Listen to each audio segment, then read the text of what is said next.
things, but more hostile.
Thank you for listening to Noir Bar, Moments of Sam. Hey, everybody, welcome to Noir Bar, live from the shadiest district of Noir City in the year of our Lord 1942. As you can all see from our brand new Vitaray Technology trademark powered hyper-accurate mantle clock, it's exactly 11:30 p.m. Eastern on the dot. So come on in, grab a seat, put your drink orders in, and get comfortable for a late night, laid back time of banter, booze, broads, and bullets. And joining me in the room behind the grandfather clock, as always, are Far and Sam. Far, how's things in Midori world? Yeah. Things are fine. Thank you. Oh, they're rather good. Thank you. Thank you for asking. That's nice. Right. I see we're using our NPR voices tonight. Let's get close to the mic and speak in weird whispers. Yeah. Get all ASMR with it. Yeah. I bet I can get closer to the microphone than you guys can. Oh, can you? Yeah. So. Yeah. All right, You stop. want to bet? I'm holding my fucking headphones like they're 2 inches out of my ears. Stop it. And how you doing, Sam? I'm not so bad, Polly. I'm not so bad. I saw that little line in chat, and I was like, oh, I've got to use that.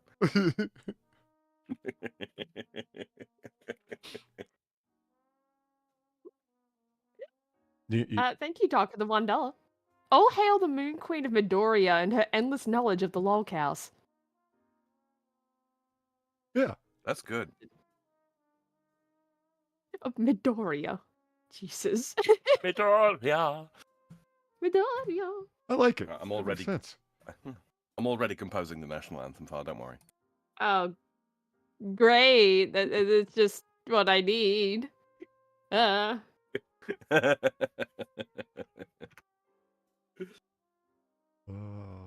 Oh yeah, I forgot about something. So, I forgot that I had already showed Far something here.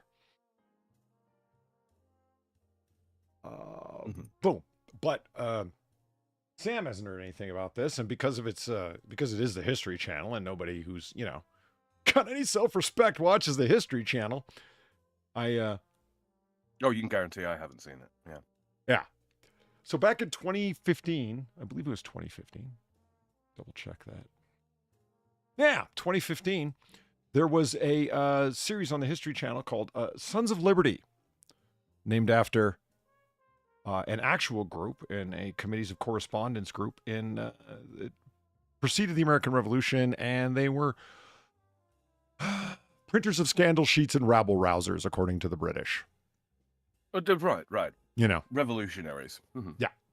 Well, damn dirty rebels, or patriots, if you had a better sense of things. Rebel solutionaries. Yes. And Got everything for your rebels and rebel solutions. they did. It is a pretty shameless attempt to take actual historical figures, John Hancock,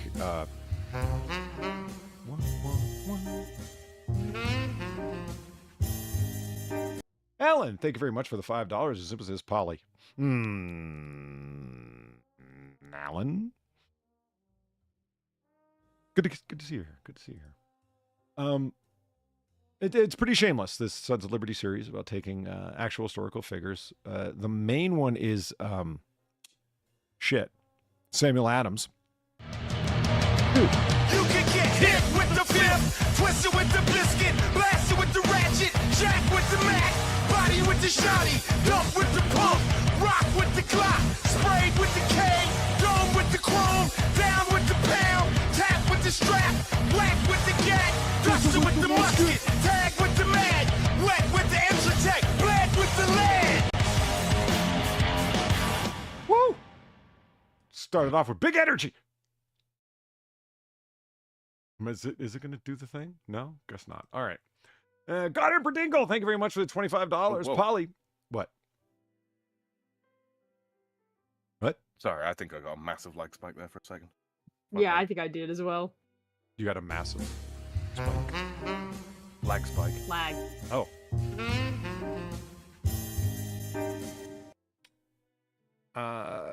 Again, Goddard Berdingle, thank you for the $25. Polly, how's it going? Not too bad. Hopefully that, up and good enough in here, and happy the bar's open. I can say that much. So, are we doing NPR tonight? What NPR bar tonight? God, no. Welcome no. to the NPR bar. The N stands for noir. Do you remember when I told you about that, Far? The Black Lives Matter group at NPR? NP Noir? Oh, God. No, I don't. Oh my god. I wish I was making that up, but seriously, the Yeah, I wish you two were making that up. What the fuck? they when they did a review based upon what one of the quote whistleblowers from inside who had worked there for years at NPR said, this is the stuff that's going on here. We have 28 different special interest groups, and what their special interest groups at NPR is like a group of journalists and producers that all have so Black Lives Matter.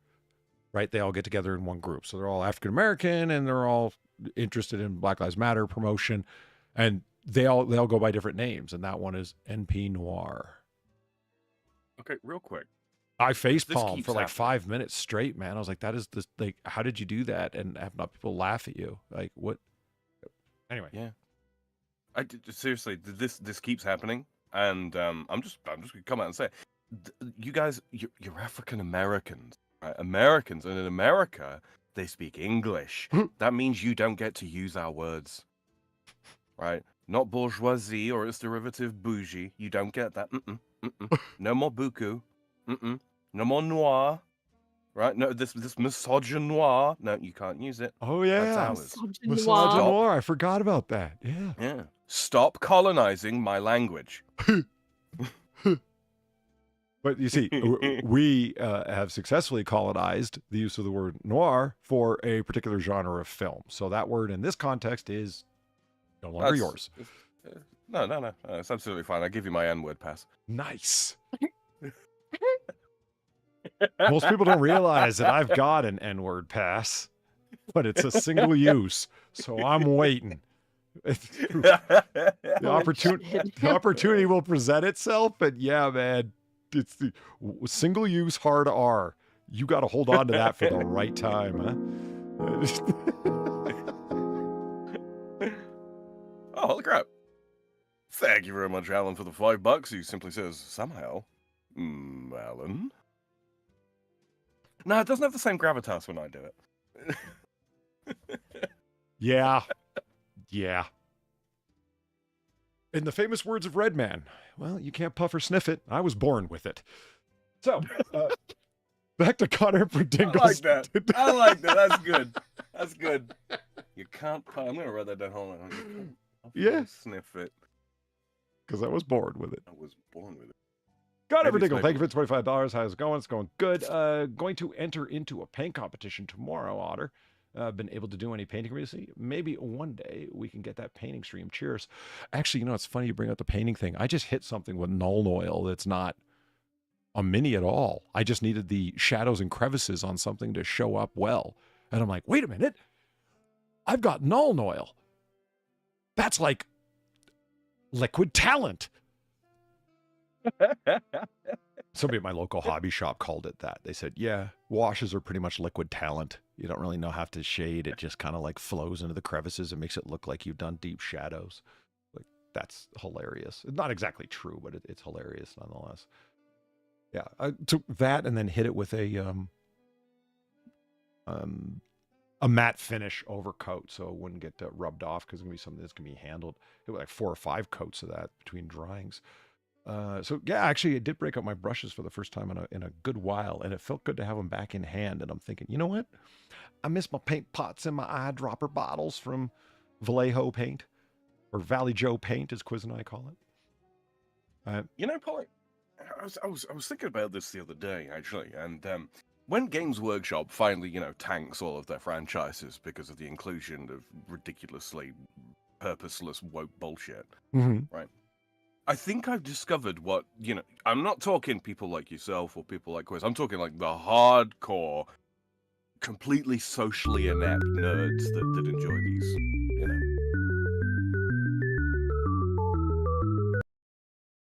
You're up for. I am. He's segueing Hello. to you off a socially thank you. inept nerd, Far. Don't take it personally, okay? Yeah, I'm choosing not to. Good. Thank you, Alan, for the $5. FarZoosme. Yeah, Alan. Yeah. Yeah. I'm continuing that because I find that funny. Oh my God, I didn't even know that was a thing, but yeah, I'm like, wow, Far managed to come up with it. Yeah, Alan, yeah. Hi, yeah, Alan, yeah, let's go. Yeah. Yeah. Oh god, that was like an upside down Biden How's the moment. family? That was great. How's the family? Holy shit.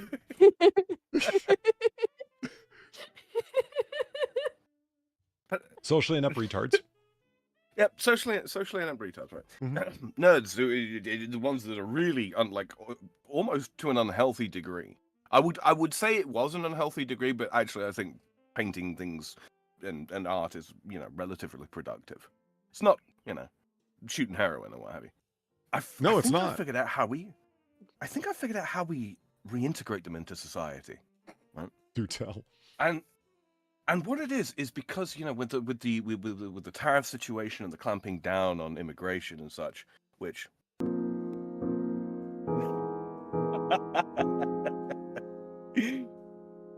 thank you, Doug, for the $5. Who simply says, "Dog." He's trying to include himself. There will be a shortage of people to work at nail salons. And I really Oh, think that guys that have spent years working on painting minis and such actually do have the required talent for nail art. I think they could make an absolute killing doing it, and they'd meet women. Well, yeah, as I told you when you first suggested this, I'm like, yeah, you know, we can put middle-aged Korean ladies right out of fucking business, man. Absolutely. Not just And, them, and knows you how know, to paint nails. Or, you know, I, paint gradients and shadows and whatnot.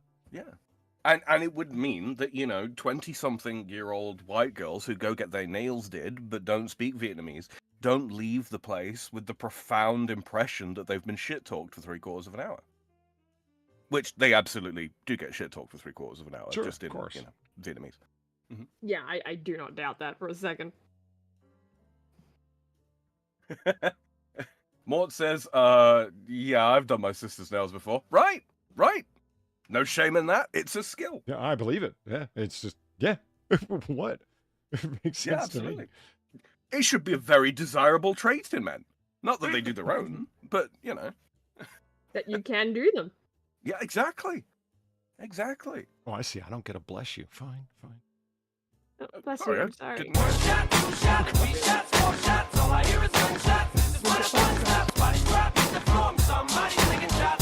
Woo! The timing of that's actually quite good. Yeah.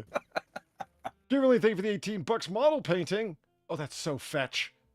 Uh-oh. Surprise! I'm here. Also, yes, doing acrylic nails takes a delicate hand.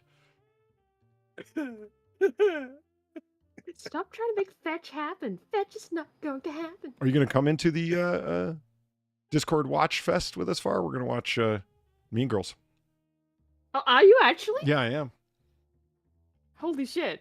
Yeah, I've decided that it's just like I've heard too much about this film. I just want to see it. I've been avoiding it. Holy shit. I haven't been avoiding it because it's Mean Girls. I think I've mentioned it before. Yeah, you just don't want to see it because it's that one person from True Detective. That's right. It's Rachel McAdams. I don't want to see her That's as Regine.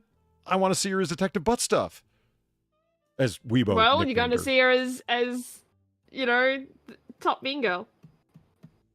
To be honest with you, She's a hardcore, hard-boiled detective who drinks like a fish. Like Yeah, and she started off as a mean girl. See, what I'm going to try and do is make Regine, like, my headcanon. It's the same person after, like, you know. I already did. Did you? I want to see if I can do it like the events of Mean Girls leads to Detective Bezarides. Her upbringing, right? Her upbringing was so, like, traumatic that eventually when she emancipated herself from, you know, her frankly shithead of a father, as he used to be, slight redemption there. But anyway, yeah. So she emancipates herself at like the age of like 15 or something like that, and then eventually, you know, goes through high school, and she completely reinvents completely reinvents herself, you know, new name and all that kind of thing, to get away from it all. And unfortunately, she's so socially maladjusted from the traumas of her youth that it turns her into a complete bitch. And plenty of people tell her this. But rather than trying to redress that and work backwards and become a, you know, healthy, well-adjusted, mentally stable person, she leans into it. And, you know, as time goes by, eventually, you know, she takes up her old name because fuck you, Dad. Why should I? Why should I have to change my name? And becomes Detective Bezarides Butt Stuff. Well, it fits. It just fits. You'll see. Okay. I'm willing to do it. Doc, thank you very much for the $5. Speaking of history, I have a vague, borderline belligerent memory of trying to introduce you to Dan Carlin's Hardcore History podcast last week. Have you had a chance to investigate it yet?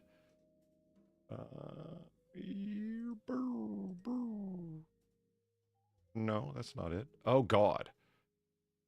You still have that up? Yeah, I still have that up. I was just going over here. And this is what I was blown away by. I still got Billie Eilish smut up by your sister's dildo. You are reading. No, I'm not. No, I'm not. But you're on Jet Part 1, so it's registering you as reading. You know, Polly, considering that we have access to a time machine, you'd think we'd get more stuff done than that week, wouldn't you? Yeah. You're so drunk you can't hit nothing. You're probably seeing double. I have 2 guns. One for each of you. Gabriel, thank you for the $5.50. You like Seinfeld, where everyone is terrible. It's true. Mean Girls is also just terrible people, but with zero foresight into repercussions. You know, like normal teenagers. Yeah. You know what? That's a sales pitch, isn't it? That's it. Yeah, like that's an interesting perspective to go into this movie with. Just think about it that these are people before they grow up into Seinfeldians. You know what I mean? Like terrible Manhattan residents. Yeah. Okay. Yeah. I prefer to call them Seinfeldrim. Seinfeldrin. That's good. Good. So yeah, no, I didn't mean to bring up Foodability here. Hardcore history. Yes, I have been. Yes, I have been going through hardcore history. I've enjoyed it. Foodability skank. It's lots of fun stuff. Wrath of the Khans. Oh God. God. Yeah. Oh man. I need to go through some of these myself, I think. The Punic Nightmares. Watch that one. That was good. Really? Yeah. I got this guy queued up right here. Because I went and got these from perfectly legitimate online sources. You know. Add to cart. Yeah, right. I'm poor. Are you fucking kidding me? I'm so poor. Yeah. You must be joking. Such few monies. Oh, such few monies. I just came across that the meme that Valine made about that the little otter at the chain link fence with his hands up on the fence, going, "Such few money." Such few money. What was I talking about just a second ago? What was it? Oh, yeah. BG. So we were talking about got it. you were mentioning Detective Bezzarides' father. Yeah. You know, her weirdo father was played by David Morse. Mm-hmm. The actor who also played George Washington. I think. Mm-hmm. Which is like, look, it's Detective Bezzarides' dad. She is a child of liberty. Yeah. He actually, I was reading about this. He found out he was going to play Washington a week before filming. The actor they had, I forget who it was. I didn't know who it was, and they just Washington was, famously, quite a tall man. I don't actually think the difference between like Paul Giamatti, who fucking deserved all the fucking awards he got. All the awards that he got for playing John Adams, just did an amazing job in the HBO miniseries John Adams. Even if you don't have to be interested in history to really enjoy the shit out of this miniseries. It's so well done. And I have to say, as good of a job as Paul Giamatti, and I was a big fan before this series sewed it up. Paul Giamatti's fucking top drawer actor, man, in my opinion. Laura Linney as Abigail Adams. I think it's arguable that she did a better job than he did. Which is weird because she's just sort of like a pickup actress, if you know what I mean. Like she just gets these bit parts and, supporting actress here or there. Whenever they need someone to play like serious lady, they hire Laura Linney. And I didn't think that she had chops like that, man. But she comes in and plays Abigail Adams, my personal favorite first lady of all time. And just fucking rocks it, man. It's really worth watching if you've never seen it. And David Morse, for somebody who didn't know that he was going to be playing George Washington, did a great job. Did a really good job. Mm-hmm. He really does come across like somebody who's got dentures.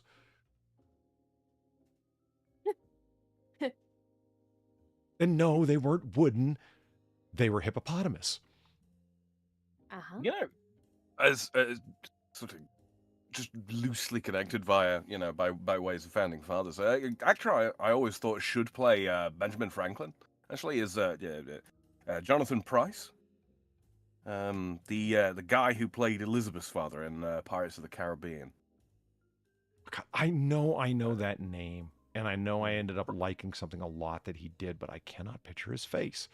It's Pryce, right? That's correct. I'm gonna be that motherfucker. That's who. Okay, well, That is a really bad. That picture is not helping at all. It looks like he's got really he looks like he's got what a the tiny red yarmulke on there. Yeah. Oh, fuck! Of course. Fuck. Yeah. Yeah. I consider that I wrote a Jogathan. That's You know who I instantly think of this guy as, even though I can think of a bunch of different things. The Sinn Féin IRA leader in Yeah. Ronin. Uh-huh. Uh-huh. Because he's such a vicious bastard in that movie. Mm-hmm. For some reason, he just, oh man, what a great picture of him as a younger man. Look at that. Yeah, he's been active for a hot Very minute, much this so. guy, huh? Mm-hmm. This is what started, if you're curious, the initial argument with Drunkle that started the whole does Britain have snow thing. What, really? Is it really? Yeah, Jonathan Pryce of all people. Oh, yeah, Game of Thrones, there you go. Because I said to him, so I watched Ronin last night. It was like 2 years ago. This has been going on for a hot minute. I said, so I watched Ronin last night, and both Jonathan Pryce and I forget the actress's name who plays his underling in the IRA, both Irish, but they're both actually, as actors, as real people, they're both British. And I said, how easy is it to adopt the Irish accent, though I know there are, of course, many, the Irish, to pick up the Irish lilt. And can you hear, as a Brit yourself, can you hear through their Irish accent through to their British accent? Like, because you got a more attuned ear for it than I'm going to have. You know what I mean? And he started arguing with me on every single thing that every point that I had made. Like, I didn't think that there was anything arguable there. It was just sort of a question. Like a series of questions. A very standard question as well. Like, what yeah, because what do you mean when you say British accent? There's a lot of different British accents. We don't all sound the same, And I'm like, okay, yeah, that's fine. Can you hear any British accent through their attempt at an Irish accent? Is it an obviously fake Irish accent to you, et cetera, et cetera? This is what I'm asking. And because to me it sounded perfect, but what the hell do I know? My ear's not set up for it.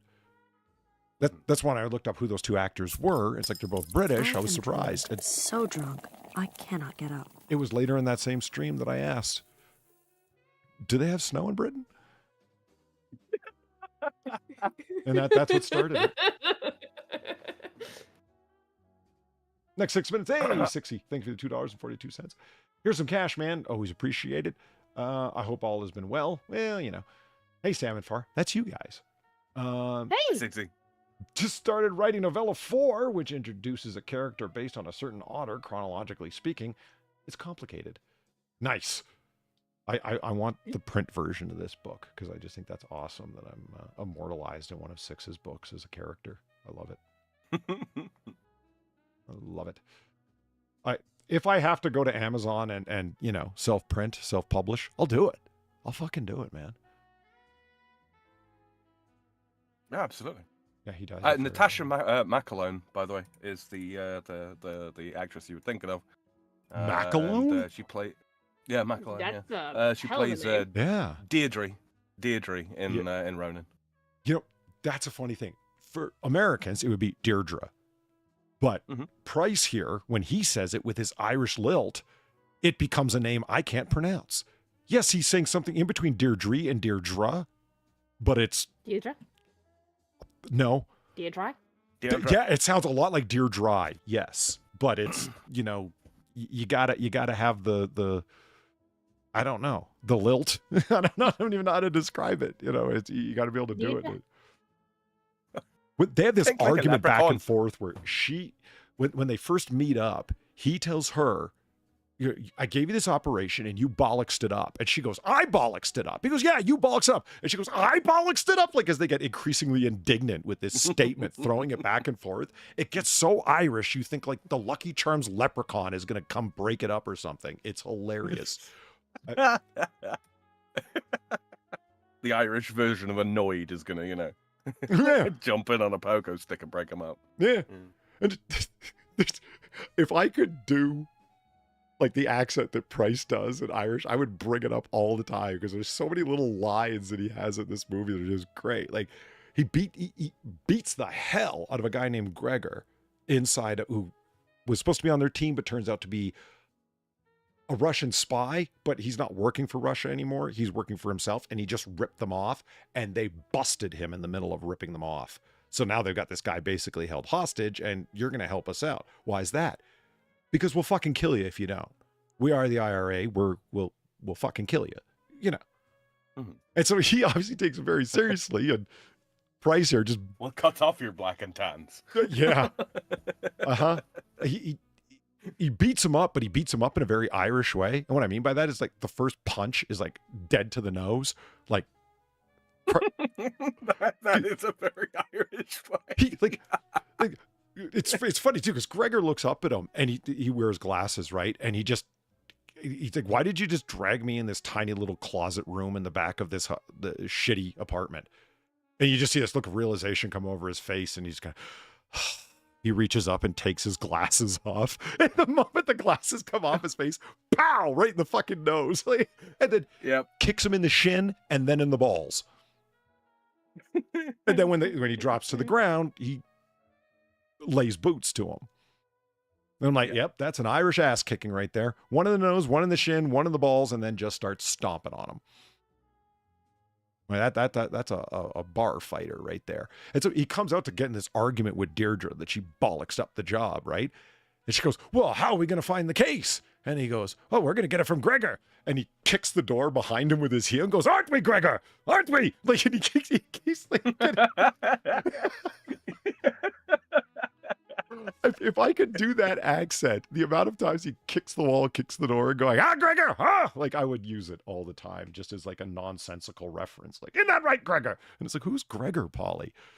He knows, don't you, Gregor? You know, I would all the time, just for fun. What a great movie that is. Yeah, if you haven't seen it, check it out. That sounds like a very, very good way to pick up a prescription for lithium, Polly. I'm not going to lie. Yeah. Oh, wow. Walking down the street. But we're going to get them. Hate me, Gregor.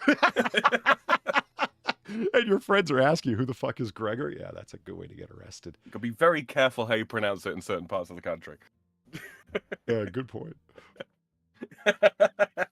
There's no such thing as a non-hard R in Irish. I am drunk. So drunk. I cannot get up. Oh, wait, shit. Did I... 2? No. Okay, no, I see what happened there. CTP, thank you for the $2. Gotta love the Irish Civil War. Sinn Féin and... Okay, hold on.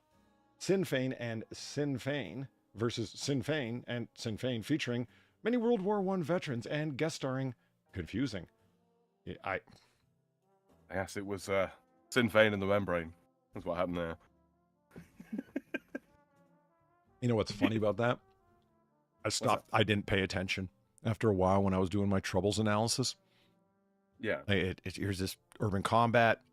It was something I was reading on my own, and then a contractor I was working for at the time said, if you can put that material together and write it up as a separate thing, you know, maybe something we can work out or whatever, and we ended up doing that. Anyway, yeah, the different groups that they all identify themselves by being named after a classic Irish hero, either Irish Civil War or all the way back in like Irish saints, ancient times, Gaelic names. And so it would be this squadron, this person, or simply that person's name. And it's like, no, I'm not doing that, because it was baffling. I thought keeping, track of military units was difficult when doing warfare with, Britain, U.S., like all the different, 3rd Battalion, 8th Army, blah, blah, blah, right? I thought that got confusing. It's nothing like the IRA, nothing. Because they're all just proper names of people. Chat, is this Prime Minister serious? I got bloody full. I got is this Prime Minister serious? Yeah. Yeah, So I got Prime Minister as well. Yeah. Yeah. Thank you, not CTP, for the $2. Alphabetic spaghetti. You did not get alphabetic spaghetti. I'm sorry, but you got you got 2 for 2 though. You got 2, 2 chats. If you roll 3 for 3, you might get something special. You can't sell your fucking tip clips as gotcha. If I could, why not? Why not? Holy crap! We'll get you a job at EA. The Dresden Files. I keep forgetting about that. Thank you for reminding me about that, BG. I want to. Eve's spoken so highly of it. I kind of want to check it out. Eve does love the Dresden Files. Yeah, she really does. I mean, the books are what they are, but I mean, BG here's talking to Frankie Deller, but I'm eavesdropping. This is a high. Like, there's no rhyme or reason. The Dresden Files, they had an Englishman playing an American playing a character with an English accent. Priceless. Yeah, there he is, hairbag hippie. Such a strange transformation. Yeah, that's George Washington, Far. Wow. Yeah, after really the Revolution, he yeah. kind of went downhill. Yeah. I think Washington could have pulled off a ponytail. Well, he did. Yeah, he did. But like a didn't he? proper ponytail. I'm not talking like, you know. No silk the bow corporate holding kind it of- back. No. No. No. No, he was a man's man. But you're boy. damn right. One of my He favorite was descriptions very of manly. Washington came from who was that? Who said that? Oh, somebody who crossed the Delaware with him because he was so Washington was a big fan. He was a master horseman, right? Could even do didn't even need a saddle. Preferred it, but didn't. He was such a horseman he didn't even need a saddle. He was a fan of fox hunting in a big way, and he also had, you know, a tendency to gamble, and he loved to drink, and his temper was kind of fucking famous, especially if you were under his command. You would certainly get the sting of it at some point. He was far from a perfect man, is my point. And so when this guy was describing him later on, he said he was the same guy who could ride a horse straight up the side of a tree, and he could curse the paint off the walls. I love that description so much. Curse the paint off the walls. Yeah. I think about the illogic of riding a horse straight up a tree. Like, it just, what? Because you just could direct a horse to go anywhere and it would just do it, you know, and curse the paint off the walls. Yeah. Bit different from, you know, driving a car up a tree. Yes. Very, very different. 25 what the fuck moments from True Detective Season 2? Just 25? Just all of it. See, that's right. It don't stop.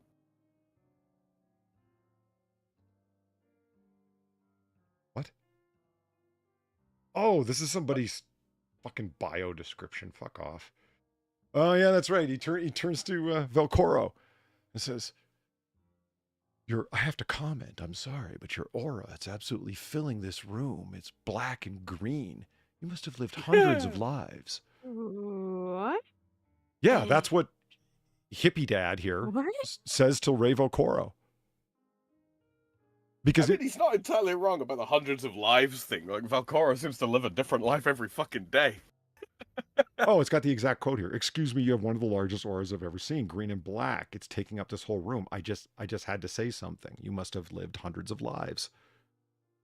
Oh, and then Ray's response, classic Nick Pizzolatto. I don't think I can handle another one.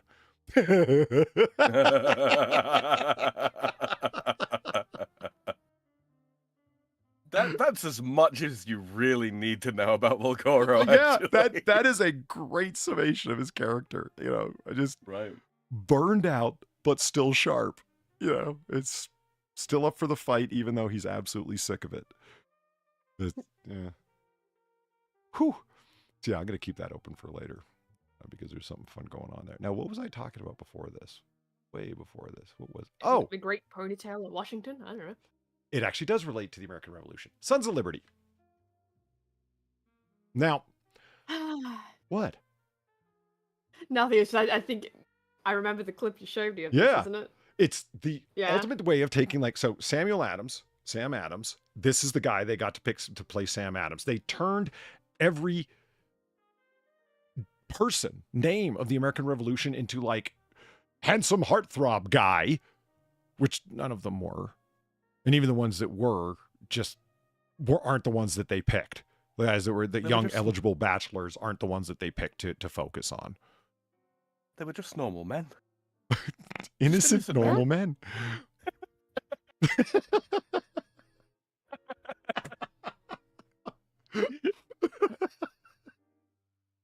Told you I was going to get that in there.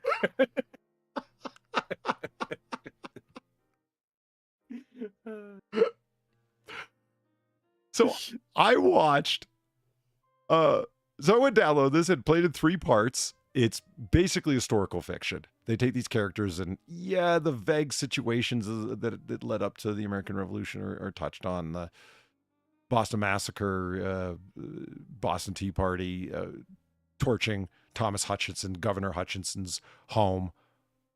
Well, not torching it, going up to it with torches and then burning him in effigy outside. Because he actually wasn't there at the time, though in Sons of Liberty, they make it seem like he was home and he ran for dear life, which he didn't. He wasn't even there. But anyway, I'm watching it, and in the first sequence, I think, what the fuck is this? Assassin's Creed? Was the thought I had. I'm reading later on some of these descriptions, like of, where they're talking about this, where is it? Yeah. This whole section here, the Journal of the American Revolution, which I'm subscribed to. And they start talking about, hey, this is the History Channel, and they granted this guy early access to see Sons of Liberty, premiering January 25th at 9 p.m. I binge watched it for almost 5 hours, and I also reviewed tons of online content, press releases, and character biographies, and so on. They interview some of the producers. Sam, it was intentional. They really did mimic Assassin's Creed. Really?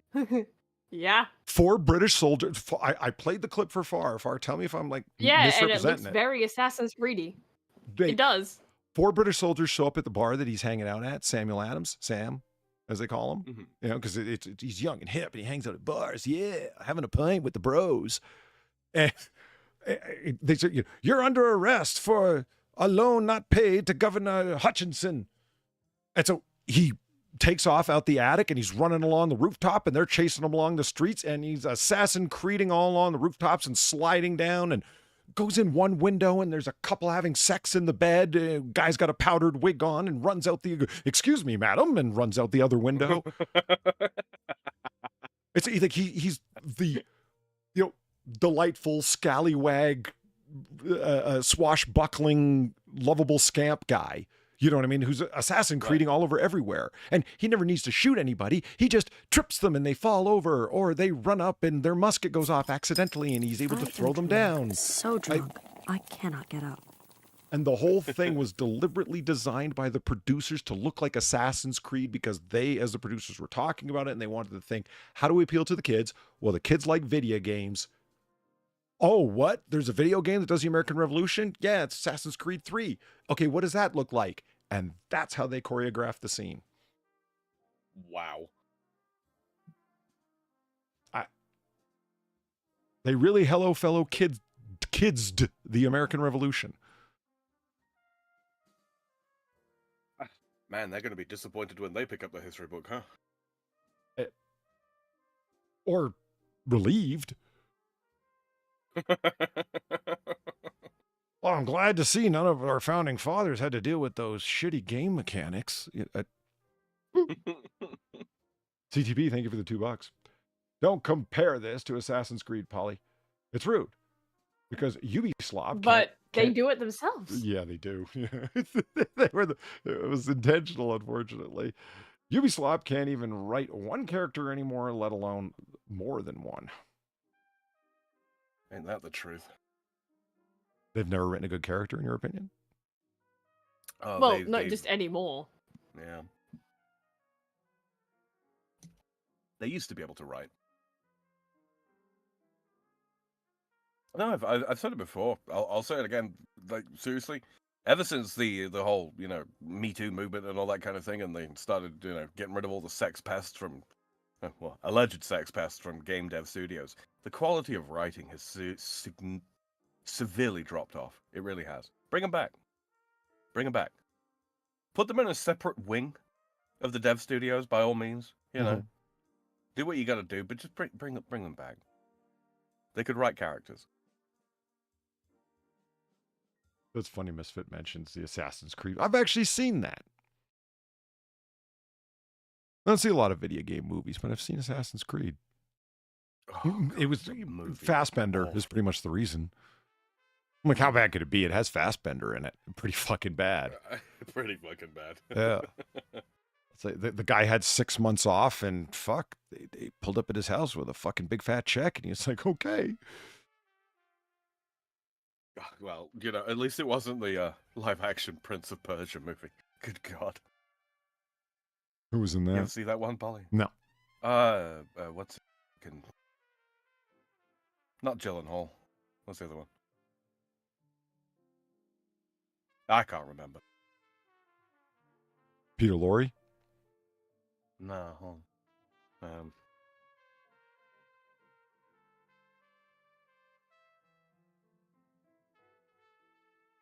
Da, da, da.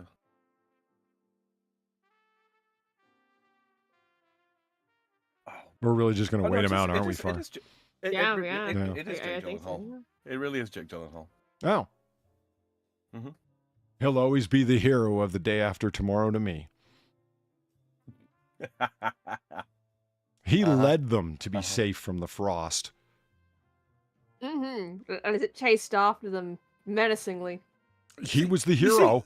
If it wasn't for Jake Gyllenhaal, I mean, first of all, he never would have been able to call his dad by realizing that the You're phones were so on drunk you can't hit nothing. You're probably seeing double. I have 2 guns. One for each Excuse of me. you. Drunk enough to see double. I'm working on it. Gary, thank you for the 550. They keep telling the same stories, often largely exaggerated. Meanwhile, the guy in the Cornwallis surrender painting had 2 sons. One named Independent, the other States, mostly forgotten.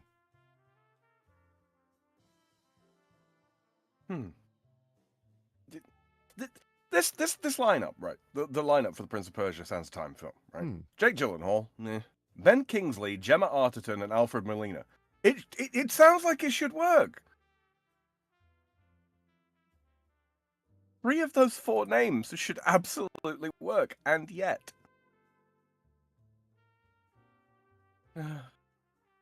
Disappointing. And yet.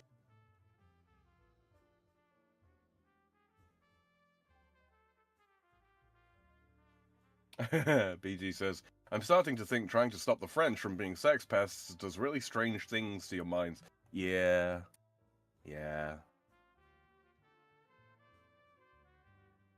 Stop erasing our culture. Your culture is being sex pest? Really? Partially. You There's want bread that? as well. There's bread as well. You want that on the table? But far the bread. Oh, fuck the bread. Don't fuck the bread. It's crusty. Yeah, don't fuck the bread. What are you fucking people talking about? Fucking bread, apparently. I don't know. But apparently that's French culture. Cornwallis' surrender. He had 2 sons. One for each year. Why does this Just horse try to look talk so about- sad? Talk about the Wonder Bread. Look, because he's too close to be able to do a cavalry charge like he was born to do. Why are the horses all posing, actually? I get it, because it's a very Baroque painting, but still. Actually, this horse looks so, like, shy. It's kind of funny, actually. Look at that. Paint me like one of your French horses. Yeah, look at this horse. Oh, me. Wait, are these 2 horses flirting? Is that what's going on here? It looks that way, doesn't it? You know what I see here when I see like that many faces lined up? It's like the painting, signing of the Declaration of Independence. The painting is set up in such a way that you can paint each person individually. You know what I mean? In the original sketch, it's like these are all actual people. They are intended to be, you know? Right. Yeah. It's fascinating to see Washington in the background and apparently Napoleon Bonaparte in the foreground. Is it my poor sense of anatomy, or does it look like this guy's got a stubby arm that's like half a foot too short? It'd be perspective. Is that what's supposed to be going on there? Supposed to be foreshortened? Yeah, I think it's supposed to be foreshortened. Is that a... Come on. Chest. What? Fuck. Thank you. What's up with this hat? Explain your people, Sam. It's a mega fez. Sure is. I'm assuming those are the French that came to assist at Yorktown. Could well be. Couldn't tell you. What do you mean you couldn't tell me? It's your country's greatest fucking contribution to the world.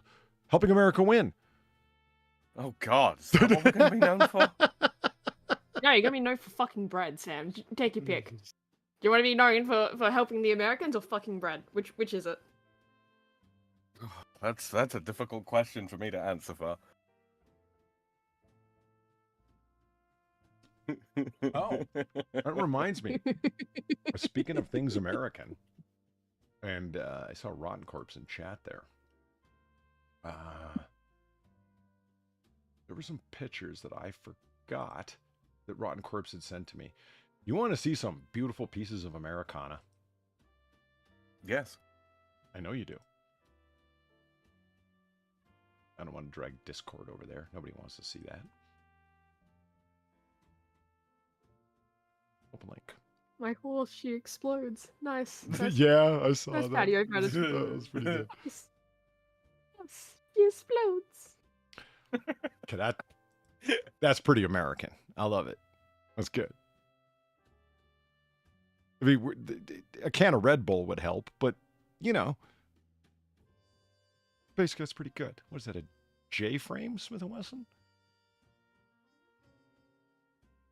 Wait a minute, why the fuck does it have a yin-yang on it? That's a very good question. I just noticed that right now. Okay, it's less American than I thought. Yeah, it kind of erodes the Americana-ness. Yeah, it does. What, you didn't have yin-yang cowboys? No. Didn't have cowboys with yin-yang symbol just going around? I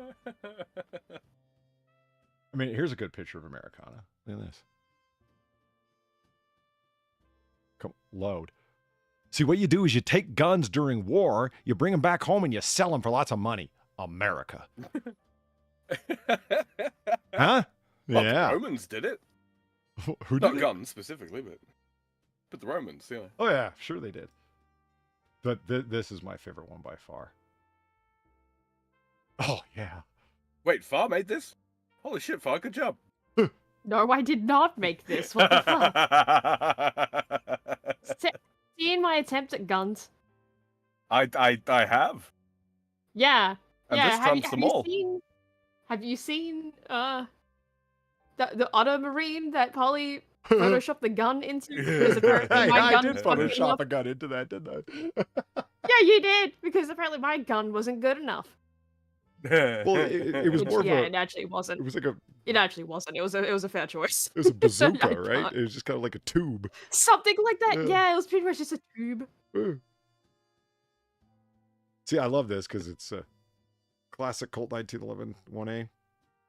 And then underneath it, a classic model AR-15 in the form of an M16. I love it. I can appreciate a good M16. Yeah? Mm-hmm. I'm an M4 kind of guy. I don't like the Yeah. carry handle. I've tried shooting with it. I didn't like it. And I definitely like a 30-round mag over a 20. And there's no reason to have a 20-inch barrel on that gun. And plus the handguard blows. But other than that, it's great.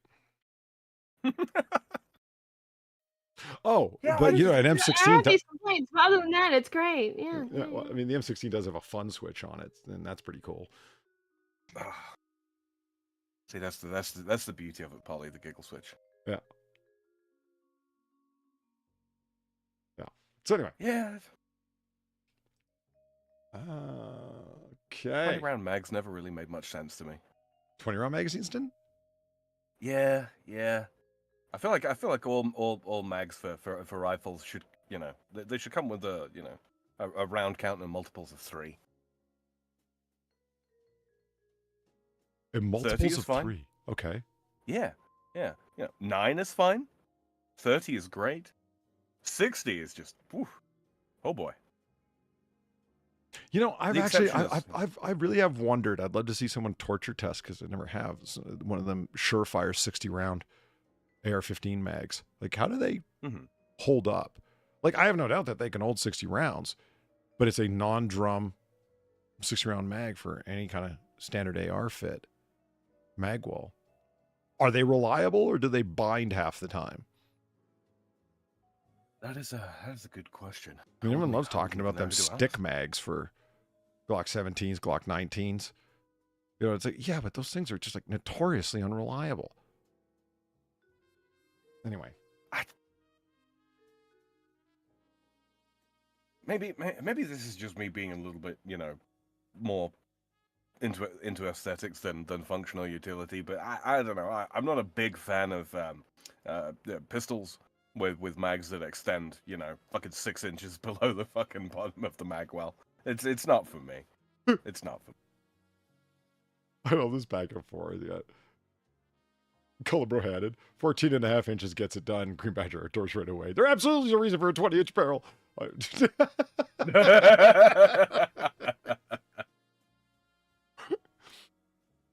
Considering I'm not really a big fan of 5.56 to begin with, I just consider it, it's the standard, and so there's no real dismissing it. Yeah, it's got. I'm not saying it sucks. It's just I'm not a huge personal fan. I don't really think small caliber like that gets it done. But I'm not thinking 400, 500, 600 yard shots. I'm just not. So something like 6.8 Remington SPC 2 is like, okay, that's great. And even better is 300 blackout. It's like, yeah, but you can't shoot that far at 300 blackout. And it's like, oh yeah, but I'm not trying to. So which is also another reason I probably don't really see the point in a 20-inch barrel. Love that Colt 1911. I know. Look at it with the worn paint and the, it's got character, man. It's been used. Yep.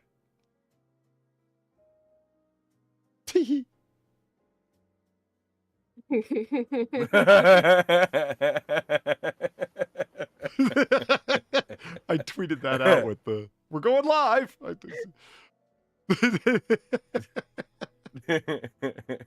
We look so pleased while we're shuffling off this mortal coil. It's like, yeah. We do, yeah. Yeah, well, time has come. Yeah, and it's just, yeah. Nothing you can do. The frogman Goodbye, of concern.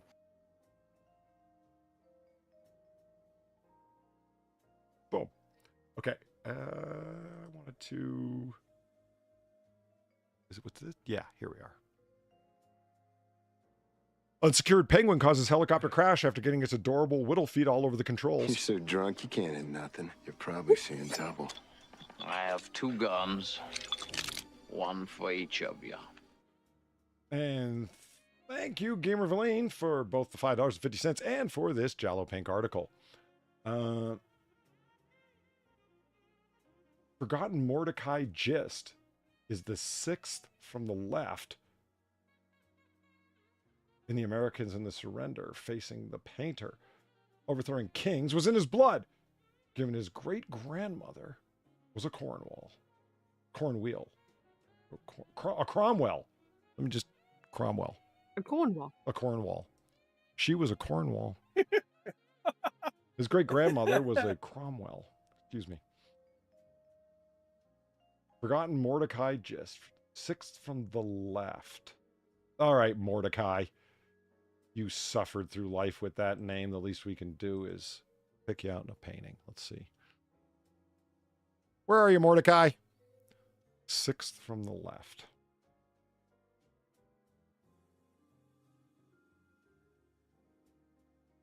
None of these white suited dudes. In with the American. Yeah, over here.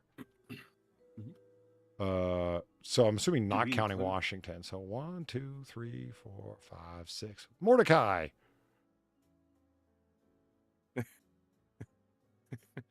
This shout out's for you. Yeah. He's more than killing it in that lineup. Look at his drip. James Monroe. That's who said that quote about Washington.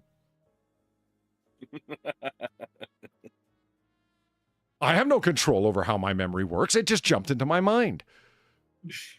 Yeah, no, I get it. It was future President James Monroe who did indeed cross the Delaware with Washington. Actually. Sorry, I'm just pretty. I'm pretty hung up on the, pretty fly from Mordecai.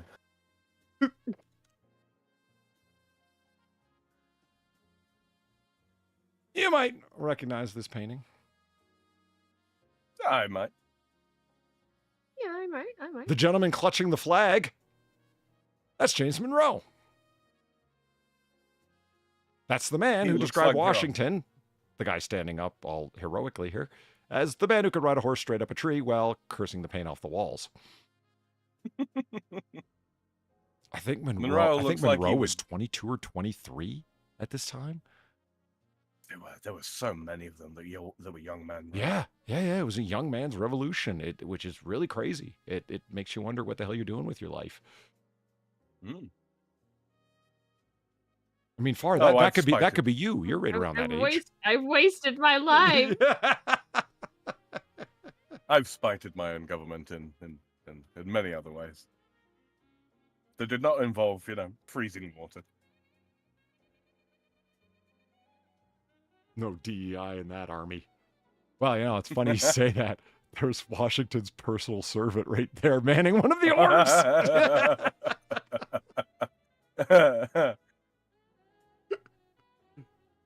It's a question who Lutz. I'm not really sure how to say his name. Lituze. Lutz, the painter of this. Whether or not he actually intended everybody in this boat to be someone. Some of the people are, like James Monroe and Washington's manservant and so on. Forget who Buddy is down here, and this is somebody in particular, but people debate whether or not he actually intended all these people to be particular people. Mm-hmm. What a fucking great painting. I should think about hanging one in the bar. I don't know. What do you think? I wouldn't thought you already had. That was the joke, Far. It just... Oh, okay. Well. Wow. Well, I like the colonial advancement of the British Army. that one landed a bit flat. Yeah, Speaking of flat, so were the bottom of the boats they used. They were called Durham boats. And then here's somebody's more historically accurate rendering of Washington crossing the Delaware. And okay, but can you tell why your painting isn't as famous as Lutz's? I don't know, Polly. They do got a cannon. Yeah. Yeah, does the other one have a cannon? Actually, that's an interesting point. The flat-bottom Durham boats didn't look like this. You can go to the Delaware River and see the boats right there, and they look nothing like this. So much for your historical accuracy. They couldn't hold nearly this many men, and the cannons went separately.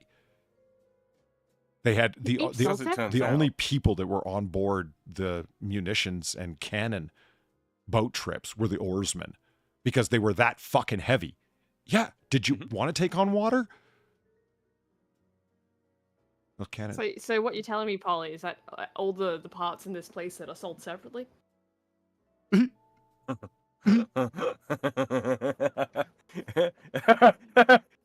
Artillery batteries sold separately.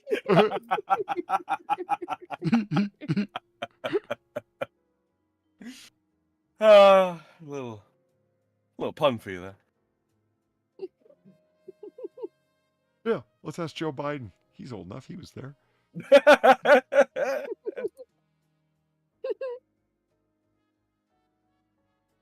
Yeah, that'll be my face reveal. This is the pictures I took down at Point Crossing on the Delaware River. I've actually been there. And what am I going to do? Not go? Yeah. I'm a history nerd. As soon as I found out that I was going to be within 2 hours of the place, of course I went. And of course. Yeah, there it is. And yeah, I mean, this is the picture of me, but this is just like the area when they reenact the crossing, right? And it's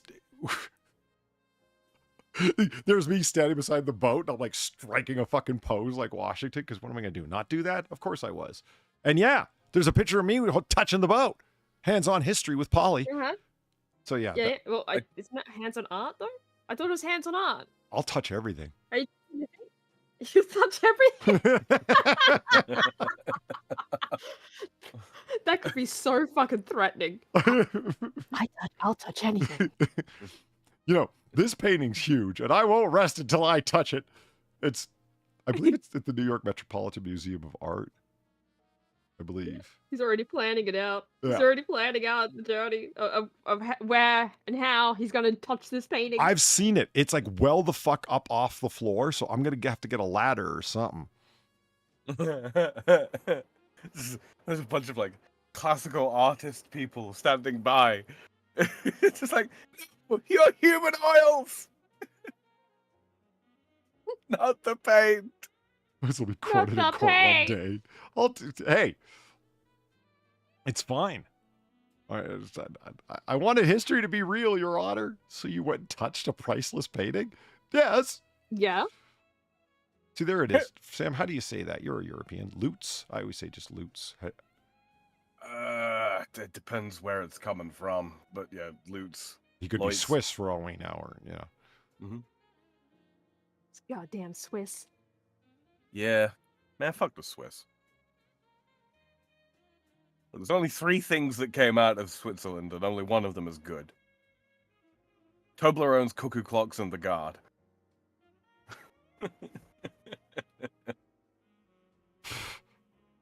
Switzerland. Land of cheese that's full of air.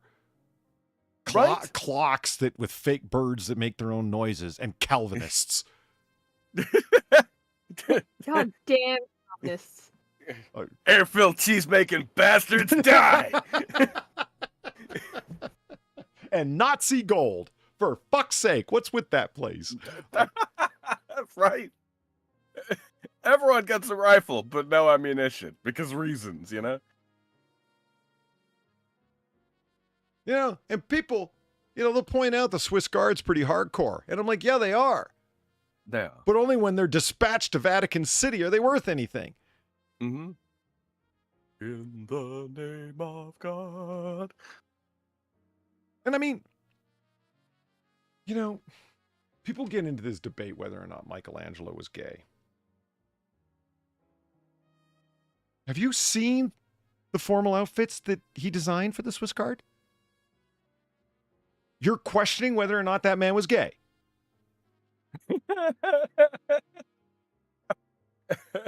The only path for him to not be gay is if he is a fucking, you know, a Final Fantasy costume designer.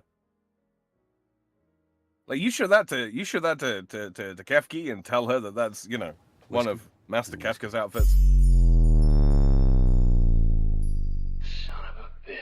Son of a bitch. Giverly, thank you for the 450. The Gist family, pronounced Gift. Oh, the Gift family were really close to Washington. My great-grandmother was a gift. I'm sure she was. It's cool being genetically predisposed to picking fights. Oh my God, that explains so much about Valine. She's genetically predisposed to a chip on the shoulder and disputatiousness. Now, why can't I say shoulder, but I can say disputatiousness without difficulty? What the fuck?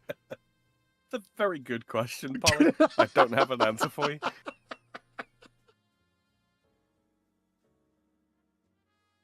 Quick, Sam, do you know what word in the English language has the most S's in it? The most S's? Uh-huh. That's not a technical nor scientific term. Because that's when like English becomes like German, a Lego language where you can just keep adding like the names of different chemical compounds, for example, can go on quite long. And understandably, because that's just how you build words in chemistry, right? Just by, you know.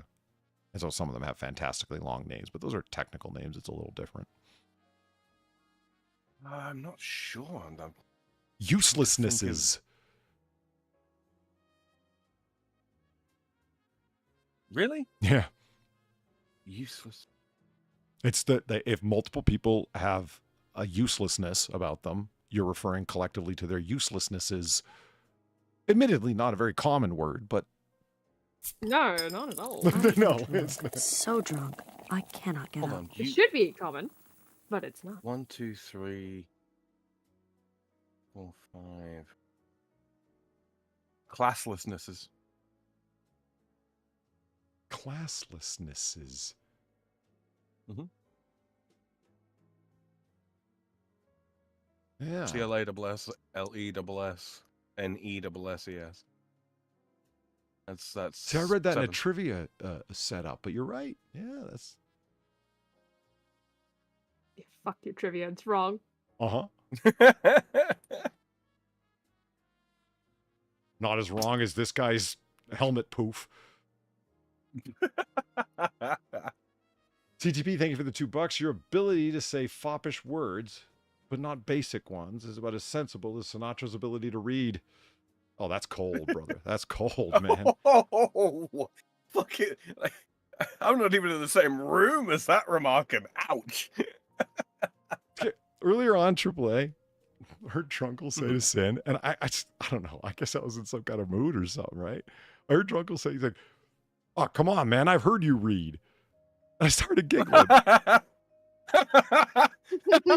So you guys get it, right? And I was like, what do you mean you heard him read? Is that like saying you saw him think? I was like, what you're basically saying is he moves his lips when he reads and actually sounds out the words, right? I've heard you read. I think I know what he meant. Like, I've heard you narrate, you know. Right. Yeah, I've heard you read. Yeah. That's Now, where it come comes on, little from. Timmy. Get up in front of the class. We've heard you read before. It's not a big deal. Yeah, there you go. I've heard you read. Or the flip side of that. I'm going to read this epic. Oh, come on, man. I've heard you read. Yeah. Ouch. Okay, that There's armor no good stopped way. 762 by 54. No, but a halberd has no chance.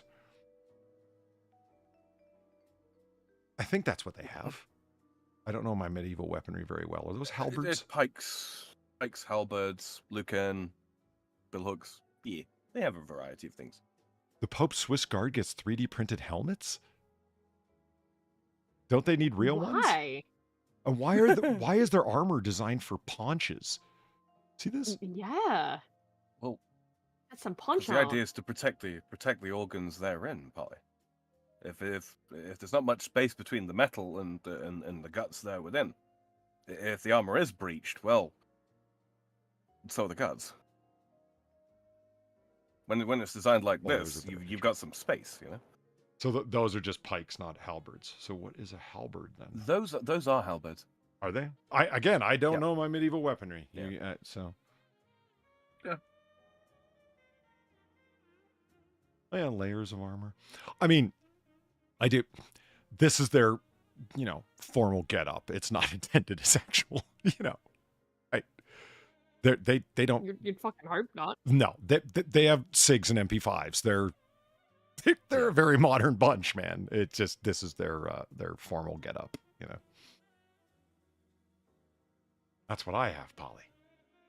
You have one of these outfits with the poof and everything? But yeah, punch hour? Yeah, wow. You have a halberd? I want a halberd. Do you see the two ridiculously tall guys at the back? It's Do you notice how everyone else is like the same height except these two? like a gradient from the front that sort of slopes down. Big guys. Yeah. Hold on. I don't think chat can see it here. Let me just...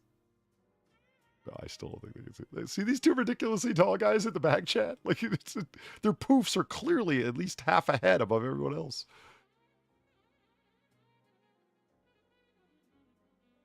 That's to encourage the little guys to keep moving forward. Yeah. Does this guy They're up the front have a MPs. different spear? You see that? Yeah. Yes, he absolutely does. That looks to be a partisan, actually. Ooh, he's got a little medal there, the commander of the guard or whatever. I mean, he's out in front, makes sense. This guy, wow, does he ever look concerned about something? He's looking at the guy up front going, I hope he doesn't have to take a guy off his horse, because that partisan's just not going to cut it. He wants one of these halberds. They're nifty.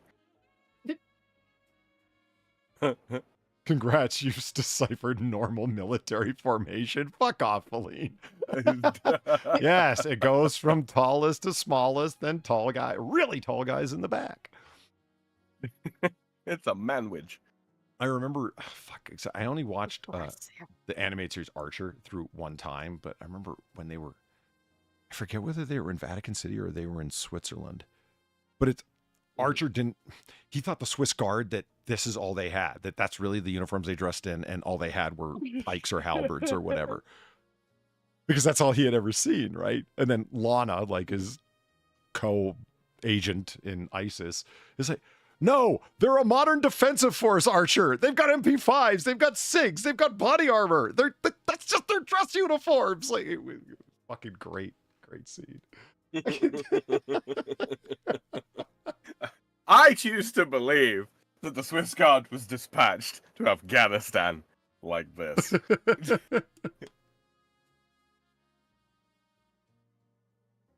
See, far we've talked about Florence in the heyday of Michelangelo and Da Vinci and Niccolo Machiavelli.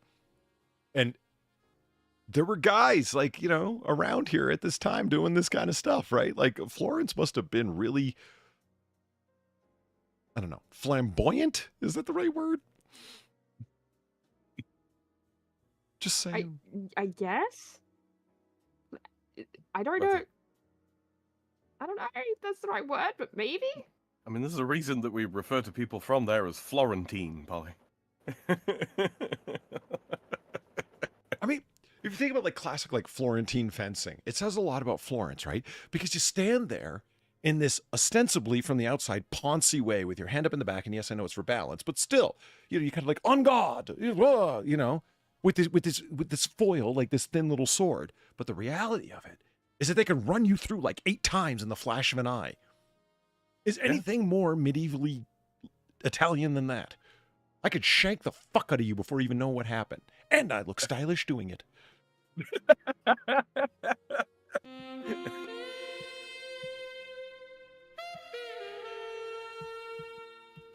Boom, Serpent 21. Thank you for the $3. Lana, be careful. Jesus, the helium.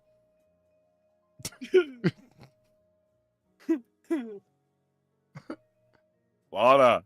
Hey, Lana. Danger zone. That's actually a good question. Does the Swiss Guard carry Swiss Army knife? You think?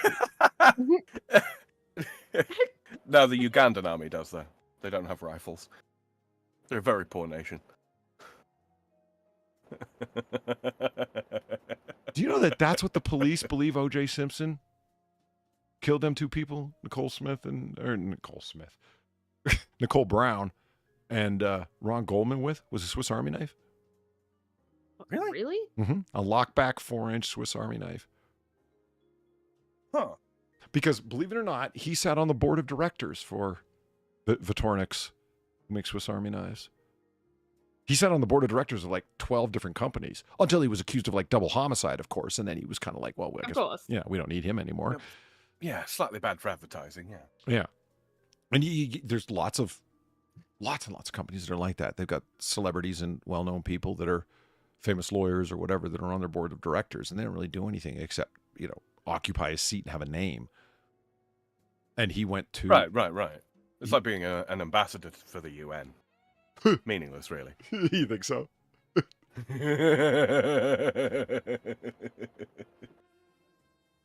Hey, Divine Petals, how's it going? Working on tomorrow's stream in the background. Nice. Yeah, he got a whole bunch of watches and a whole bunch of knives like 2 weeks before the murders on June 12th, 1994. At the beginning of June, the June 1st board meeting that he attended in New York, I think it was. It was like East Coast. And the limo driver was one of the people that was set to testify. I was reading through all of the people that they had brought in for the preliminary hearing and the grand jury, but never actually called it trial. And that limo driver was one of them. And OJ was coming out with a gift bag. Like, when you go to the Oscars, go to the Grammys, or whatever the fuck, you go to apparently to a board director meeting too, they give you a gift bag full of watches and knives. So you know what time to stab a bitch. Mm-hmm. Right. And, true to form, the gift bag, you can fold it up a certain way and then unfold it and it becomes a suitcase. Mm-hmm. Yeah. And OJ's like looking through and he's like looking at this knife and that knife and so on and so forth. And he asks the driver, "Hey man, you want a knife?" And the guy's like, he goes, "I think I'd rather have a watch." And OJ's like, "Oh, here you go. Have a watch." And so he gave him one. Huh. I want to watch. An empty knife box was on the edge of his tub when the police searched his house the night of the murders, along with, a sink full of blood that he had washed the cut on the back of his left hand with. And a first aid kit was ripped open, Band-Aids, gauze, and so on. But he totally got that cut in Chicago several hours later. The blood in his sink and all the ripped open gauze and everything, that wasn't him or something or whatever. And he walked free. Well, none of that evidence was presented at trial. It's like, wait, what? They didn't collect the blood that was in the sink. They didn't collect any of the gauze. And the pictures of it were taken, but nobody knows where they are. Like when they say LAPD squandered and fucked up that investigation, the answer is yes, they did. Not all of it entirely. No, certainly. But there's just constant examples of what the fuck? Like, there's photographs of the bloody fingerprint at the Nicole Brown residence on Bundy Drive. Nobody ever collected it. It's like, wait, Jesus Christ, you had a bloody fucking fingerprint and you never checked it for what? Whose fingerprint it was? Nor for whose blood it was? Nope. So, two things. Look, as a woman living alone, I don't think I'd want to live on any street named Bundy. That just seems like a bad idea. Okay. Second of all, at what point do we go, this goes beyond incompetence, someone has been paid to fuck up here? You know what I mean? Like, of all of the internal affairs investigations that ever needed to happen, surely this. Surely. Yeah. Surely. Well, No. not just police. It also has to be, district attorney's office didn't do the best job. And, it had a lot. It was like 5 different things all coming together at the same time. It was also the time that it happened after. Of the jury, they talked to 5 people that. 5 people that said that the Rodney King beating was primary in their mind, and they didn't accept anything that any police officer or detective from LAPD had to say about anything directly influenced by the Rodney King beating. So, I mean, it doesn't really, like, any evidence that was collected by LAPD was, like they said, was instantaneously in doubt. All the defense attorneys had to say was, well, they did a sloppy job and they could have planted it. And it's like, yep, they could have. But it's like, well, what evidence do you have that they planted it? What reason do you have to think that they planted it? And it's like, well, that one detective went off on his own. And there's a recording from 10 years before where he used the N-word. So therefore he planted evidence? Yep. And it's like, no, the jury was unanimous, but there were at least 5 people who said like it was foremost in their mind, meaning at a minimum, it would have been a hung jury. Food for thought. Just unreasonable doubt is the expression that comes to mind. Yeah. Norm McDonald, thank you very much for the $3. Investigators have discovered a second set of footprints at the murder site, which implies a mystery assailant. OJ is hoping this will prove his case that he did not act alone.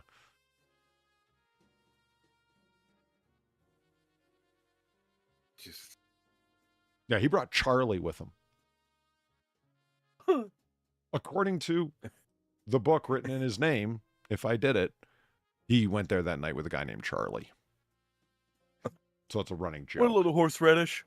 That is some sour fucking mustard right there.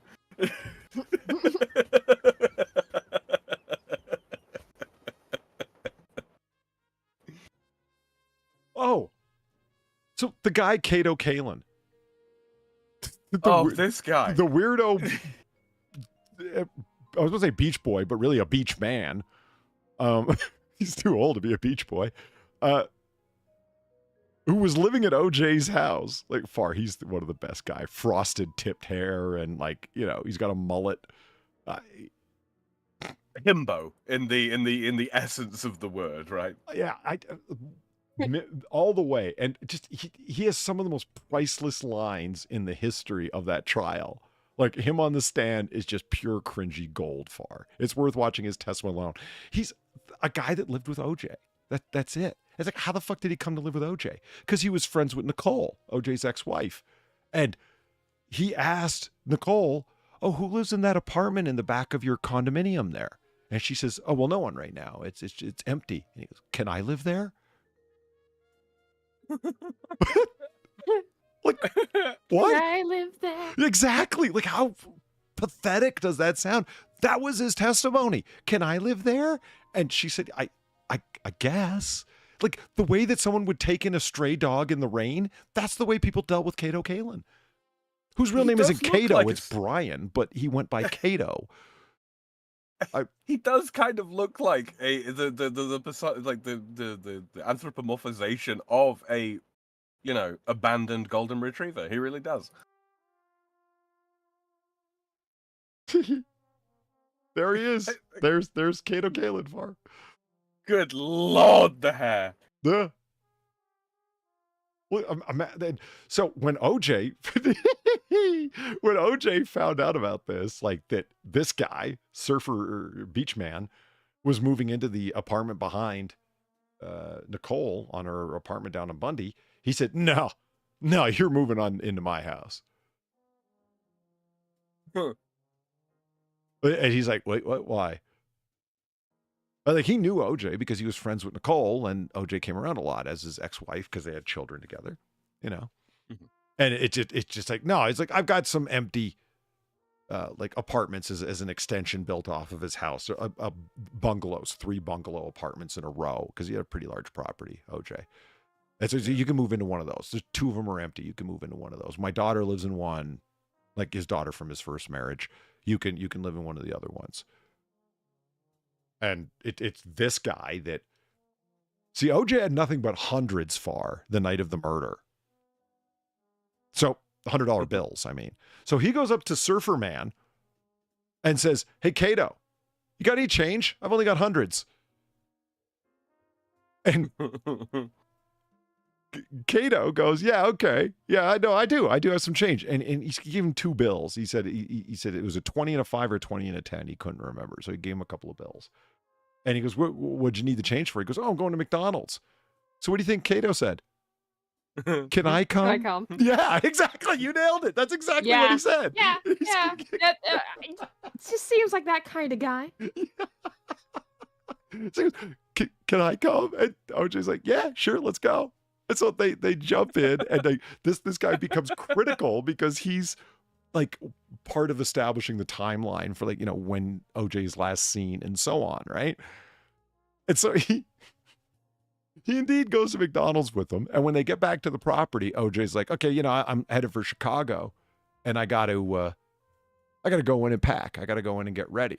And Kato's like, "Yeah, that's cool. I'm going to call my girlfriend anyway." So OJ ate his McDonald's on the drive back to the house, and Kato didn't, and he went into his little bungalow apartment and opened up his McDonald's and called his girlfriend.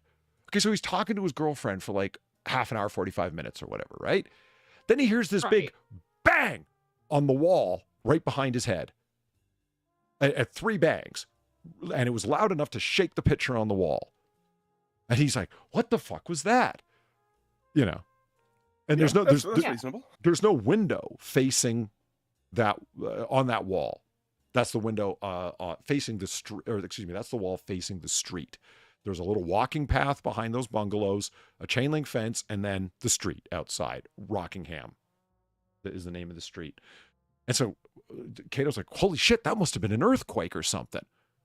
Because Cato. I guess, that's his thinking. So, like, both the prosecution and the defense must have just loved this guy. He's too stupid to lie. I absolutely. Stupid's the wrong word. Stupid's not the right. Too simple. He Stupid implies intelligence going unused. The man is simple. I can't be angry about it. He's a nice enough guy, but you see him like manipulate it right on the stand. Like when he's being questioned by the prosecution, he was a prosecution witness. He's like going out of his way to be as helpful as possible, almost to the point of changing his story while he's sitting there. Like he's just malleable. He's, you know what I mean? When the defense is questioning him, it's like he's trying to help them. Like he's just too nice of a guy to lie, but he's easily pressured. It's clear. And he hears these bangs on the wall, and so he gets his little pen flashlight and goes to look in this walking path, this dark walking path behind the bungalows. That's, this chain link fence and bushes on one side, then there's the street, and then the wall, the back wall of the bungalows on the other. He starts to walk down it and then changes his mind and turns around. Do you want to guess why he turned around and didn't go looking any further far? Lazy? I don't know. Did you think about it? He was scared. That is what we're going to try to do. Of course. He actually on the fucking stand said that. He goes, "I go any further." And Marcia Clark, the prosecutor, goes, "Why didn't you go any further? Why didn't you keep looking?" He says, "Well, I was scared." I believe him. I do too. I genuinely believe it. This is the one guy in the horror movie that you actually feel kind of bad about when he gets viciously axe murdered, because he ain't never done nothing. He's a true innocent. Kimberly, thank you for the 350. Guys, look, we're getting insight into how Polly bonds with his mom. Yeah, my mom knows every detail of every celebrity trial that's ever happened. She's a true obsessive. I only half these details I go check with my mom. Is like, am my understanding of this right? She's read Christopher Darden's book and Marcia Clark's book and all of their books. It's fucking crazy. I've read If I Did It because I borrowed it from my mom. If Polly's mom was in the Matrix, she'd be called the Archivist. Yeah. I'm glad my mom doesn't know about Chris Chan. She'd probably know more than you, Far. Oh, good Lord. Oh, we must prevent that at all costs. Yes, like there can only be one. I mean, it's the true crime thing that my mom digs. So there's only so much true crime with Chris Chan, right? Like there's some definitely, the whole thing but is a true crime. I mean, I don't know. I'd say there's probably enough.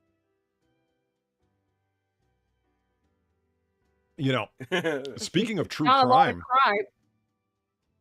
that's what Cato does now. He hosts a true crime podcast. Seriously. Oh. Does he really? Mm-hmm. It co-hosts it He's with aged somebody quite well. else. Yeah, I think he has actually. Oh, look at him thinking real hard here. Oh, he's a thinking man. Yeah. Oh my God, is that Cato Kalin?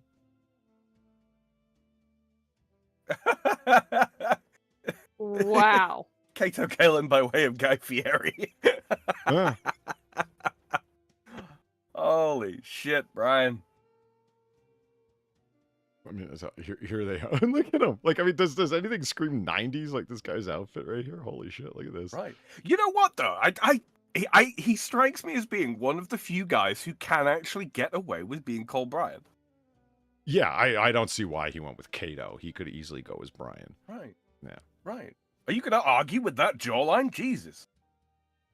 That is a very, it's quite square, isn't it? Almost as square as Nicole Brown's. I remember I lived long enough to see Megyn Kelly go. So apparently there's this conspiracy theory out there that Nicole Brown wasn't killed, that she lived and renamed herself Megyn Kelly, and I'm her. Look. And I've heard that before. Megyn Kelly is actually Nicole Brown Simpson. She lived, and this is her new life and it's like, trust me, guys, I have a life before June 12th, 1994. I went to college. My mom knows who I am. I'm not Nicole Brown. And it's, That's what Nicole Brown would say. you should see under that video, everyone started trolling her, going, "Sure thing, Nicole. Whatever you say, Nikki." Like, fucking holy shit. The thing is, though, is like you look at like pictures of Megyn and Kelly at the time. Yeah, they are ringers, absolute ringers. Yeah, it's not anymore, but back in the day, a younger Megyn Kelly does look like an older Nicole Brown. It's true. I'm not really sure why that is, but yeah. So remember, I was telling you, Far, that the whole timeline of the murder started with the dog and the plaintive wail. Remember that? Yeah. Okay. And it was the guy discovering her Akita dog that had bloody paw prints, unfortunately, that had walked through her blood. That's really, that always makes me sad, man. That's really poor dog and poor her. Like, you know, just somebody found out you were dead because somebody traced the dog's bloody prints back to your body. That's sad. You know what the dog's name was? Kato. Holy shit. You named your dog Kato? She had a dog named Kato before she ever met Kato Kalin. It's just one of the weird coincidences that floats around this damn story. I can see human golden retriever Kalin here being that's his in. Oh my God, I'm named like your dog is named. And they became friends. I buy it. Absolutely. Yeah, I can see that. Yeah.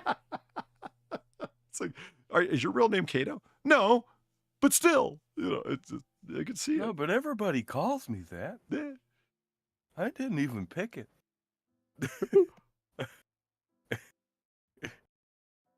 Had to go into a surfing competition when I was a kid. My buddy suggested that Brian Kalin would never sound cool, you know? I choose to believe he talks like that. He talks like your description of him is like simple and innocent and not able to fool anyone. The worst poker face ever. Like that's that. Imagine somebody who talks soft, reticent, no bass in their voice, suggests things rather than says them. That's how he sounds. Yeah, he doesn't sound spaced out. He just sounds very tentative. You know. Yeah. He to his credit, he's not like that anymore. But it's like, you know, this is a beach boy who, you know, turned into a beach man. He's still very much like a 14-year-old at this time. But he finally did grow up. Beach boy. He grew up into a beach man. Actually, and when he's really old, he'll be beach pop. Patio furniture. Yeah, the name Kato is from the Green Hornet character. That's who he named himself after. Mm-hmm. Or Bruce Lee's character on Green Hornet. People are talking about the Akita as being a vicious dog and so on. Yeah, that's it's one of the things that people infer into what was going on. Why did the dog not bark loud and attack and defend its owner, namely Nicole, while she was being attacked and killed? Because the person who was the attacker was very, very well known to the dog, namely OJ. Yeah. Yeah. Again, people are inferring that, but that's why. It's like nobody heard the dog at all until they heard it wailing. As regards to the viciousness of Akitas, I can testify to that personally. Is that right? The only dog that has ever bitten me. Huh. Yeah, that was an Akita. Huh. They don't look vicious, but, you know, that doesn't mean anything. They're a saber-toothed Shiba Inu. I still got some pretty gnarly scars from it, actually. Okay, unsecured penguin causes helicopter crash after getting its adorable whittle feet all over the controls. Special Agent Tux, mission complete. Are there any penguin pictures? Oh. I bet you this is how the helicopter pilot looked. No. You don't even get to see the penguin? No, but here's the results of the crash. I want to see the penguin. Yeah, I want to see the penguin. Yeah, I know. And I want to see if it has cute little feet. Little whittle feet? Yeah, little feet. Adorable whittle feet. Okay. I want to make this clear from the get-go. The Penguin survived the helicopter crash. Smart. I mean, to put, because I was wondering, and you just can't, you didn't bury the lead. That's honestly what everyone cares about. They don't care if the humans survive. They really don't. Yeah. It's No, they fears don't. are allayed. Yeah. Thank God the penguin lived. Yeah. Does the bird who looks like he's in a tuxedo, it lived, right? Yeah. Guys, it's a flying penguin. Of course we care whether or not it lived. The only one of its kind. You think they held it out of the window of the helicopter when they were at low altitude so that it could experience flight? If they didn't, they should have. Yeah. What can we take from Kato? Just because you're white doesn't mean you have to investigate that noise.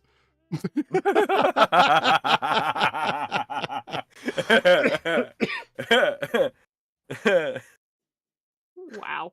I mean, wow. So there's, I mean, I guess it's sort of just to sew up that thing, that storyline. A limo driver shows up to pick up OJ to take him to the airport for a flight to Chicago.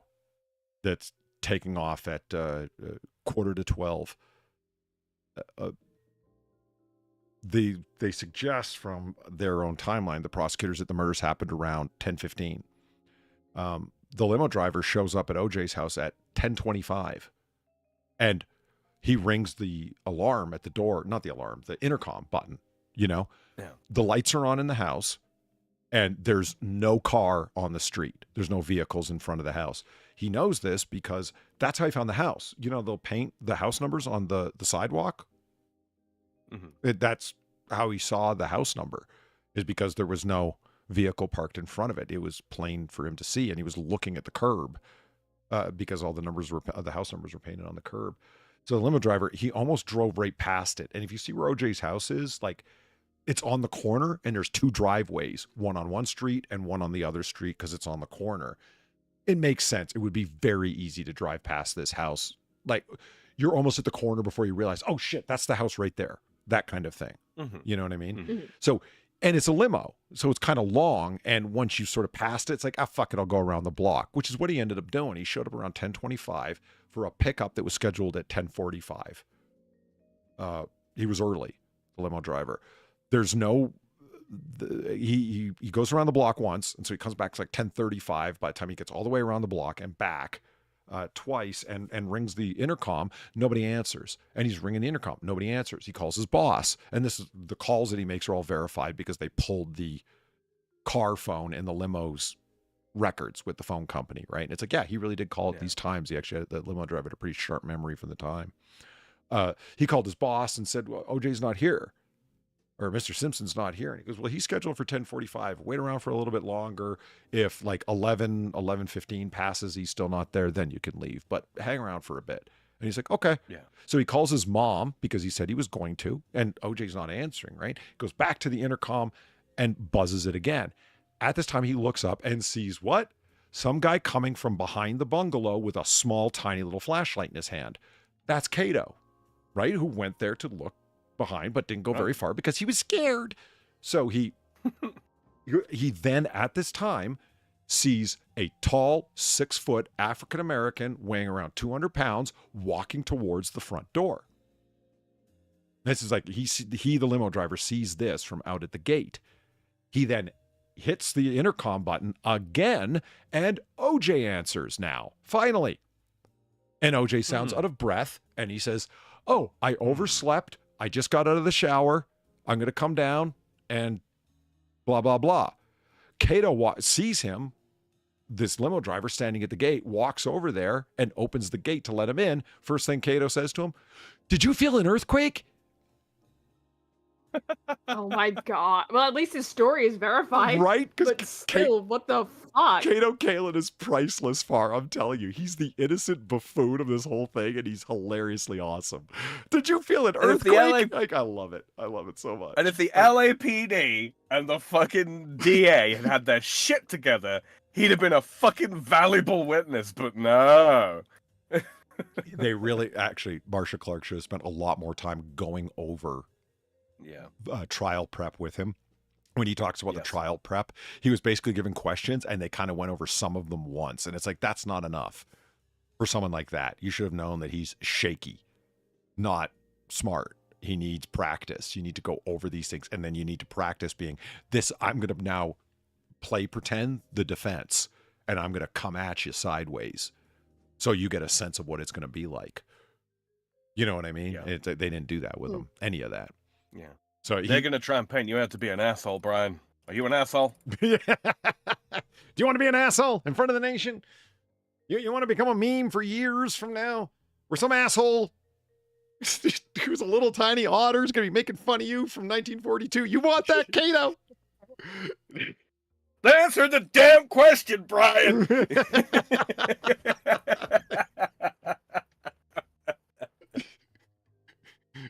You want an Australian in a flesh suit, a Frenchman who sounds British, and a tiny little American otter in 1942 making fun of you 35 years from now, Brian? You need to get it together, Beach Boy. I love that they get all. Do you want to remain a beach boy, or do you want to become a beach man? Exactly, yeah. Cue the training montage. So what ends up happening is leaving a lot of like details that happen, like the one bag that OJ wouldn't let anybody near, the small handbag, which is supposed to have his bloody clothes and the murder weapon in it, which are never found. The murder duds and the murder weapon are never found. And the supposition is that they're in the small handbag that OJ had with his other luggage. He had a garment bag and a classic, rectangular piece of luggage. Those he let the limo driver put in the trunk of the car. And then Kato, who's trying to help him put his luggage away, because of course he is. Right. He's trying to help him get into the limo, like OJ needs your help. But he's like, everyone's pet. So he's trying to help. And when he goes to grab OJ's bag, and the limo driver also testifies to this. It's like when Kato went to get the bag, OJ went, "Don't touch that!" And How did this man walk free? I know. And quite easily, apparently. Forgive the pun, but fuck did they fumble the ball? Excuse me. Okay, so I was OJ. taking a drink there. What's funny is the last thing that the driver sees, the limo driver, he drives OJ to the airport, and OJ asks for the windows down, and OJ asks him to turn the air conditioning on, and he's very much not talkative, and the limo driver can visibly see that he's sweating. And he's like, it was actually a pretty chilly night. So it struck me as very odd that he was sweating at all. And it's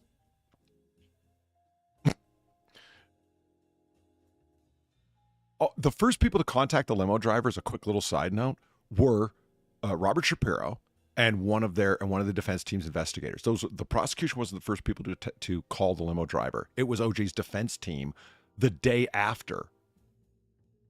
That's how quick OJ's defense team got a hold of the limo driver. That fucking fast. Holy shit. And it makes sense because OJ knows the owner of the limo service, Town and Country Limo Service. That's why he was using them. Like, he knows the guy who runs the company. And sure, if I need rides or my friends need rides or Nicole needs a ride, I'll use your limos. Sure. That kind of thing. And so OJ's like, oh yeah, that was Town and Country Limo. And I don't remember the driver's name, but here's the receipt. Oh, well, here's the driver's name right here. It's like, well, let's fucking look him up. Let's give him a call. That fast. That's how they did it. They're talking to him, and the limo driver, didn't know, but they illegally recorded that conversation. He was on speakerphone with the two of them in the room listening, Robert Shapiro and this defense team investigator. He knew he was on speakerphone, but he didn't know he was being recorded. I say illegally because California is a two-party consent state to record somebody, and they didn't ask for his consent. So anyway, they did record him. That recording was later played for him in Marcia Clark, the prosecutor's office. They're listening to it both together for the first time, which is interesting. And it doesn't matter that it was the first time, but guess what happens at the end of the call? He goes, okay, so is everything went? Yeah, we'll get back to you if we need anything more. Thanks for your help. And he says, hey, no problem. If you need to know anything more, let me know. They hang up. The mic's still hot. They didn't stop the recording, but they started talking. The defense attorney and Robert Shapiro and the investigator. And he said, Bob Shapiro says, wow, you get a load of that? And he says, yeah.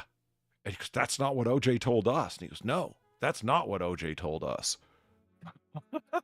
And then the investigator says this, do you sweat when you get out of the shower? And that's when the recording stopped. What was the answer? Does he sweat when he gets out? Well, the answer is fuck no. It's like a rhetorical question, right? It's like, that's not what OJ told us. No, that's not what OJ told us. Hey, Bob, do you sweat when you get out of the shower? Meaning like, OJ fucking did it, man. You know what I mean? Like, that's what they're saying. Have you seen our client? He's going to jail. Yeah. And then he doesn't. Do you know how I spell plea bargain? OJ. Hey, Bob, have you ever been to a Turkish bath?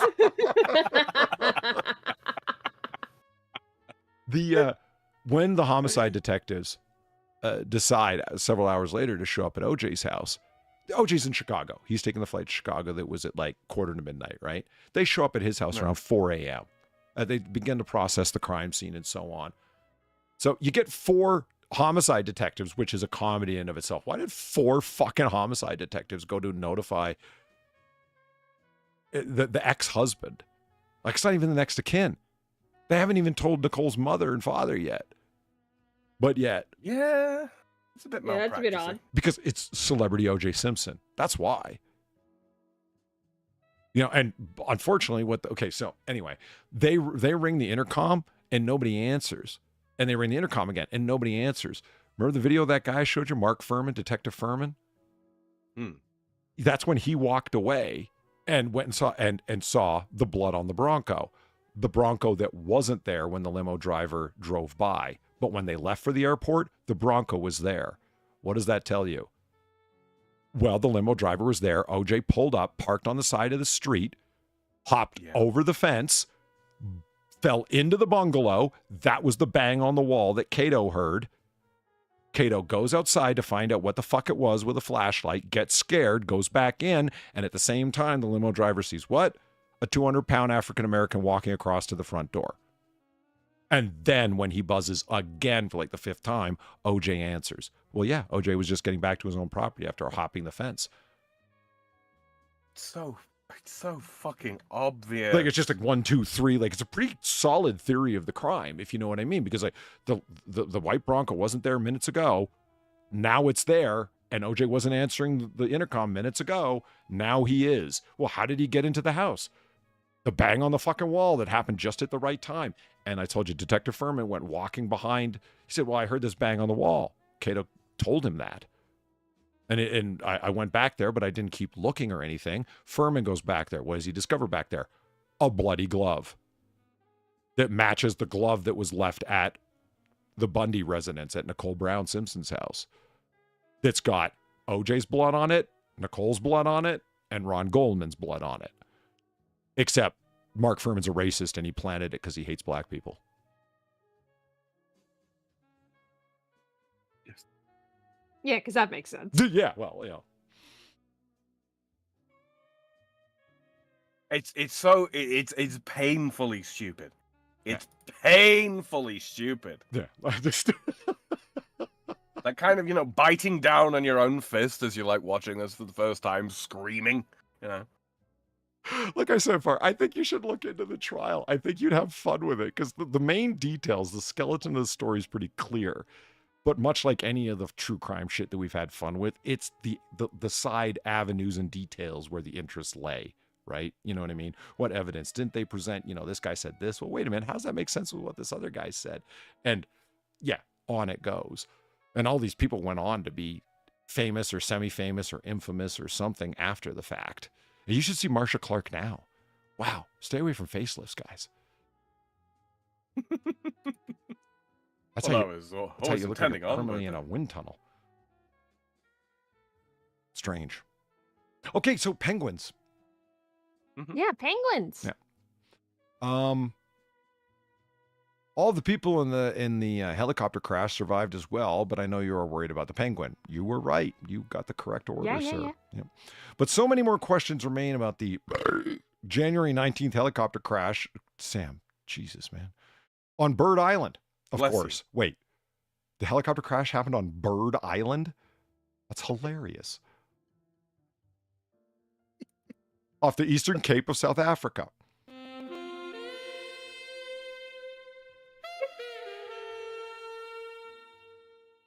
Norm McDonald, thank you for the $3. O.J. Simpson said he didn't commit suicide only because, quote, my mother told me you didn't go to heaven if you kill yourself, end quote. Oddly, his mother did say, quote, it's okay to kill other people, though. Huh. That's a weird thing to tell your son, Eunice Simpson. I happen to know her name's Eunice because she was there for a lot of the trial, and they kept pointing out, there's Eunice. Now, there's a name that's gone out of fashion. Holy hell. Oh, yeah. Eunice, Beatrice. Sorry, Far. I know you don't like being doxxed like that, but...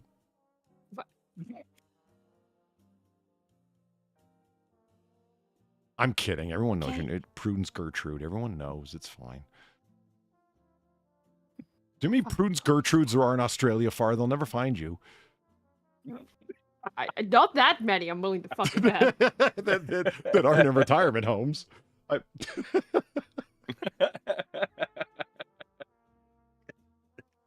Yeah, how many outside the retirement homes? Well,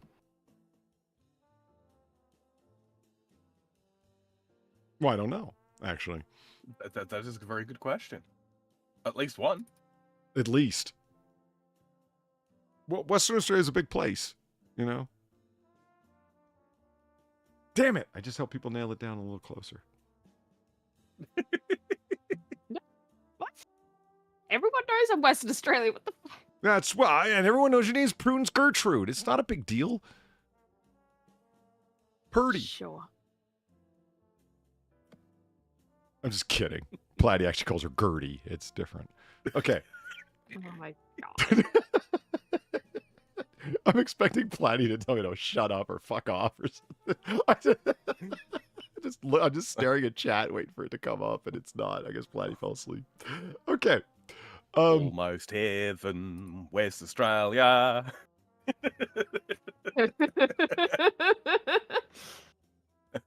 Country road.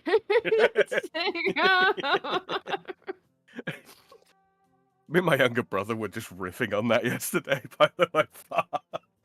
Oh god. Stood my parents. Stood in my parents' kitchen, you know, the kettle on. We're getting ready to make some coffee. He comes in and we're just chatting back and forth. And I don't know how the subject of West Australia came up, but yeah, it did. And we sort of like looked at one another. And he broke out the first line, and then we just kind of carried it on from there. It was great. We should do a Zillow walkthrough of OJ's house. Oh. Does it exist? Well, I mean, there's enough crime scene photos that, yeah. And as long as you ignore the bloody socks on the floor and the blood trail going upstairs, it's a beautiful home.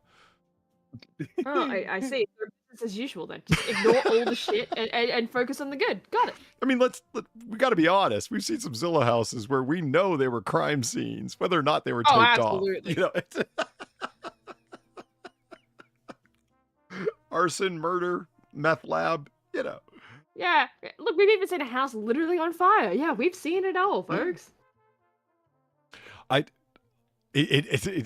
That's one of the things I enjoy looking at is it's like, wow, that really is a beautiful house. OJ really did have a very nice, except for the pool, because I just don't have any use for a pool. Like, I realize they're to swim in, but I wouldn't. It's one of those figure eight shaped. Figure eight, you'll be great. You're great. You could skate.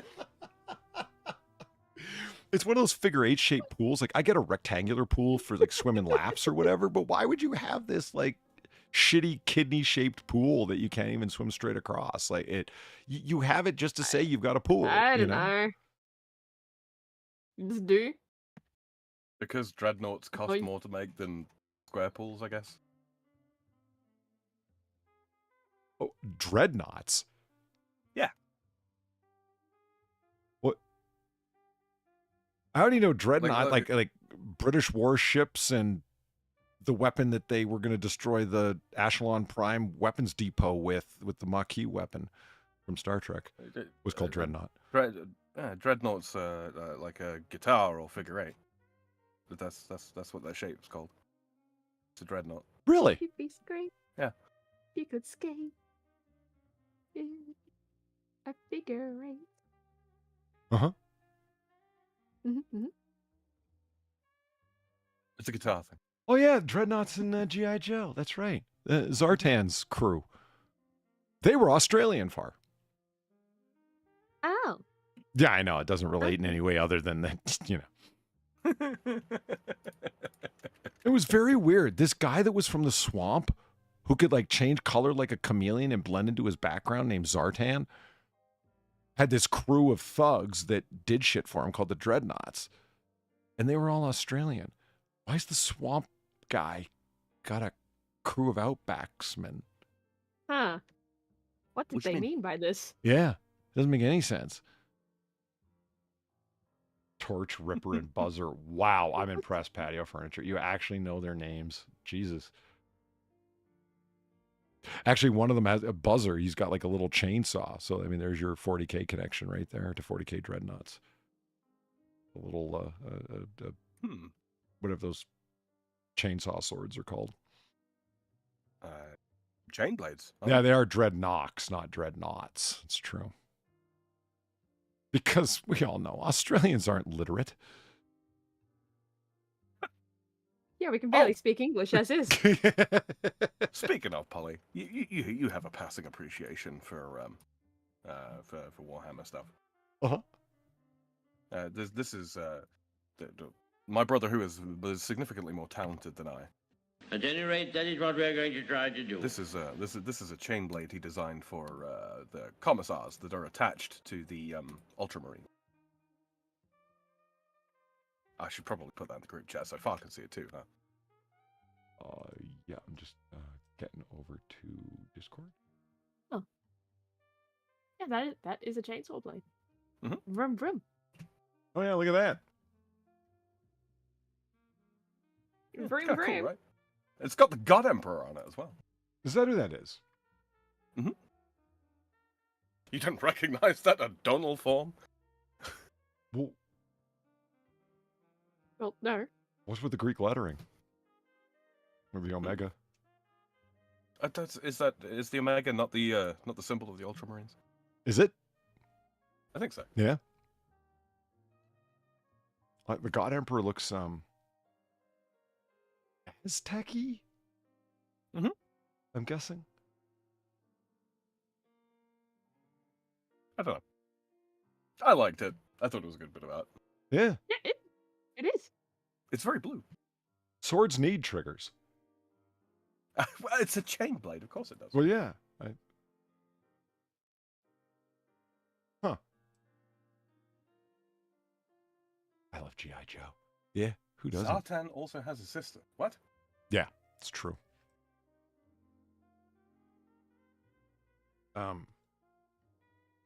Zorana?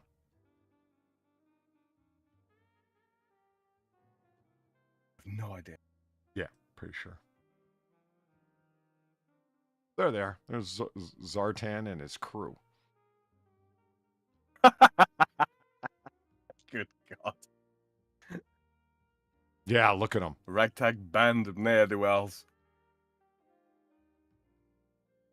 Don't these guys don't they look like people you see at the pub for? Yeah, all the time. Yeah, Yeah. yeah. Oh, here we go. All the action figures. Good Lord. Now there's his sister right there. Zartana. Look, she's got a wrist crossbow, Far. That seems practical. Oh, Incredibly practical. Wow. oh. They have one of those in one of the Assassin's Creed games.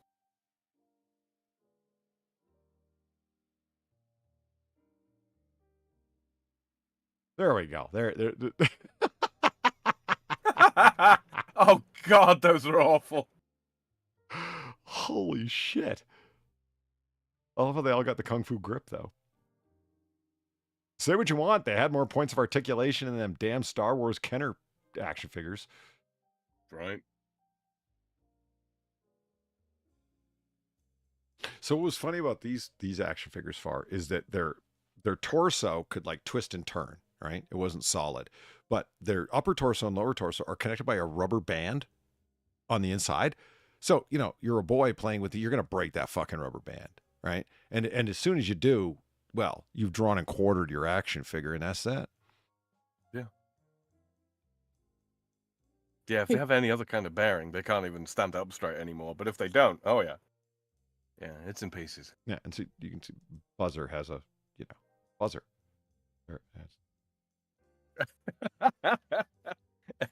Oh, I great. choose to believe that's how Millet sees himself.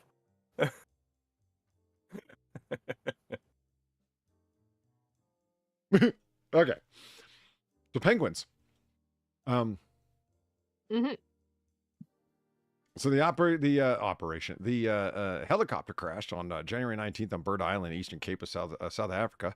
Like, they have questions such as, like, why was a penguin there on the helicopter? Why was it so unsecured? Okay, I find the idea of a penguin wearing a seatbelt adorable. Was it also insecure? And if so, can we reassure it of its cuteness even though it caused a major aviation incident? What do you mean, but what was a penguin doing on the helicopter? They're just mad that they haven't got a fucking penguin in their helicopter. Aren't you jelly? Yeah. Bro? That's what that is. Pure envy. Look at these people correcting me in chat. Or informing me, rather. O-ring figures are making a comeback. The O-ring can be replaced, you know. Yeah, I've tried doing that. It's a pain in the ass. I don't want to do it. Oh, I'm sure they can be replaced, but I'm just, you know. I'm trying to think how many. Didn't have to. Did I really? Didn't have to repair action figures, should we, Polly? No. No. There should be I'm quality trying to think products. which action figures, which G.I. Joe figures I had actually broke. Storm Shadow did, which was sad because he was the ninja and I loved him. Serpentor did.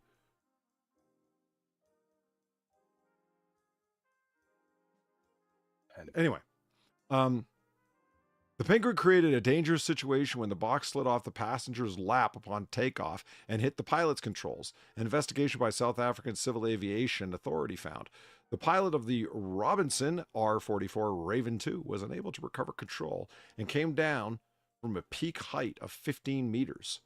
The main rotor blade struck the ground, wrecking the four-seat helicopter. No one on board was harmed during the accident, including the penguin. The South African CAA, in its report, blamed the lack of secure containment for the penguin as being responsible for the crash. I don't know. Maybe penguins really weren't meant to fly. In original images from the South African Civil Aviation Authority, we can see the little guy is not firmly secured. He's more of just kind of hanging out of the cardboard box with holes in it. But hey, at least there's holes in it. There isn't a total lack of responsibility here, just a lack of the kind that prevents flightless aquatic birds from crashing your chopper. So, his widow feet, which were in a box, hit the controls, which is just as good. Smile and wave, boys. Smile and wave. Smile and wave. With just some innocent birds. Yeah, as soon as your chop blades hit the ground, that's it, man. That does not look like a cheap helicopter. That's no... Fuck, what are those helicopters they used during the Korean War that you see in MASH and shit all the time? Where it's just, you know, it's basically got a lawnmower engine running it. Not that. Nope, I got nothing. I mean, don't get me wrong. I'm not saying this is some kind of like Airwolf attack helicopter.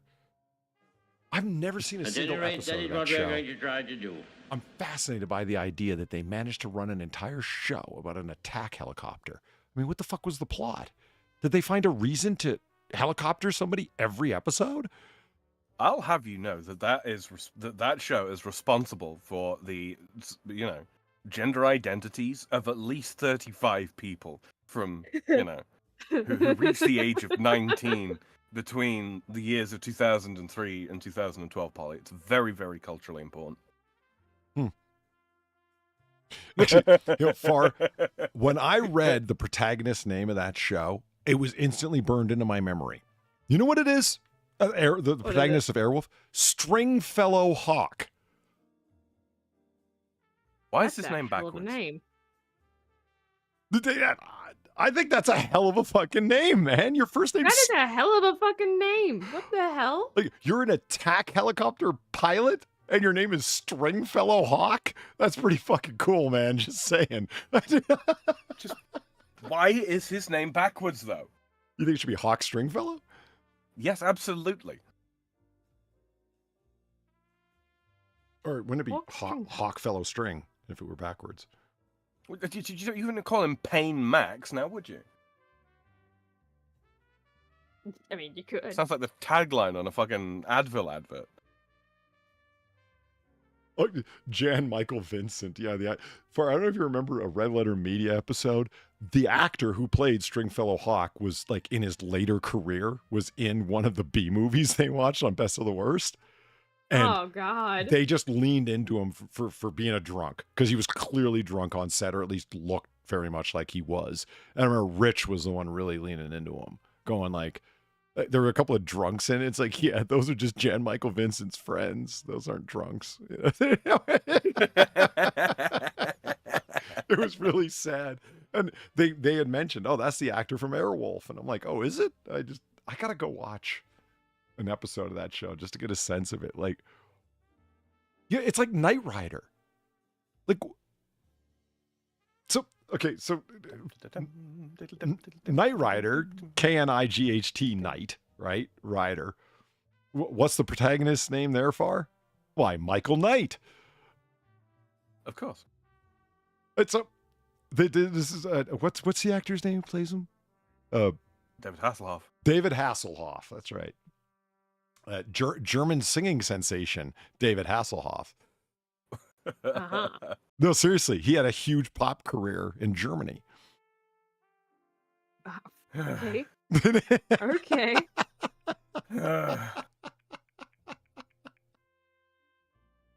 If Germans know anything, it's comedy and pop singers, huh?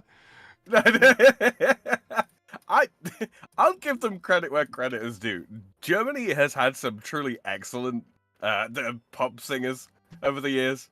They have. Knight Rider holds up. It's a redeeming quality. Airwolf. No, I believe that because it's a car that talks. Oh, sure. Yeah. His car was sassy, Far. It had like an AI in it, and it like had like all these like missiles and gadgets and whatnot, and this cool little Cylon thing on the front. And it was like, what was it? A Trans Am or a Firebird or something? Kind of car. I think it was a Firebird, wasn't it? Yeah, if you lived in the 80s, you thought it looked cool. The glass was bulletproof and shit. And so he would go around and like, like the A-Team was like, if you need help and you can find them, the A-Team will rise to your defense, that kind of thing. I forget how the slogan at the beginning of the show went, but I kind of paid attention to retro television on that satellite channel.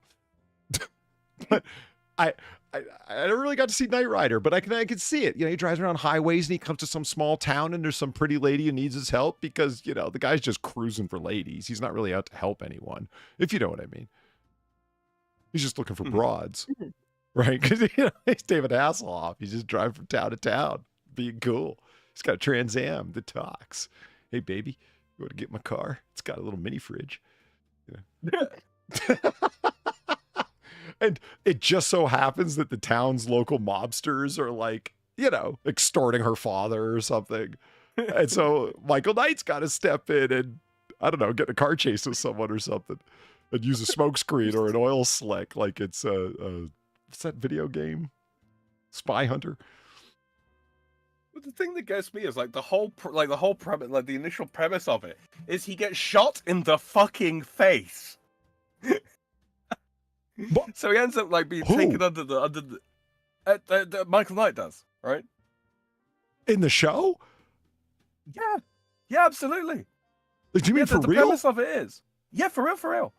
Yeah, so it's like his name's not even initially Michael Knight, right? Oh, It's you're talking Michael within Long. the show. Okay, I meant for real. Like David yeah. Hasselhoff got shot in the face. Oh, no, well, let a boy dream. I thought this was shaping up to be like the Twilight Zone movie where that helicopter took that guy's head off. Remember, Far? Yeah, no, Oh, I good remember. God. And I'll be right back. Okay. But yeah, no. So the thing is like, yeah, he gets shot in the face, and he's gonna die. He's gonna die. And yeah, so this billionaire, what's his fucking name? The billionaire's name is Knight. His last name is Knight. And yeah, so he gets him this life-saving surgery, right? And and then in order to kind of bring him into the fold, as it were, yeah, he gets some plastic surgery done to reconstruct his face, but make it better. Right. And then yeah, sort of adopts him, if that makes sense. Renames him Michael Knight. Yeah. Oh, the guy's name is Knight. That's his company's Knight Industries. That's why the car is Knight Industries 2000, hence Kit. Okay. Mm-hmm. Okay, it's all coming together. Wilson Knight. Is it? Someone in chat's got to know that. Oh yeah. Someone's got to know. There's Kit.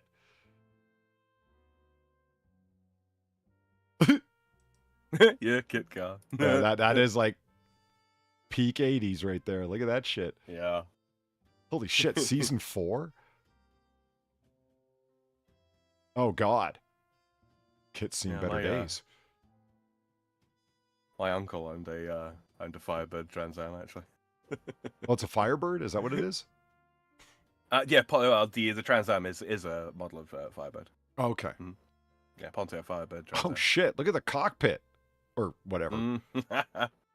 Yeah, cockpit's about right. Holy, is that what it looked like in the show, or is this somebody's like imagination? Yeah. No, and it looked pretty much like that. Apart from there was like a section on the dash where you got the strobing light going back and forth, where for when they needed Kit to talk to Michael when he was inside the car. Fuck. I mean, that's pretty. Yeah. I like buttons and lights and shit. Why doesn't my car look like this? Probably because I haven't been shot in the face and adopted by a billionaire. Right. I mean, we could give you a slap and call Elon Musk. Musk Ryder doesn't really have the same ring to it, though, does it? Plenty of them on Twitter at the moment.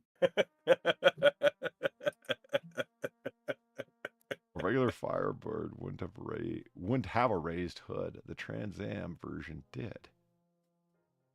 Oh, like the shape of the hood. Okay. Mm. Voiced by Mr. Feeney from Boy Meets World. Huh. I mean, I know the show, but I don't know the character because I've never watched Boy Meets World. Yeah. Fuck, look, he's got little TV screens and everything. Mm-hmm. I've seen very, very little TV, and yet also somehow have watched entirely too many episodes of Knight Rider. There was Bryce in chat says, "You don't want sentient Teslas. They would sound like a Valley Girl kit." Oh, Oh my god! Like turn left. yeah, holy shit, nobody wants that. Yeah, nobody needs that. Ugh, my call. Oh, I hate every second of this. So why did they put this brilliant artificial intelligence in a car? What was the point in that? I genuinely do not remember. I mean, I get the reason for the show because because it was cool. Yeah. But like, Money. I mean, what was their like in-universe reason? They I wanted it to be a don't free remember. range AI. Nice. I genuinely have no idea. Do you remember the Simpsons episode where they did a joke about Knight Rider for Night Boat? Vaguely. Vaguely. They were wait a minute, they were kind of cracking the same joke I was about Airwolf. Like, how the fuck do they make this into a show? I don't get it. They're like, Night Boat. It's like there's always a river or a fjord or an aqueduct. I just that's like something for the boat to go along, right? Because how else would it? A fjord. Yeah. Fjord. And it cuts like, oh no, Michael, what are we gonna do? Hey, we're not gonna be able to catch them. It's like, not true. Look, a water inlet. And it's like, we're gonna keep chasing the bad guys in Night Boat. Jesus. Yeah. We sure do love our contrivances. Mm-hmm. See, far, look at the inside of this car, man. Look at that. Yeah, I see it. What the fuck is that wheel? What the fuck is what? The wheel. Jesus. Yeah. It looks Airplane industrial, yoke. almost. Yeah. You know what it really needs and doesn't have? Triggers here. Where are the triggers here? It doesn't have rockets and shit or machine guns, something? Well, this is Yeah, a the AI reproduction controls that. car, Polly. They're not allowed to put rockets on this one. Well, okay, yeah, fine, but like it could have triggers and sound effects and shit. You just want the doors to go swoosh when they open, don't you? Yeah. Shut up. Bryce is in chat. He gets it. Yeah, I want my doors to go swoosh. Swish, swish, swish. I was Aha, mentioning. doors go swish. Like I was mentioning to him the other day. Oh. My computer. I got 48 gigs of RAM. Speed up, fucker. Look at this guy. He's under the impression he's cool. He's not. I'm not old. I'm hip. He looks vaguely Italian. Yeah. Yeah, he does. Yeah, my name's Guido. What's your point? What of it? He actually looks like he could be in the Italian countryside, honestly, now that you mention it. He really does, doesn't he? Right outside Palermo. He did. Excuse me.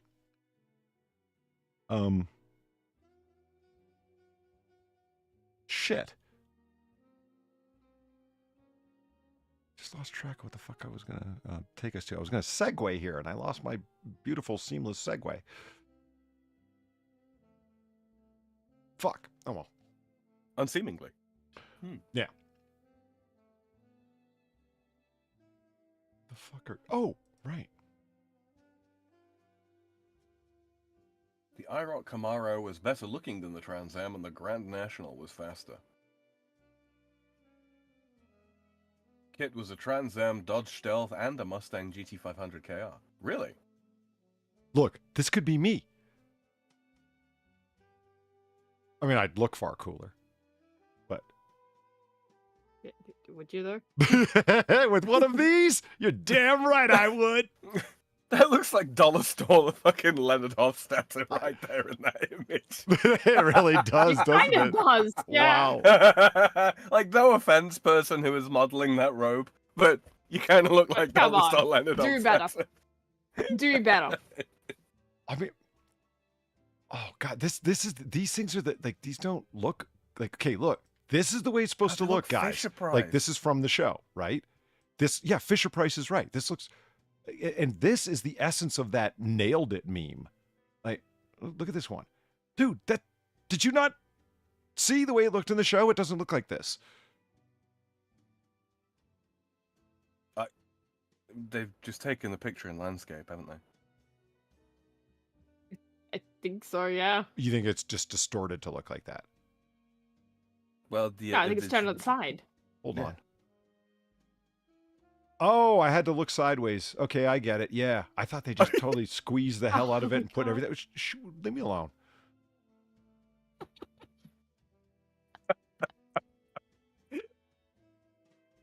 Well done. Well done. You guys are cold, man. Just turn your head. You're to the one that was side. like, did not understand what we were getting at. Turning your head. This looks completely wrong. Look at the controls and all. That's not my fault. I could do a better job of making that thing than this piece of crap that they made. I don't care if it's God, right? I don't care if it's ready to be like hooked up. Like, I mean, the reason why, it's like a door chime or whatever the fuck. And it's like, yeah, you know what? I can go to an electronics warehouse and buy the crap that runs behind it. I took electronics in high school. I have a soldering gun. Right. Fucking 10 minutes work, and you could come up with something better than the fucking Fisher Price crap. Yeah. I mean, that one does look pretty great. I mean, I wonder if they have any of the there. I don't know if you've ever seen it, Far. They've got the Red Letter Media guys have one of these on the door going into their movie room. These are the door chimes from Next Generation. You press the button in the center to go doo doo doo doo doo. What's all the buttons below it for? Assuming those are buttons. They are. Key codes? But they're like, if you lock the door, this is the passcode to get in. And then, right. If you've ever watched TNG, any pad can do anything from anywhere on the ship, apparently. As long as you can hit buttons real fast, you can right. Take control of the ship or reprogram the fucking transporter or whatever the fuck. Saute some mushrooms. Yeah, absolutely. I want a TNG sound. This is what I was talking about, Bryce. What I was saying, this is like the door chimes that people hook up like for different rooms in their house where you can turn the lights on and off and shit like that. I'm like, okay, with LCARS style, like that's the computer style LCARS. Well, the computer system is LCARS. These are really acudograms, but whatever. Let's not get nerdy here. Right? Shut up. I think that ship has very much fucking taken off at warp 3. It's left space dock, sir. Okay. It is well on its way to fucking DS9. Okay. You want to do some wiki how far? Yeah. Okay. Yeah. Well, I'm gonna flip a coin. I was gonna say let you choose, but you chose 2, so we got a fitty shot. I mean, these are just ones I found because I was looking for shit, right? And I'm like going through the the Have a good night, Rock. what's hot right now, I guess. And I just found these. Just yeah, sure. We haven't done this in a while bar for a while. Would you like some wiki house? Would you like some? Yeah, absolutely. Very, both of them are actually pretty good. Yeah, again, just what was there? We have how to deal with puberty, habits and techniques to make going through puberty easier. Huh. Don't stink is one, apparently. Yeah. Yeah, number 1, just don't stink, idiot. Yeah. And the other one, which I think might be funnier, is how to make a guy addicted to you over text. Oh, God, not another one of these. There were so many of these ones. So fucking many of these. Of like, how to make a guy addicted to you over whatever the fuck, right? Or like, how to make someone really into you. It's just, Jesus Christ, how many people The girls are not alright. These to be like the trending, basically, of this website. How many people are looking at these? I don't think it is acceptable to continue to suggest to young, girls and young women that they should get the boys and young men addicted to that. It's creepy, man. Come on. Well, I just think like how, whether they're going to be like legitimate manipulation tactics, in which case, holy shit, man, you guys are dark.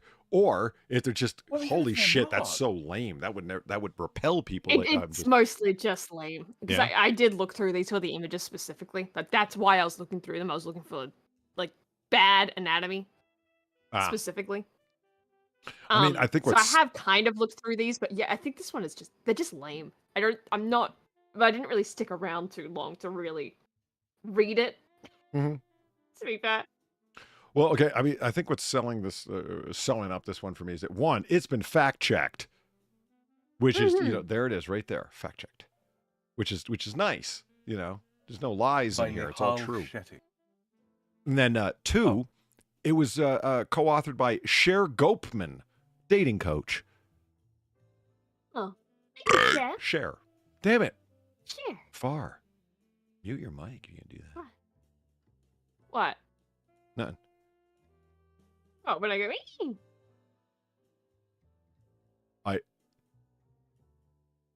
Oh, she's pulling the drawstring on her hoodie. I'm like, what the fuck's going on there?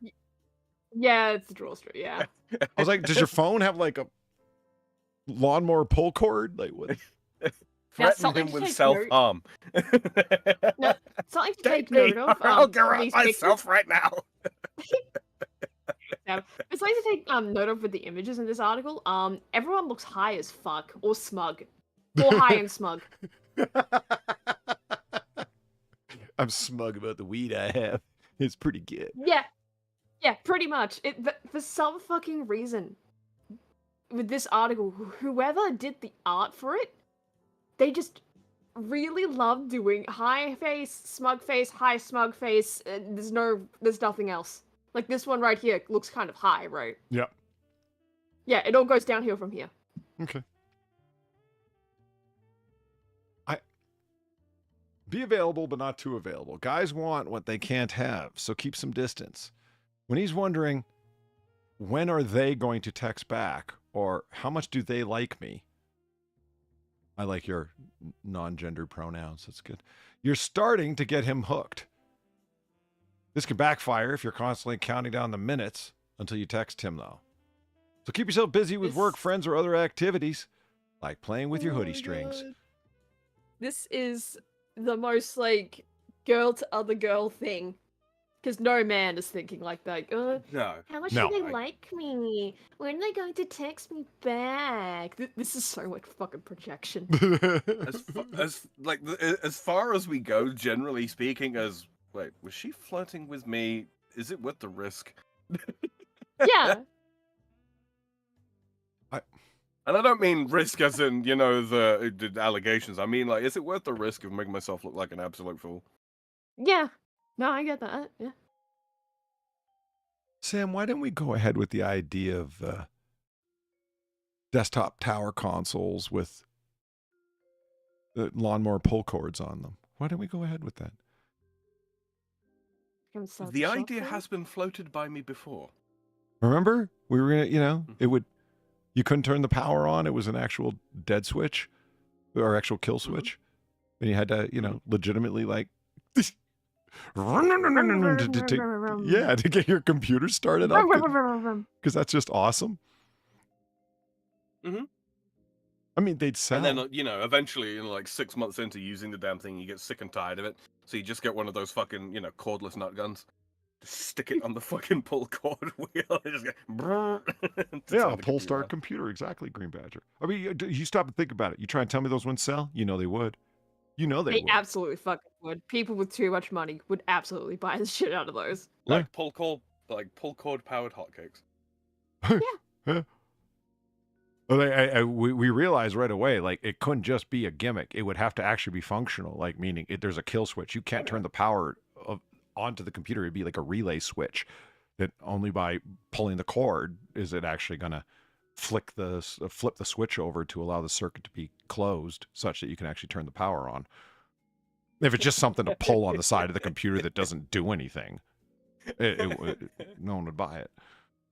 It's like a fucking pull cord attached to a fucking alternator that's got to generate like a certain level of current before the fucking circuit will close.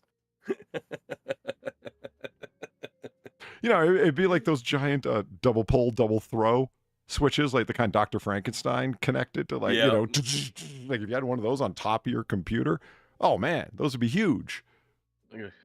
Like an electric, like the electric chair breakers. Yeah, yeah, exactly.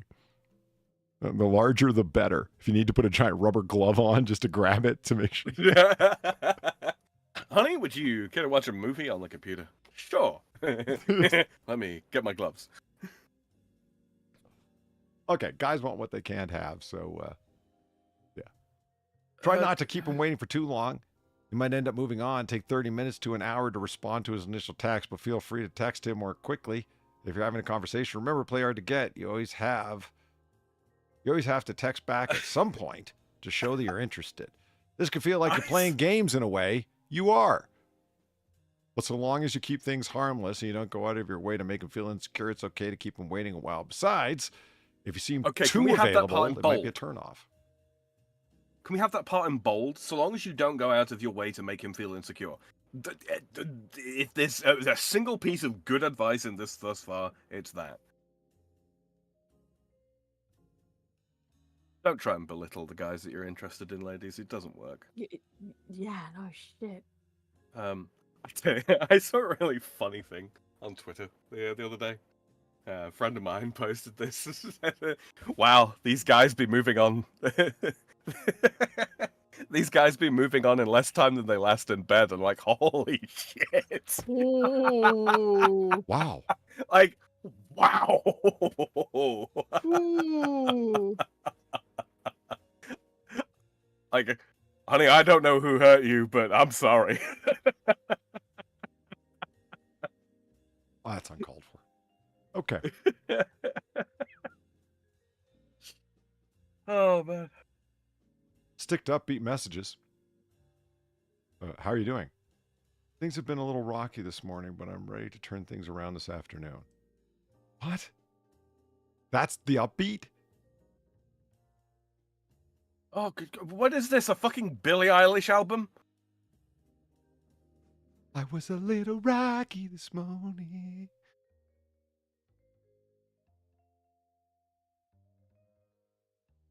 But Fuda Billy started dressing to the right, and things got better in the afternoon.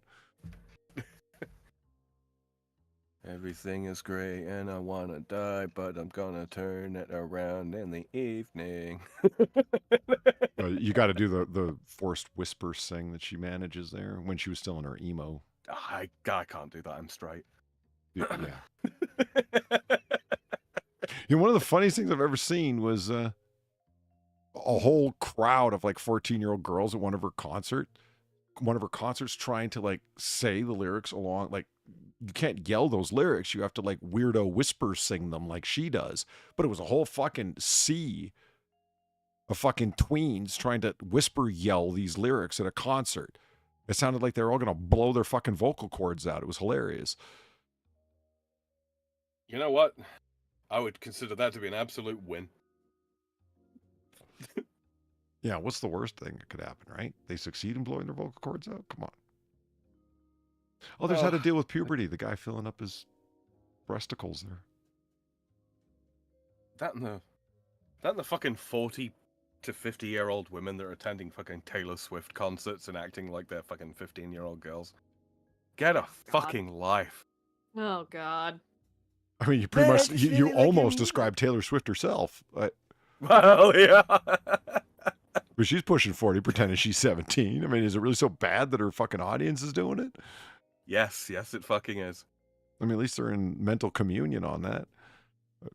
God, it's almost like the fucking like 50-year-old guys that go to like Green Day concerts still and think they're punk. Like, guys, fuck's sakes.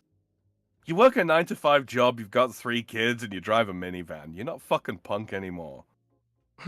And that's okay. That's okay. Because when I was young, I had the time of my life. I hate that song so much. I hate it. Basket Case is the one that fucking has been getting on my tits lately. Like time of your life, like that's the most unpunk song. Like it I don't know. I mean, if you got an emotional attachment to it, that's fine. But just remember, it's not because of the quality of the song, it's because of the fun you had. You know what I mean? Right. Because that song sucks. Just saying. Nobody likes fucking Nickelback. This is how you remind me because of the fucking content of the song. What'd you say, Far?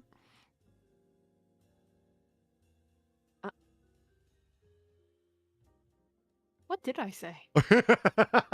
I've been there. Yeah. Oh, God. What did I say? Fuck. I don't know. Hey, Alec, how's it going? I couldn't fall back asleep. I've been there too. Giving off positive energy is very attractive. Guys want to spend time with people who make them feel good and uplifted. So try to be upbeat with your messages. It's normal when you want to vent, when you've had a rough day, but save that for when you have a close relationship with him and talk to your friends or family instead. But if he asks how you're doing, say something like, can't complain. I'm surrounded by good people and enjoying some good weather. Shut up. Don't say that. Don't say that. No. Things were a little rocky Partially this morning, good but advice. I'm trying to turn things around this afternoon. And finally, I'm good as ever. There are a lot of great things happening. Holy shit, these are all bad suggestions. Don't take them, girls. These all sound like stuff that you would go and ask ChatGPT, right? Like, how do I respond without being too emotionally attached? Yeah. And this is shit's out. I mean, the general sort of premise of the advice ain't bad. Yeah, don't go fucking venting all of your problems. Trauma dumping. That's what they call it these days. Trauma dumping. Yeah. Yeah. Don't go fucking trauma dumping. It's not only is it ugly, least but you probably not- made half of it up. Yeah. Or at least not until you actually know the person. Not even Right? then. Then you can have trauma dumping sessions in Discord late at night. Look, You're like, hey, yeah. if something I'm making a actually bad joke. happened, I'm making a joke.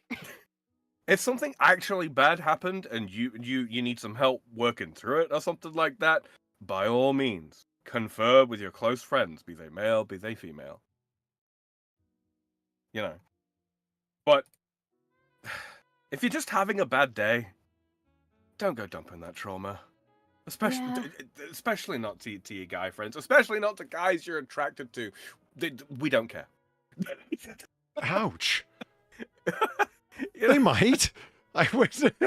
No, they might, but generally assume we don't fucking care. And if it's so important that you don't care that we don't care, then it's good enough to share. If it's so important that say that again. If it's so important that you don't care that we don't care, then it's good to share. I don't know. I think that's a good bar.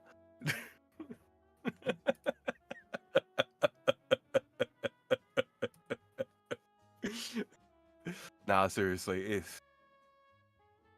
I think that's one of those things that it just is led to from myself and from a lot of my guy friends, I suppose, when it comes to the subject of the things that women lay on us. It's like the play-by-play of the drama of the day, and it's like it becomes you don't too want much that. very quickly, you know.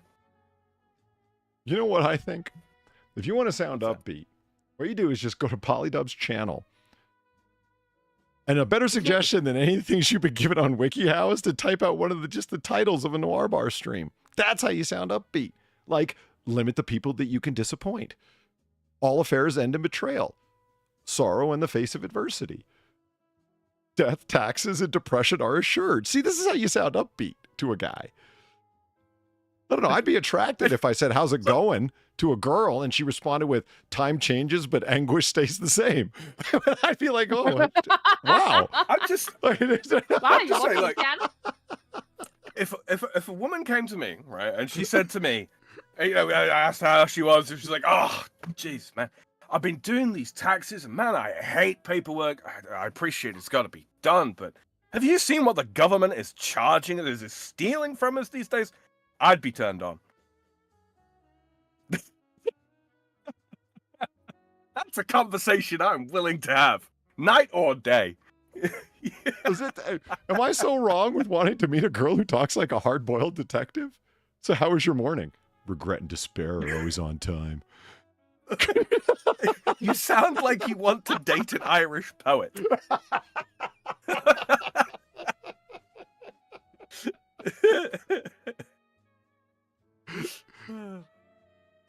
Pain can't be exhausted, only people.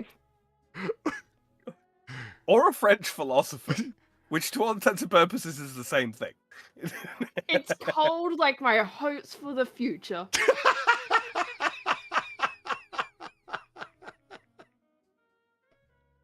Balloon says, hey, I'm 36 and I enjoy a lot of the same stuff that I liked 20 years ago.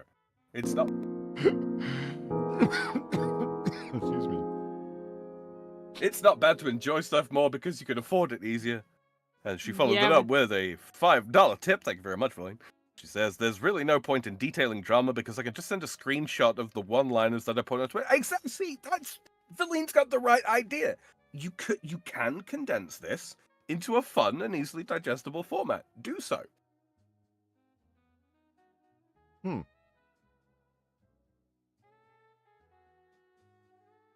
But also, with the affording things, right? It's not really the fact that you can afford them or still enjoy them. No, still enjoy them. It's the fact you're acting like, you haven't aged. You're acting as if, like, you're still, like, 17 when you're, in fact, like, 50 with 2 kids. Like, girls mature faster than boys. Yeah, and then they stop Yeah. when they hit the age of 18. Ouch. Thanks, Sam. That's going straight on the resume. That's what I was aiming for. That's was jokes. Kafar, I got 2 questions for you. Maybe you don't know the answers to these. Maybe you do. But how to safely lighten or highlight hair with lemon juice? Yeah? I think. Is that a thing? Highlight it. Yeah, that is a thing. Yeah, lemon juice just kind of naturally bleaches hair. Yeah. Yeah. No shit. Not a lot, but it's enough. Lemon juice and the sun. Now the sun, yeah, okay, but I just... Well, no, I'm saying combine the two. Like, you put lemon juice in your hair, then you go out in the sun. Okay. Yeah. All right, second question. What does the angel number 0404 mean? I don't fucking know. That's but a little I'm not weird, right? surprised that you're getting... I did a stream about this, like, maybe a couple of years back, because I found all those angel number ones. There's a whole bunch of those. What does that mean? An Where they're angel just like, number? what? Angel... Fuck, I forget exactly what it was. It's something... It's basically just new age nonsense. Okay. Basically, of like, Is oh that yeah, these numbers numerology have crap? such special meaning. Basically, yeah. What in chat? 0404, angel not found. Nice. 10 out of 10. Thank you very much, Valim, for the $5. It says, far to share the secret. Don't have children be like me. Spend the money on the toys that you couldn't get as a child because you're a grown-up with grown-up money. No, but good that you... Okay. Okay. I don't know, Valina. I don't think it's a fair endorsement of the lifestyle to say don't have children buy toys. I feel like there's a... You might have to defend that one more strongly. I'm willing to hear it, but I think you might have to argue that one better.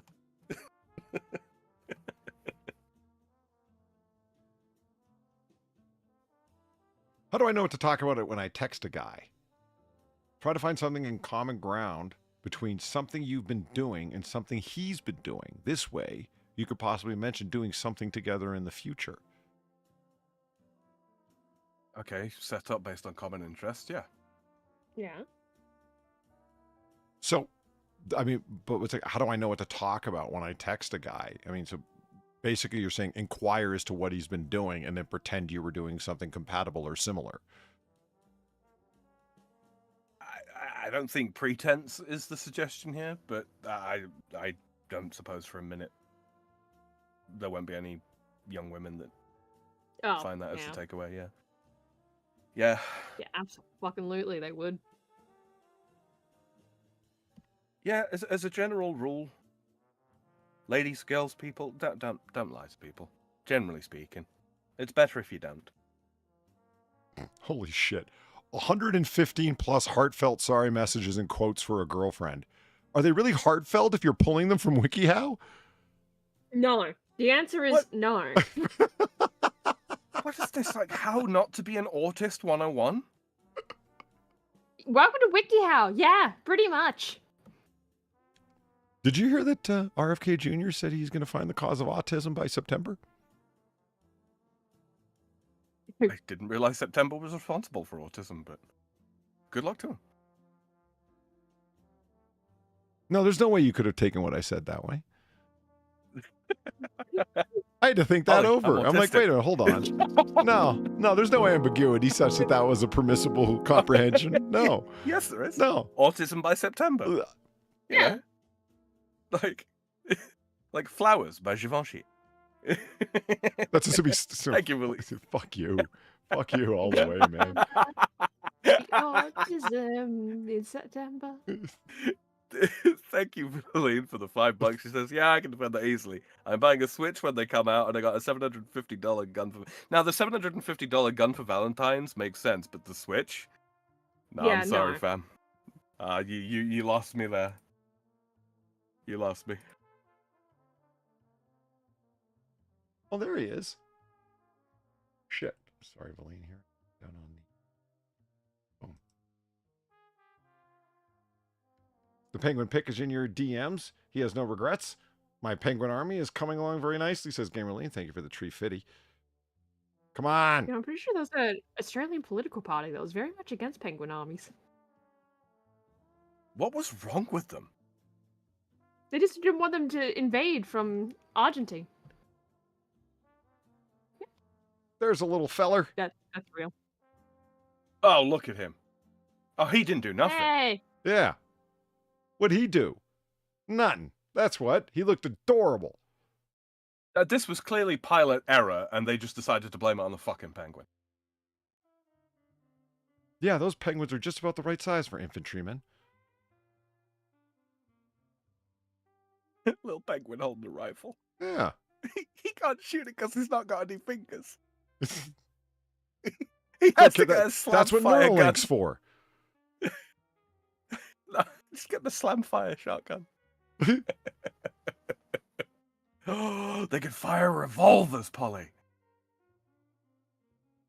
All we have to do is tape the trigger down.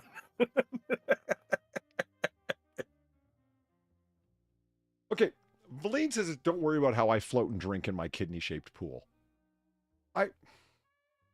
Thank you very much for the 350. I don't know. I guess I just... Don't drink the pool water. It's bad for you. Kidney-shaped. That's just good advice.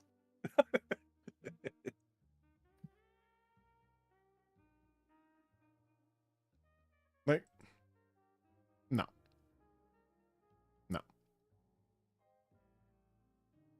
Bean. Yeah. A It really does bean. look like Yeah, a thanks. fucking- That's good. Yeah. Welcome to the bean. It just looks like the fucking, bedpans that they have in hospitals, right? This looked very Welcome much to the like... bean pool, motherfucker. This is very much like the pool in the back of OJ's house.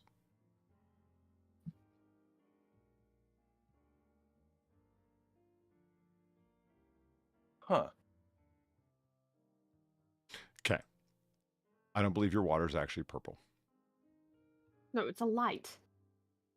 I think it's a Photoshop, but okay. What, you think the pool is full of lean? Is that it? Hell yeah. It's a lean bean. Holy shit. Lethampool.ca. Hey, where's the icebergs? I don't...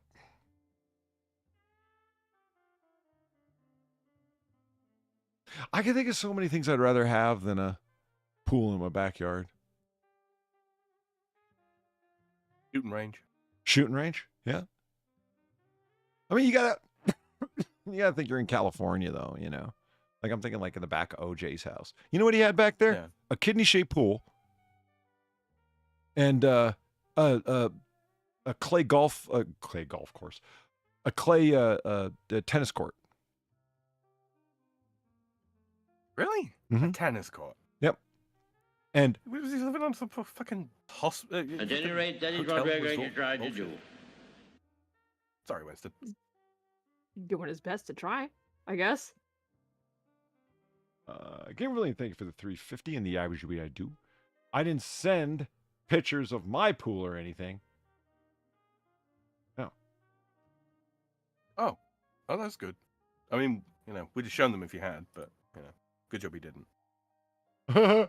She's got one of those constant vacuuming things. Do you know what I mean? A pump? pool filter?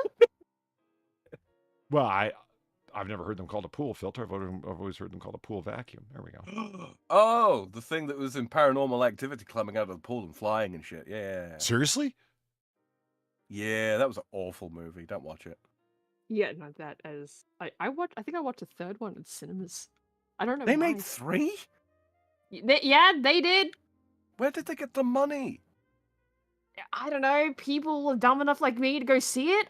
I mean, I never seen the first two. I just saw the third one because I had a friend at the time that was like, "Yeah, let's go watch Paranormal Activity in the theaters." Oh, Like, God. okay. It was so Okay. fucking low effort, wasn't it? Yeah, no, it's pretty fucking atrocious. Like, I don't even really watch horror movies, especially back then. But I'm sitting there just like, it's just jump scare the movie. You know what? And then I have my friend next to me, like going over all the fucking lore because apparently there's lore for these movies, and she's like, "Yeah, so there's a curse on the family, and they have to get the firstborn son in the family to the demon because of a deal that they made, and then they only have daughters, but then they have a son, and that's when all this starts." It's like I don't what. Holy shit! What? How did I miss nobody you know commenting about the purple pool and calling it the lean bean? That's what I said. Yeah, that's what Sam said. I didn't hear that. I didn't hear that. That's really funny. Holy shit! Okay, can we just like really quick stop and point out that Valine has apparently 2 sizes of rubber ducky in her pool? Oh my god. That's what One's a regular size one and one's a Valine size one. Even if that's what even if that's not what they are, I choose to believe that's what those are. Yeah. Sam said it first. I don't know. I'm not reading chat, and apparently I'm not listening to Sam either. So I'm behind, man. Like at least 3 minutes. Come on, chat. You can't expect him to break the habit of a lifetime. Yeah. Please not this quickly. No, it's not an auto skimmer. It's not. So did you just throw your vacuum cleaner in the pool? That won't work. Crawl along the bottom. Yeah, that's what I thought. You know, to pick up people's turds and stuff. Yeah, Who is shitting in your pool? Her neighbors. It's Valine. Come on. You don't think she's got enemies? Well, yeah, No, but that's those entirely things believable. don't pick up turds. They don't pick up anything big. I mean, Wait, that's how what? you They know that struggle with I've leaves. moved somewhere in your neighborhood when you start getting empty liquor bottles floating in your pool.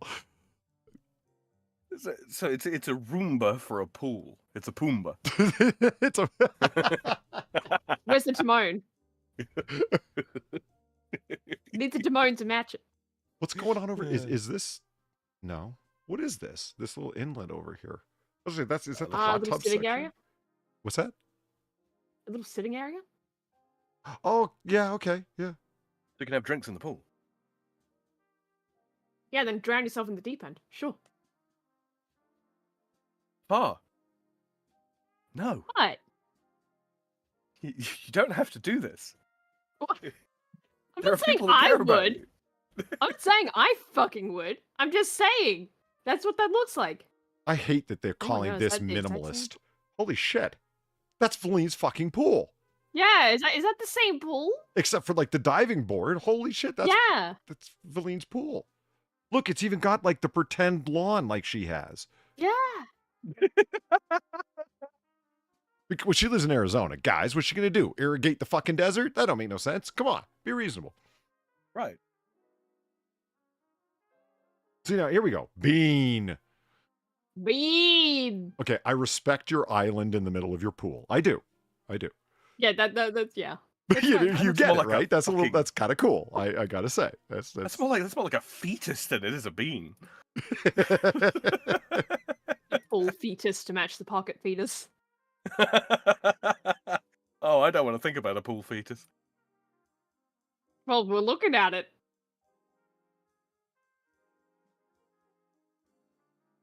I mean, and Think there's. about it, Sam. I just know there's palm trees about on their little island too. Yeah, there is. Huh. Yeah, I'd still rather have a rimfire range. Just saying.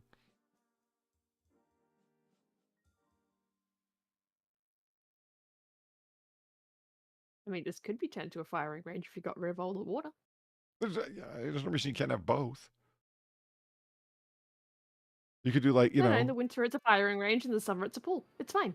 Yeah, Can we have a floating firing range? Is that a bad idea? Probably. Potentially might be a bad Yeah, idea. I'm not sure how, but just give me a second. I'll figure out how. See, when you drain out the water, here's your berm in the background. And Oh god, it's the fake waterfall thing. It just reminds me of my aunt's house. I know. Well, okay, not your aunt's house, but the fake water pool is just kind of... Yeah, I mean, yeah, her pool where, I stepped on glass and yeah, that was fun. That was a fun time. It could have been worse for. It could have been a bee. I would have been impressed if a bee managed to find its way to the bottom of the fucking pool. And lived enough to sting me. Because that's what fucking happened. It just, went down to the bottom to, like, tap my foot, and I stepped on a piece of glass. See, I've never had a pool. Do you have a lot of dead squirrels when you have pools? What? We don't have squirrels here, so no. Oh. You don't have squirrels on your continent at all? Really? No, they're not native here. Oh.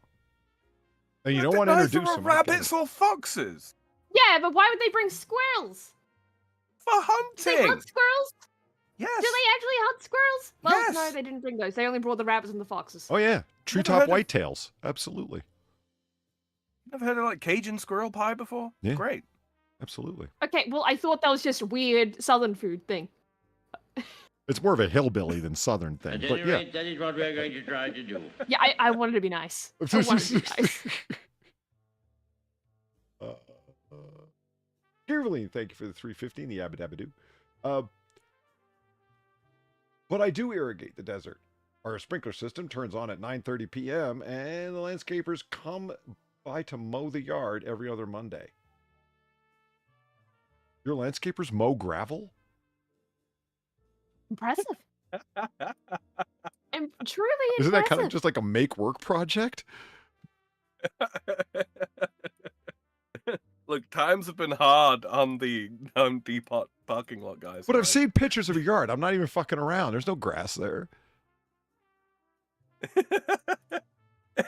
They mow the astroturf.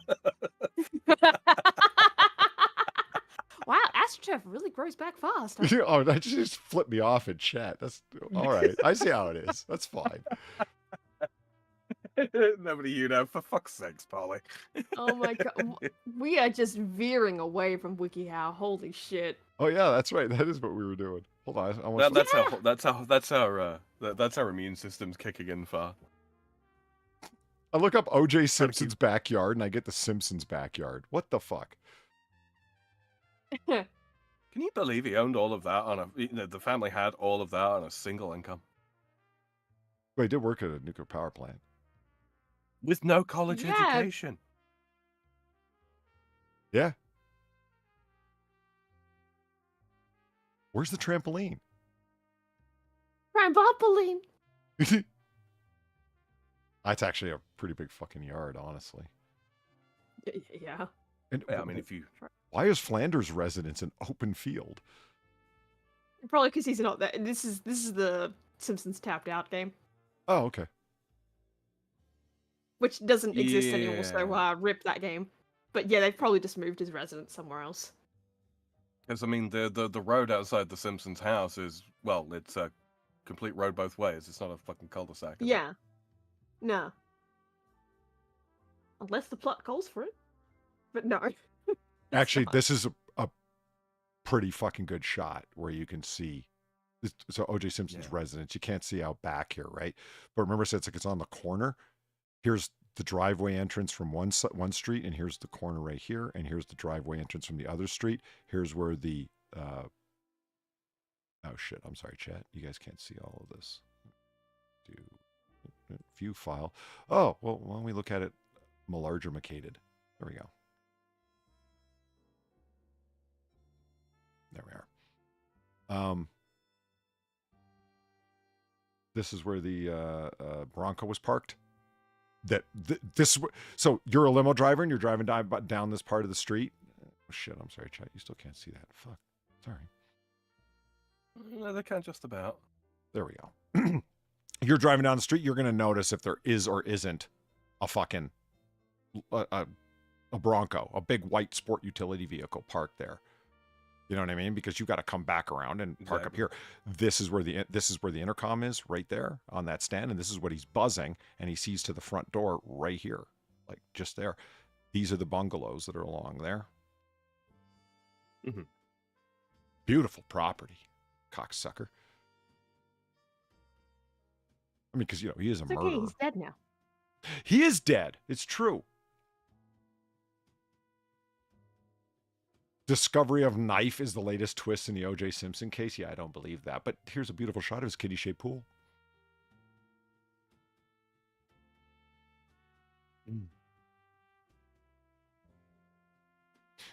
Look how many people drive by, and they got the whole place like cordoned off. Like this is a different intercom buzzer, and there's no longer like the pneumatic or hydraulic gate that was there before. You could see through it and see up to the house. Now they just got like this big old area blocked off, and it's like his house location because they leveled Nicole Brown's house and his house, because who's going to want to live in either one of those places, huh? Yeah, after they failed to file all the fucking evidence. Yeah. Hey, looking good, OJ. See, what you should do is when you take your helmet off, repick your afro, brother. Come on.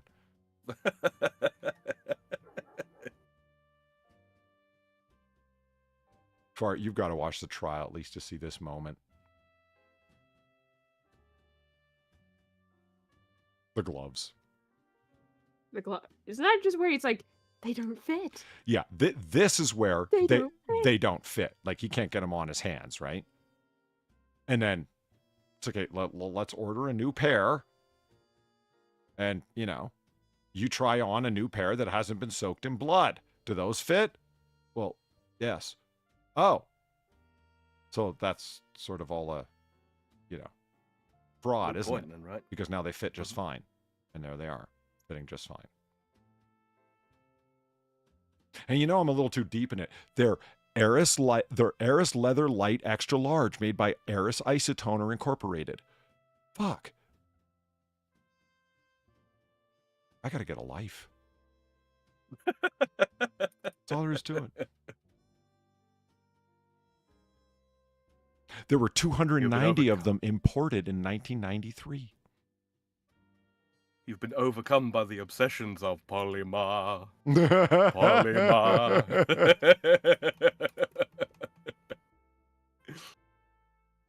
The sad part that nobody ever really talks about? Like, every now and then someone will bring it up. So the two people were killed outside. These two kids were asleep upstairs. Jeez. Yeah. Jeez. At Nicole Simpson's house. You know how they were woke up? At 3 o'clock in the fucking morning, after the homicide detectives arrived, and then the coroner arrived. They started processing the crime scene. Their dead fucking mother and Ron Goldman dead out on the fucking sidewalk. They decide to do a search through the house just to assure that there's nobody there. And when they go to the upstairs and look in the bedrooms with their flashlights, like looking around, clearing, just doing a house clearing, holy shit, there's children up here. And kids. And they didn't find them before? No, it's like, kids, you got to wake up. And it's like, why? Who are you? Your mom's dead. Yeah. It's like, what do you say? It's like, you're a strange man, and these children, like those little kids, man, that's how old they were then. It's got to be like, kids, you got to come with us. And it's like, well, where's mom? Your mom's busy right now. Okay, where's dad? Also busy right now. Just shit. That's where you call like grandparents or something like that. Yeah, that's what you should do. Damn right. Like, hey kids, we're gonna need you to stay in your room. We're trying to get a hold of your grandma. She's gonna come pick you up. If you need anything, don't come out your rooms. We'll get it for you. We'll get it for you. Yeah, just. Yeah. Where's mom? Where's dad? I could say this, at least there were 2 exits to that house. There wasn't the one main exit and entrance, because that's where she was killed, right? They took them out the other exit. I can only assume. I don't even want to one think would hope. how you would process that. Like, what are you going to do? Hey, you got a favorite blanket? Hey, let's just put this over your head while we go out the door. Because you can't disturb the crime scene, Right. but you're not going to walk the kid Right. through the fucking crime scene. Like it. Holy shit. At least they were upstairs. Eagle. Yeah, you're right. You're 100% right. Like, and it's, thank God they slept through it. Imagine they came down in the middle of that shit. I don't even want to think about it. That's just ugly, man. That's just so ugly. Yeah. I mean, I feel so bad. I mean, I feel so bad for those kids. Jesus Christ. Because, you know, when they get old enough, they're going to be, yeah, I remember that night. Because they're old enough to, you know, remember, of course. you know, that night. But they're going to think, you know, when I woke up, you know, my mom was dead on the patio outside. That's fucking awful. I just, whew. I just Penguins. There. I think if it much better. I think if it was a single I think if it was a single exit situation, it'd be like yeah, kids, we're gonna have to, you know, get you out the building here, but there's them journalists outside, you know, those assholes. Obviously don't say assholes, but you know, those guys. So what we're gonna do is we're gonna carry you out, right? And we're gonna cover up your faces. So you make sure that you keep your face against Big Bill's shoulder here. You know, Bill, who's like, you know, fucking 7 foot tall security guard kind of fella. Yeah. You do something like that, don't you? Yeah. I am drunk, so drunk, I cannot get up. I don't know. That's how I'd handle it. You tell Steve Dave, thanks for the $2. Gotta fucking love acid reflux. At least I'm watching a show that's good. Oh, not the normal kind of acid. The supervillain kind for dipshits who don't smash the like button. Do it, cocksuckers. Yeah, hit that like button if you haven't already. And if you're interested in helping us out more than just hitting the like button, you can go ahead and leave a comment below if you're listening. In the future, you can also hit any one of our Streamlabs that are all listed below the description of the video there. And you can also go on to Twitter and retweet the twit or re-X the excerpt that I sent out saying we're going live earlier because damn the algorithm, we need the help. Yeah. Yeah. Yeah. Much appreciated for those of you who have already thrown some tips our way. Yeah, Far does periodically repost those links in chat. If you're on mobile and chat is easy for you to get to. So yes, it will also be there. Yeah, here we go. There you go. There you go. Yeah, medications I'm on. There we go. Yeah, Far put them in chat there if you're so interested. That's awesome. I've been trying to make a special note as of late, Polly. The amount of people that are on mobile. Like I've gone so far as to download the YouTube app onto my phone, just to see if there's any way I can make life slightly more convenient for mobile users. Because there are plenty of them, you know. And I don't use the app myself, but that doesn't mean I shouldn't think about it. You know what? Because Excuse me. I just thought of something. Sorry. Go ahead. Yeah. Because I noticed something it was a little while ago. You remember Satsu? Of course. Mods of the Night, Monkey and Scribe and such. And he started doing this rather interesting thing, which I didn't know that you could do, but it makes perfect sense. For his game streams, he started streaming, basically dual streaming to YouTube. And it would be, one would be a regular 16:9 aspect ratio stream, you know, 1080p, etc., etc., etc. And then another one would be, it would be 9:16, which is perfect for phones. Okay. I'm like, that's really smart, actually. Like that's really quite good. Huh? I should be doing this. Where's that damn start a poll thing, Far? Where is that? Chat. What? Start a poll, like in chat, you know. Oh, fuck, it's been a hot minute. Why don't I have it on fucking live chat? Are we missing all sorts of things? why don't you? Should be the triple dot menu there, Polly, I think. Community moderation, participants, moderation activity, timestamps, send feedback. Really? Mm-hmm. It's not on the plus? Oh, that's right. There's a plus, yeah. Plus? What plus? At the Be a little bottom? plus symbol. Yeah, at the bottom of your chat there. Oh! There's the plus. Start a poll. Yeah, for a second there, chat, Polly was nonplussed. Are you on? Now there's an uncommon word. Also, we have 69 concurrent viewers. Nice. Nice. I just want to see if YouTube's lying to me because I often think they are. Dude, yeah, Mort in chat says, I'm nearly 50 all of a sudden this year. I have hay fever for the first time. Same. I have developed hay fever. I don't know where from, but it's really fucking bad. Like right now, I'm hopped up on a load of antihistamines. It's a good job I'm sitting down. Have the trees developed new pollen? Is that what it is? I think so. Is there a new war? Why won't it let me Eagle start says, poll? Have you finished putting in all the answers? Yeah. Or potential answers? See, what did I do wrong, guys? I'm asking mobile far and or Sam. desktop? Like start polls grayed let's see. out. What did I miss? Must contain between 1 and 3, 4, Is it- 7, 8, 10. It was like the second poll I've ever created in my Is it life, so yeah, I'm slashed? fucking up. Is it the slash that's the problem? Oh, maybe. Oh, could be, yeah. Put a hyphen instead.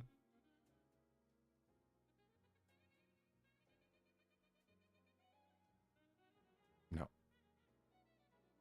Oh, because it's trying to add an option, maybe?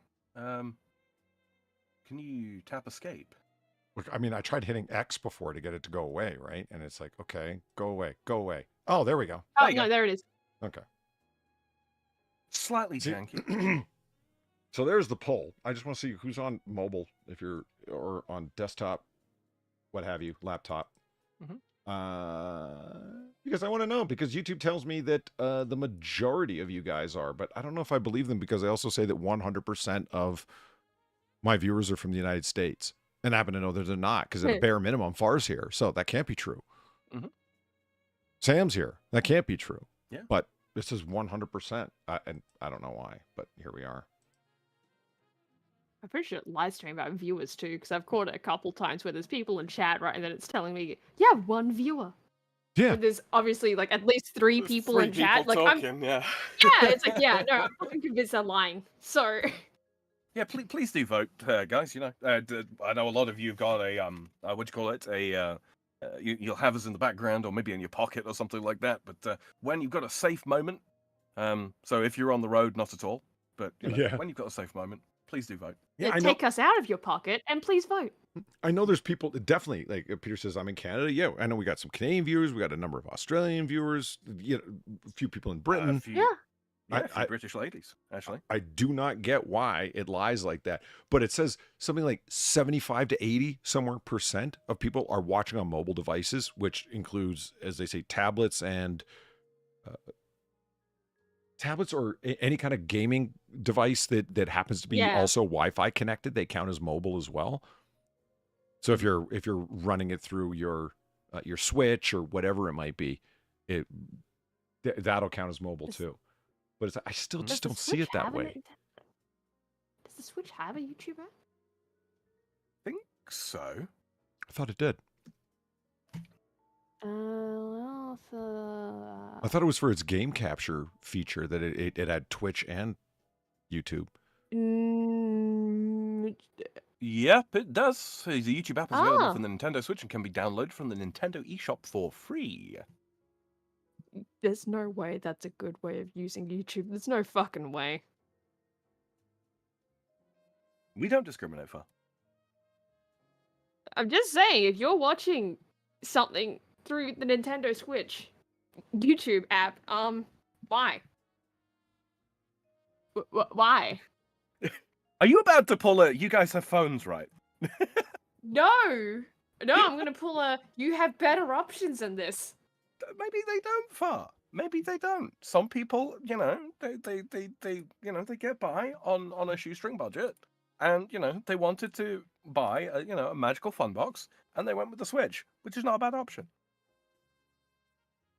Yeah, I stand with our Nintendo Switch viewers. Far. Can you say the same?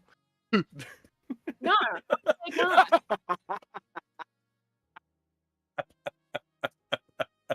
Nobody hates Nintendo as much as Nintendo fans. Yeah.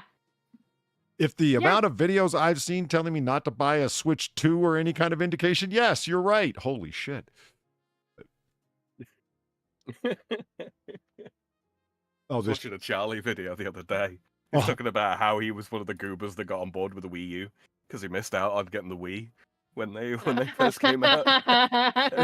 He's like, so the Wii U came out, and I was like, I'm gonna get one. I'm not gonna miss out this time. And oh boy, was I an absolute fool?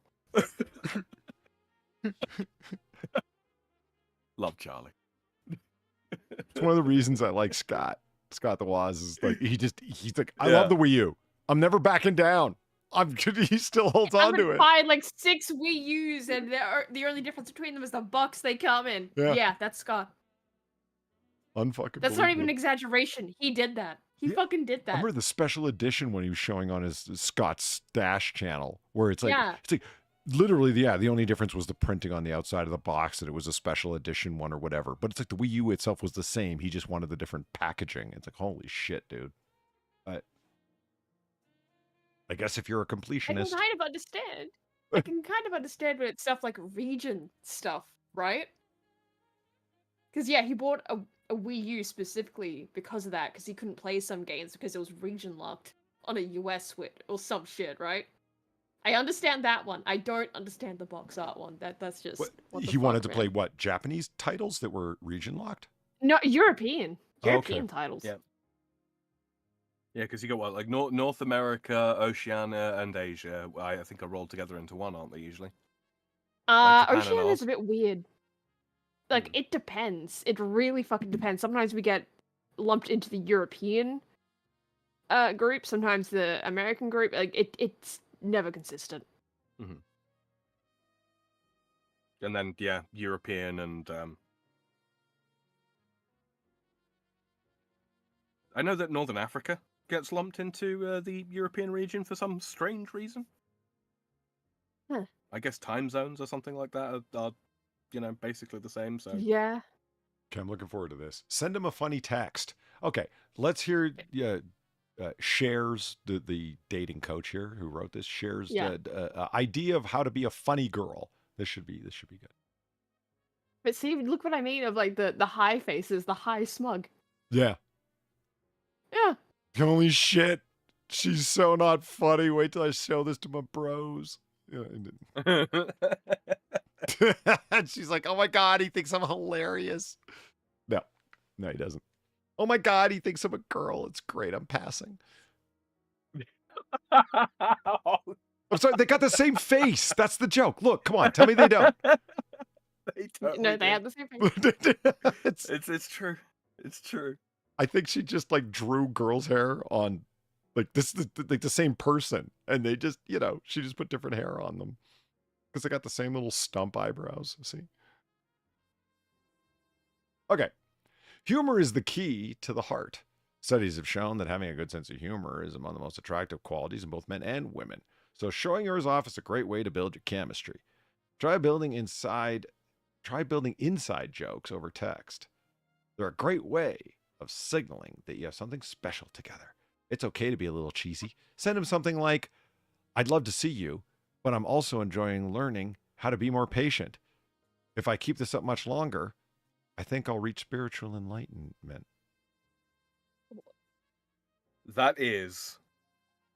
That's not even good enough to be one of my jokes. That's tangled. No, that's fucking awful. You have fundamentally failed to grasp how a joke works at all. Shut up, chat. Well, or even inside jokes, because formulate an inside joke. That's gay as fuck. Create your inside joke. It's like that's not how they fucking work. No, it's not. It's like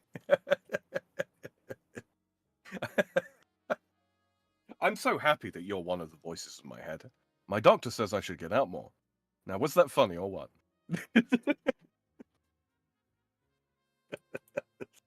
No, it isn't. Dad joke time. What do you call a fish wearing a bow tie? Sophisticated. I hate it. Yeah. I hate it. How old are these women? That's not a dad joke. 14. A dad joke should give you flashes of violent intent.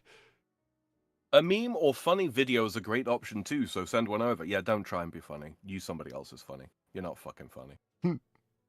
Reader poll. We asked 2,504 WikiHow readers, and 56% agreed what they find most attractive about a person is their sense of humor and charm. Take poll. Oh, great. You can go take the poll. No, take our poll instead. It'll be more useful. Yeah, right, exactly. It's pretty close to a 50-50 split. Is it really? Right about now, which, yeah. YouTube's 43, lying to me. 57.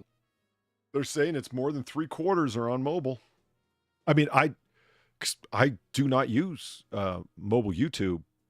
Well, the app, most importantly, I don't even have the app updated or turned on. I go through the browser so I can use ad block and not have to deal with YouTube ads. Correct. Yeah, same. Yeah, that's the way to be, man. And I don't even use it that much anyway, but I do use it, but not to watch videos and shit. Not really. It's more for random tracks that I like, songs that I happen to not have up. Sometimes podcasts. Sometimes. Oh, okay, this is just... had a dream about you last night, but I think I should probably keep the details to myself. ... Yes. Oh, don't do that. So it's like, this is how to flirt with him. Oh, dude. You do... Like... Don't do this. Don't do this. So who's... This Straight is a up. good... Who's who here? Is she supposed to be saying, I had a dream about you? Yes. This Yes. is sent messages are on the she sent right. it. Right? Yeah. Yeah. Yeah, green is sent. Not on my text app. This must be some Apple shit. Yes, it is. Yeah. No. Okay. Which says everything you need to know, really. Sorry, buddy. Don't ever tell a guy you had a dream about him if you don't want to give him details, but I guess that's supposed to be part of the flirty allure that she's trying to titillate him with here by suggesting that, This is one of those things that works if he's already attracted to you. If he's not, it's going to come across as creepy. Yeah. Or just really fucking weird and tryhardy. Yeah. Spicy text will definitely catch his attention. Flirting makes texting so much more exciting and leads to sexting. It is something you should sprinkle into your conversations every few days or so. That way you can remind him of your sexual chemistry while building your friendship at the same time. A really intoxicating combination. God. Send him messages like, strap in, chat. It's about to get spicy. Here we go. Oh, boy. Quote, had a dream about you last night, but I think I should probably keep the details to myself.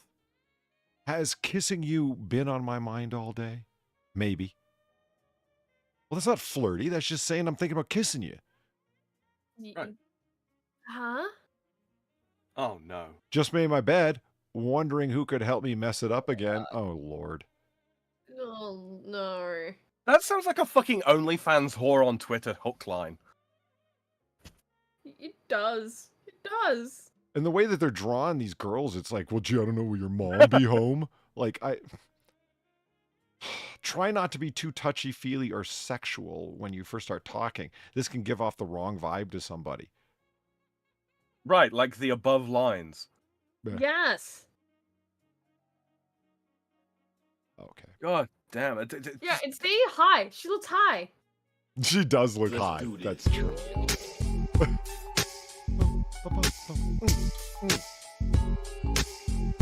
Get down with the Lenten left foot. Look at him go. Yeah. Retired veteran shell shock. Let me start that over again. Retired veterans shell shock. Thank you very much for the $11. Hey, Polly. Hey, how's it going? Me and the wife had a serious discussion. Decided we don't want kids. It took a long while to come to this conclusion. We're letting them know in the morning. How's that for a dad joke? That's a win. That's funny. Yeah. Okay, That's an actual fucking... That's a good dad joke, too. Yeah.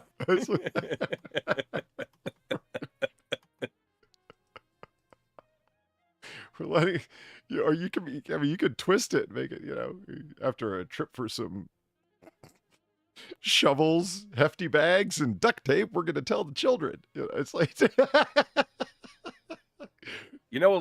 Polly, it'll cost you 18 years of your life, most of your fucking bank account, but will continue to provide satisfaction day after day after day.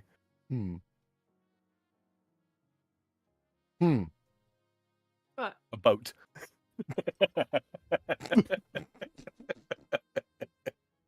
That's an authentic dad joke. My dad told it to me.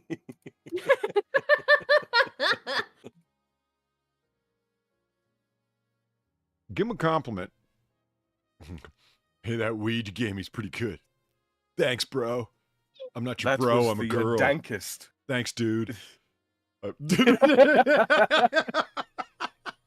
Like that one fucking Family Guy episode where Chris is like taking the fucking tomboy, and she's like, "Look, just think of me as like one of your guy friends, except we can kiss." It's like, okay. Compliments.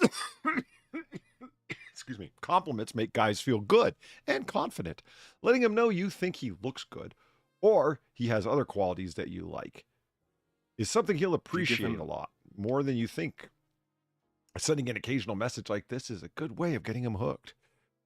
Nice cake. Yeah, no, that.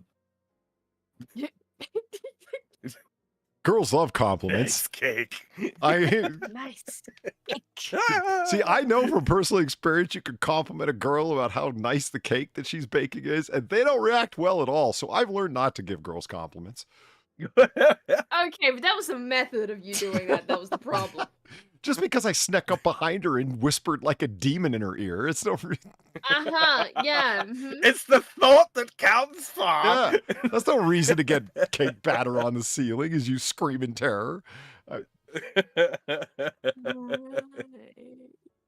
Quick question: are you aware that you're beautiful?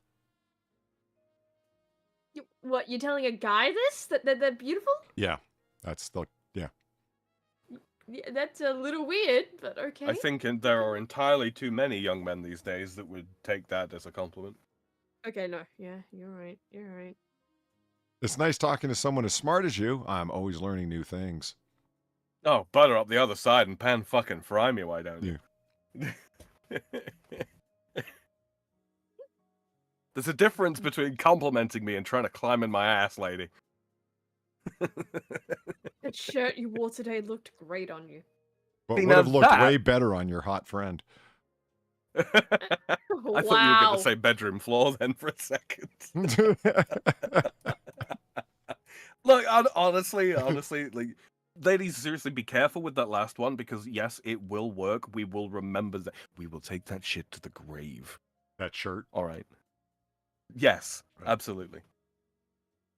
We will still be wearing it when we're 48. Yeah, no, it's true. Sam's not wrong about that. You compliment one tie, that's now the golden tie, man. It's true. Because you're not gonna take it that she likes it. It's gonna be like a universal appeal. Like this means people, girls dig this. Yes, you know what I mean. Yeah. The women notice me in this. Yes. Yeah. And like she really legitimately looks hot. So it's like she's not gonna say any of those things. She's gonna go, "You're cute." Yeah. And then she's gonna get super paranoid that you didn't text her back in like 10 seconds, and she's gonna freak the fuck out. Yep. I'm damaged. You're hot. Do you find my freakishly thick neck unattractive?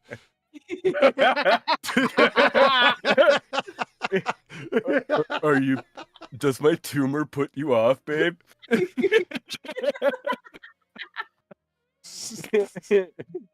called a goiter. Fuck off.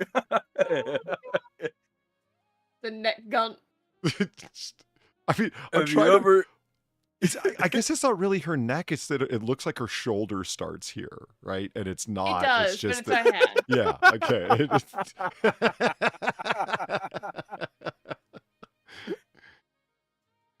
I smoke weed because of my goiter pain. I smoke weed, so I forget I have a neck gun. It's something that I Neck find very guns. very sad. Which is I'm very sensitive about my neck gun. the thumbs up is the only response you're gonna get. And ironic, like, cool, man. Thanks. Yes. He liked that. Okay.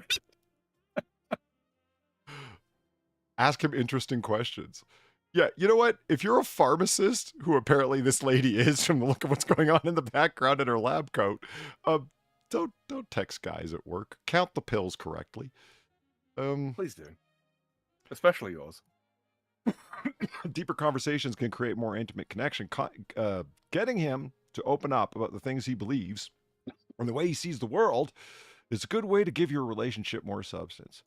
Look, I was trying to tell this girl the other day. It's only 15% of the population, but 50% of the violent crimes. Holy And suddenly she didn't want to talk to me. She was talking about, like, you know, over policing and shit. I didn't get it at all. I thought she wanted to know my worldview.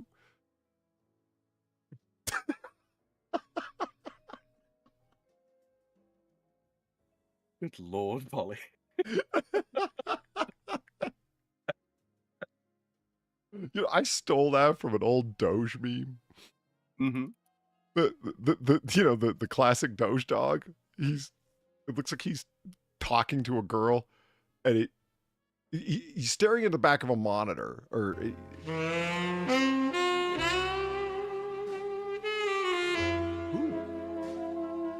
It's the sexiest cigarette light in cinematic history. I haven't seen that one in a minute. Oh. Yeah. God, look how fucking slim she is there.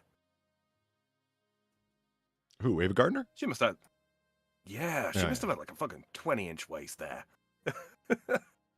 Oh, man. That's The Killers. That was her second film. So she's like, Yeah. She's 19 or 20 there? Yeah. God damn Andy Rooney. Motherfucker married her when she was 19. She was a virgin. Fuck. I believe that was his father's instructions. I mean, how many times he's been married?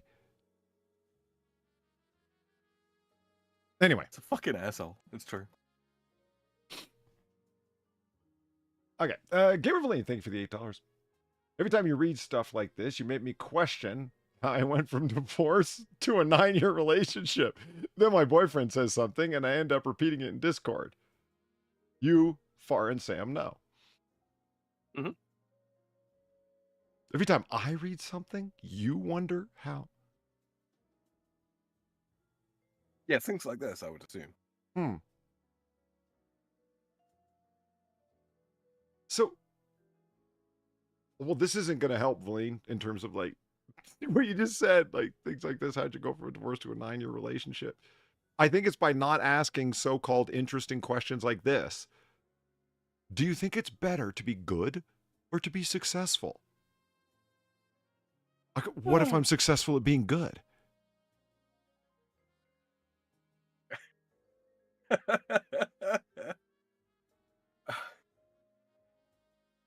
Yeah, this is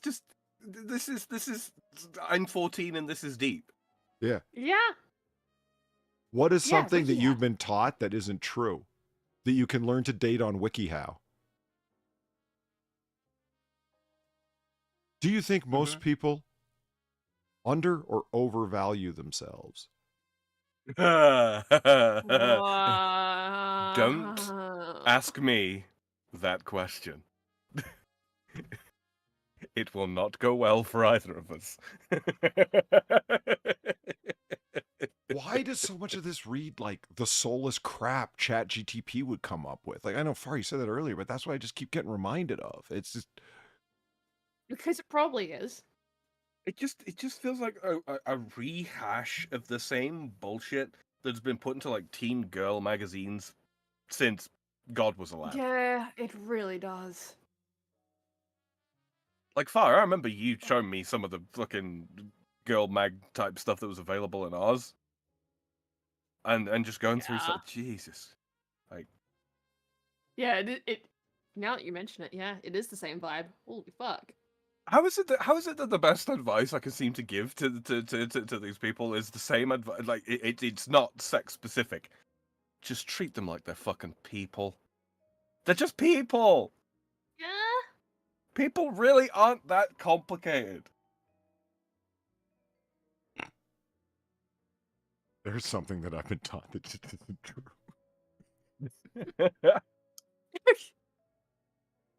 No, it's true. The people aren't that complicated. There are some people who try to make themselves complicated. You should avoid those people. But people aren't that complicated.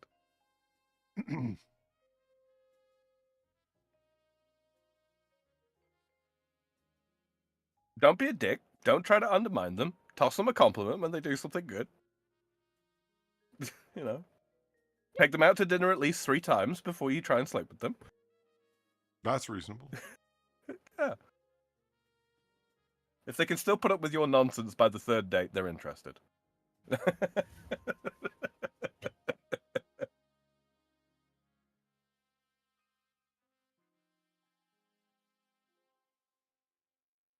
I was just thinking about a Bret Easton Ellis book, the way he ended it. Mm-hmm. It's like people are just not that complicated, and it's like,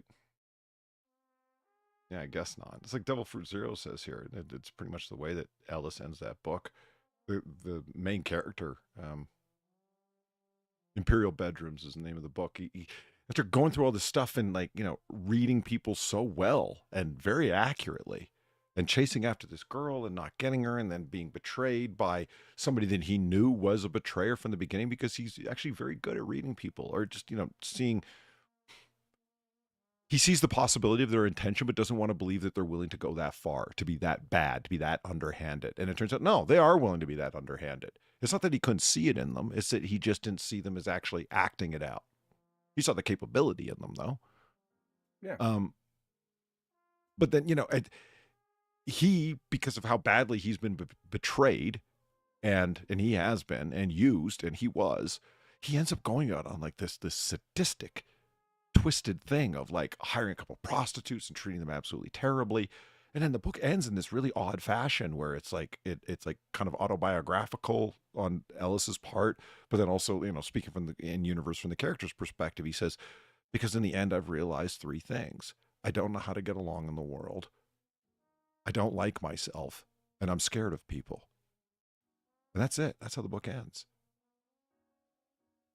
And it's like, like this guy who, like, the way, like, you wouldn't think any of those things were true of the person that you had just been reading this whole book about. But it's like, there's the fundamental truth when he just decides to be blunt and honest. Now reevaluate everything you just read in that context.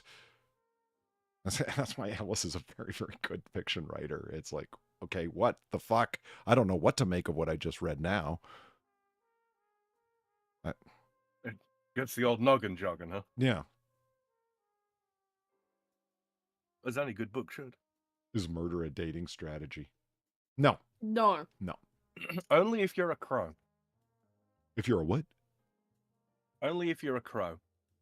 Tell us what you think. How would you initiate a deeper connection over text?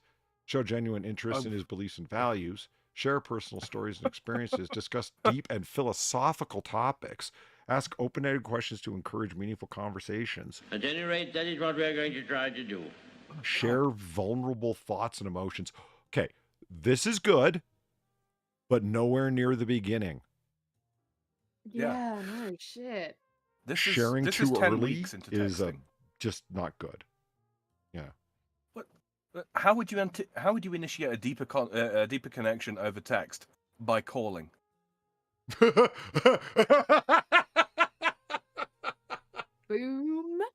No, it's true though, right? Like the tone of voice is a huge part of human communication. Huge part. Even for an autist like me. I thought you would want all the cues in the world. Exactly. Oh, Okay. there comes like a point in time where like there's a little too much information going on, you know, and that can be overwhelming. And that's when you bring the conversation to a close. But up to that point, no, get as much, you know, data as you can. Gamer Valine, thank you for the By all 350. means. I know not to take WikiHow advice. It's more I question the commentary. The male input you give is usually my default. Am I guy-brained with ovaries? Should I not buy tinfoil when asked at 6 a.m.? I don't suppose it's being really guy-brained. Just, again, you're treating people like they're just people. Yeah, guys fall foul of this kind of shit all the time too. Of what? You don't have to speak to women a certain way. They're just people. Sure, there are things you probably shouldn't say to a woman that you don't know very well that you would say to a near and dear friend. Sure. Okay, to a degree that's true. To another degree, it's not good to talk to a girl like she's one of your bros. That's what I'm saying. Oh, okay. Well, you're saying they're people, and I'm like, you make it sound like, you know, what you see is what you get. You talk to everybody the same way, and I'm like, I don't know about that. But I don't know, Polly. In my experience, women appreciate authenticity. Authenticity in terms of intention is one thing. Authenticity in terms of socking her one when she says a bad joke is not probably a good idea. So intention, authenticity, yes. Authenticity of, like, in terms of consistency of action, no. Just because you can fart in front of your friend doesn't mean you should do it in front of a girl when you just met her. If she can't handle me at my worst, Polly, she doesn't deserve me at my best. And that is often right beside the poster that says a girl without a fucking man is like a fish without a bicycle in some sorority fucking room. Man, yeah, it is. That's the joke, Polly. That's the joke. Okay. You know what's funny is that, you know, that joke comes up, but there was, in my master's program, there was a girl who actually had that over her desk in her office. That, No way. yeah, a woman without a man is like a fish without a bicycle. She actually had that up. What the fuck? And another girl actually had the power fist, like woodcut image from that looked like Central American political look, and the text said, "My Marxist-Leninist dialogue brings all the boys to my yard." No. Yeah, no. You know what's particularly apropos about the fish without a bicycle thing? Yeah, fish don't make bicycles either.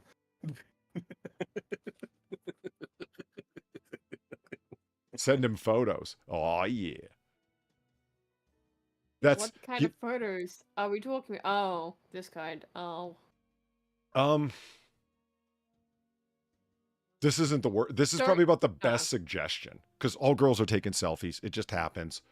I'm over here, and you just, like, out with a friend today, thinking about you, and then you send, like, a picture where you're having a good time. There, shows your fun loving. Here's a picture of me, and hopefully you don't, like, I'm not saying, like, send them, like, a picture where you're in a state of undress or in a bikini or whatever the fuck, but if you're not, like, you know, wearing something where you're buttoned up to your neck or whatever, you know what I mean? Like, where you can look attractive, show off some of your figure or whatever. That's probably what the best suggestion that's come up so far in all of this. What, guy doesn't want to get a picture? Of course, because he wants to go, yo, bro, look at the girls texting me, man. Like that. Yeah.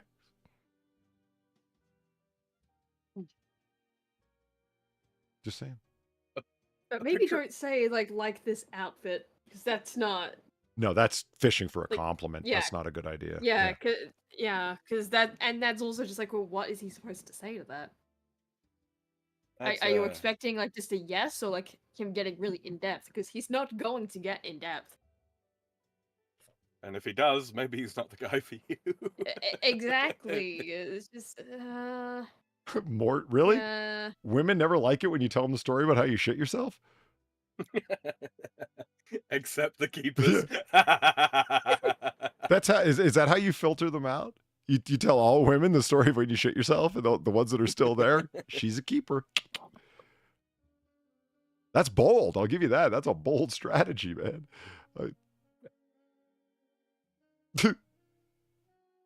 Show him that you're living an active life. You can get him to feel a bit FOMO. Mm-mm. No. No. Active life, sort of. Yeah, I think one of the most attractive qualities in a woman for me is a woman that can demonstrate that she takes care of herself without going down the whole girl boss route. She takes care of herself. This is oddly described. You don't need to send him nudes in order to keep his interest. If you do, make sure you're over the age of 18, that you trust him not to distribute them, and that you ask him if he wants them first. You don't need to send, okay, if you do make sure that you're 18, why did you put it like that? Let me go check my driver's license. Let me go check my birth certificate for a sec. Yeah. I've forgotten my age. If you decide to, remember it's only, it's only smart, it's only common sense to do so when you're over 18. That kind of thing. I mean, that's a better way to say it. Make sure you're over 18. Make sure to Why? ask your parents if you are over 18. Yeah. I don't know, it begs the question to why. Because if you're under 18 and you're sending nudes to your teacher who's 32, well, it'll turn out well for you. It won't be for him. I think it's because you can actually, in some places, if you do that, also get a charge for distributing. Yeah, if you can. Yeah. Possession. Yeah, I think that's more what that is. Yeah. Just here's a better suggestion. Just don't. Yeah, just don't. Straight up, just don't. Don't do that. Don't send Not a nudes. good idea. Yeah. And yeah. No, it's just not a good idea. Yep. That you trust him not to distribute them. Okay. That's like, I'm not trying to be all super traditionalist and all that kind of thing, but that really is something that's best enjoyed in person anyway. So maybe keep it there.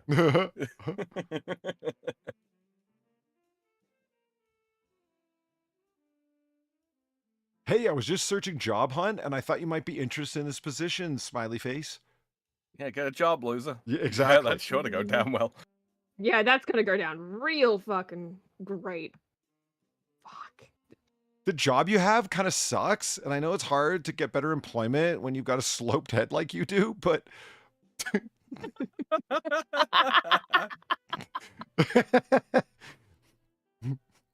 by the way, I also found this reconstructive surgeon you should probably see. Oh god. Who traced this far? What the fuck? Don't know. He got a titty head. He does. He does.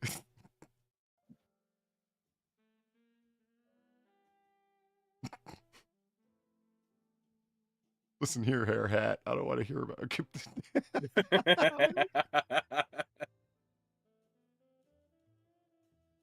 Don't send him job listings. No, don't do don't that. Do it. Even if he's looking for a job, just don't fucking do it.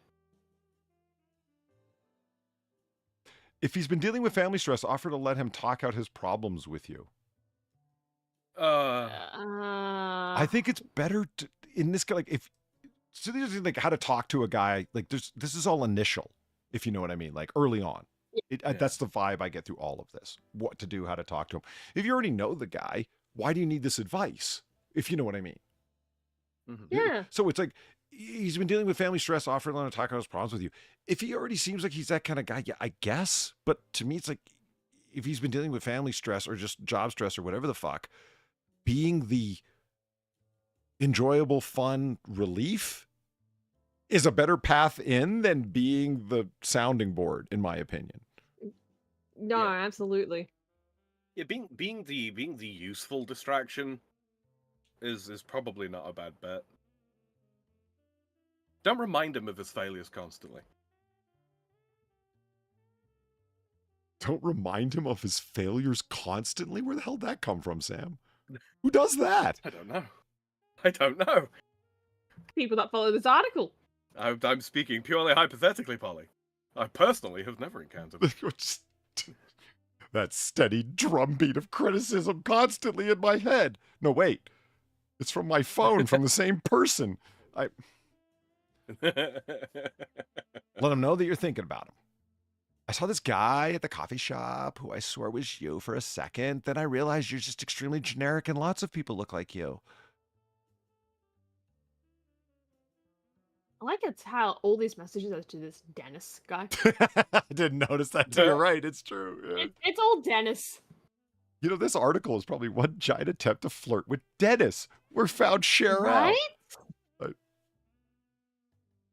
We're on to you, Cher. It feels good to know that you're on someone else's mind. If you're thinking about him 24/7, it's probably best not to send him a message every time he enters your thoughts, but an occasional message would be really sweet. Try sending a messages like, was just taking a walk, then suddenly started thinking about you, hope things are good. I saw this guy at the coffee shop who I swear was you for a second, but then I realized I was wrong. You're more handsome. Okay, that's really fucking cheesy, and that might work. Yeah. Maybe, but even then, it's like, I mean, your head's just sloped. He had a full-on dent in his. He was like a Neolithic tribesman. I just find that so attractive. I just read an article that reminded me of what you were saying about your life philosophy. I'm sorry. That's no. God No. damn. Oh, I just read an article on Cartesian duality, and it reminded me of you. Oh no! Oh no! Shut up, Sam! I focused on Cartesian dualism in undergrad. I know you did. That's the best part, man. Son of a bitch. I was overcome with European existential ennui, and it reminded me of you. Holy shit. Let him initiate conversation sometimes. Hi, Jan. I finished that big new oil painting that I mentioned a few days ago. Would you like to see it? Yes, I'd love to. Send me a snap. Is that Bill Clinton in a dress? Oh my God. Did you ever see that painting? Oh my God. Oh, Yeah. sadly. Sadly, I did. That Epstein had? Fuck. Why? Doesn't even make sense. Although I did see a really funny meme out of it. George W. Bush, he's a painter. He's an oil painter.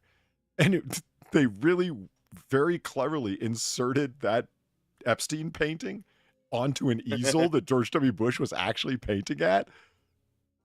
It looked like he was the one painting it, and it looked authentic. It was really well done. I'm like, okay, that's hilarious. Well done. I mean, if you think about it, there is a sort of a narrative to that piece. You know, after all, Clinton was exposed by a dress. See, that's what I figured, but I went and looked up the dress because, you know, Linda Tripp, that fucking scumbag, you know, put it in a dry cleaner's bag, like right away to preserve it. And yeah, so I just looked up like Linda Tripp Clinton dress, and no, the dress doesn't even look the same. Like the one in the Epstein photo is like this blue dress, and that's not at all what the. So I just read chat.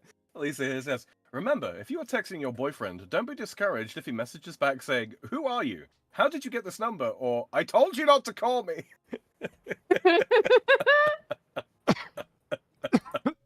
Hi, Jan. I Frankie just Dallas finished that said- oil painting. Would you like to see it? Sir, this is a Wendy's, is what I'd respond with. Frankie Dallin says, if I waited for my husband to initiate conversation, I'd be waiting for his ass be ass forever. Yeah.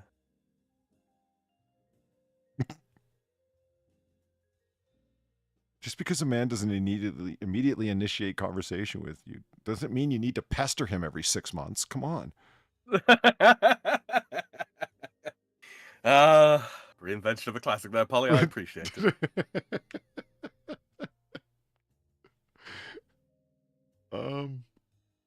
If you know he's going through a stressful time at work, school, or other responsibilities, it's okay to initiate a conversation with him to check in. This shows that you care about him even when he's too busy to start conversations with you. Tell him that you appreciate him. He feels appreciated. He's more likely to appreciate you. Being honest about the fact you like him in your life makes your relationship feel genuine to him. These kinds of genuine relationships are tough to give up, so it's a great way to keep invested. Say something like, I really like your shirts, but that fake beard, it's just got to go. I just wanted to say I really value you a lot. It's like Mort says in chat. Yeah, this is how humans talk. Yeah, exactly. This is totally how humans... Yeah, chat GPT. Yeah. I'm so happy that we met. Okay. That's... yeah, people... Yeah, that's fine. Yeah. Eric, but it works. Yeah. You've become really important to me, so thanks for that. No. Okay, that, but without the sarcastic edge would be great. So thanks for that, fucker. I wish... Deborah, I'm so sorry that I blew up your toilet. Yeah, you've become really important to me, so thanks for that.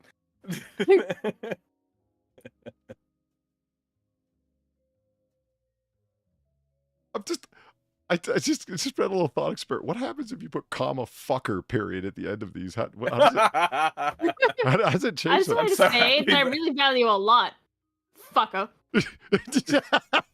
I'm so happy that we met, fucker. That's just kind. Okay, those two are just kind of really confusing. So thanks for that, fucker. Dude, like, now that sounds like authentically go fuck yourself, right? But just wanted to say that I really value you a lot, fucker. That's confusing. Now, like, it doesn't even make sense, right? Like, but the last one comes across like genuine sarcasm, like go get fucked. See, but the thing is if you put fucker at the front of them, they become more meaningful, actually. Fucker, just wanted to say that I really value you a lot. Fucker, you become really important to me, so thanks for that. Hold on, let me just see here if you just... I just read an article that reminded me of what you were saying about your life philosophy, fucker. You see what I mean?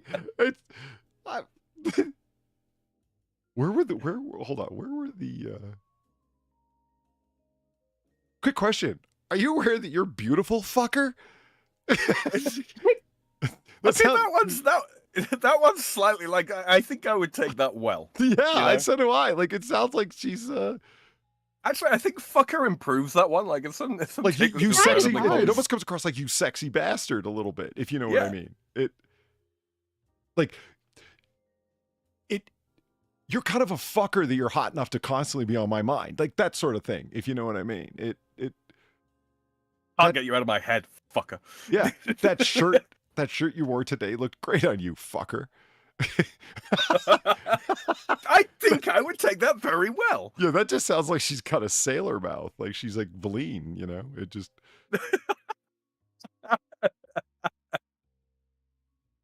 You know what? Honestly, if Valine said to me, yeah, oh, your beard looks really good, I'd be like, oh, thanks. If she said, your beard looks really good like that, fucker, I'd be like, oh, thanks.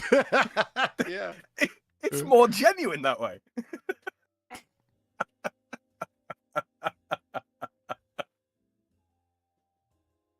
Hey, I was searching for job hot. I thought you might be interested in this position, fucker. It just sounds like she's prodding and making fun of someone she's babysitting. Either that or she suddenly becomes Scottish.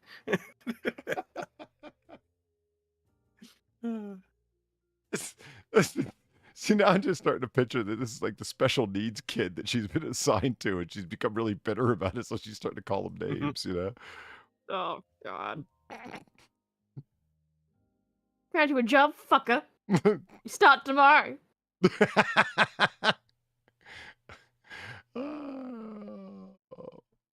How do you flirt over text? I'm so bad at it. Ugh. Oh, no. I'm getting so flustered with this guy I've been texting with lately. It feels like he has all the right things to say, and he's so cute about it. And then all my messages just feel like blah. I really like him, and I want him to stick it in me. What does it say? To stick? Well, read more. To stick around. Oh, to stick around. Yeah, it's totally different than what I thought. Okay. Yeah, but I need my text game ASAP. Please, please, please teach me the right things to say so he doesn't lose interest. If he's saying all of the right things and being cute about it, don't worry. Yeah, yeah. Just whatever you've been doing up until now, stay with that. Like, what the hell? Yeah. You've got This is where authenticity is key.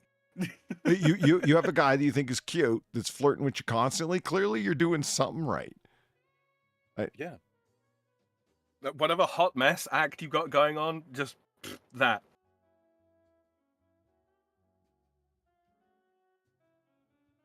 I think that if you're trying to flirt through text messages, it's okay to use emojis here and there. You don't have to overuse them because it'll come off across as too eager. Unless you're on Black Twitter, then use as many as you can, or it won't be authentic. You ever been on Black Twitter? It's really nuts.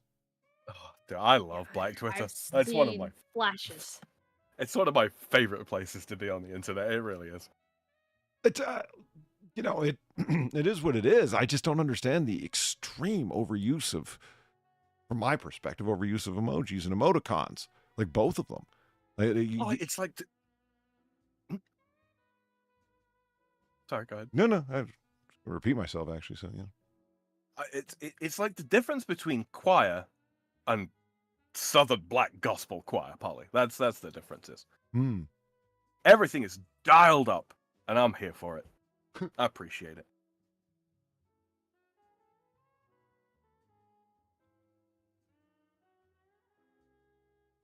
You heard it here. Emoticons are the language of the regarded.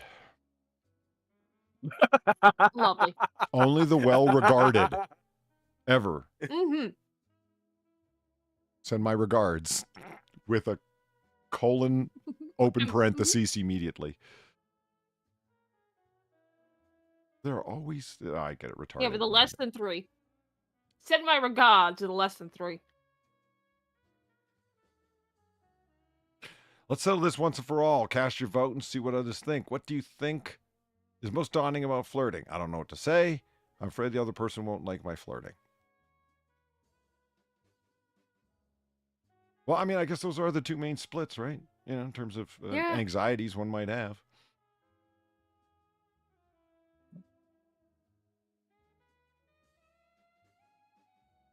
A little bit of joking or teasing can help create a playful mood. That's good for flirting. You know what's funny is that I heard like the ultimate truth of all really saucy or dirty talk in one of Far's video games. It's like, holy shit, I've heard that in real life, and there it is in a video game.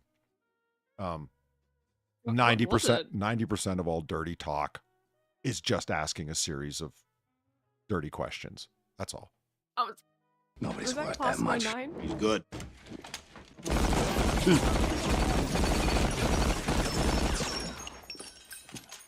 Better than that. The other 10% is just employing the word surging. Or throbbing. That's when you want to get truly filthy. Dear Eveline, thank you for the 650. I was just thinking, you've heard way more of my conversations than I thought. The mister likes to say, maybe if you weren't being such a bitch when he's leaving to confuse the neighbors. Okay, that's hilarious. Okay. I would, holy shit, there's something that, God, I would, yeah, that would be awesome. When you're walking out the door just to confuse the neighbors, like your girl knows you're not being serious, right? I told you what would happen if you ever touched it again! And you slam the door as you're walking out. That's not yours, and you can't just touch it. Oh, dude, I don't know if I'd be able to pull that off without just peeling. I know. If I can't grab it when I want, what makes you think you can? I did.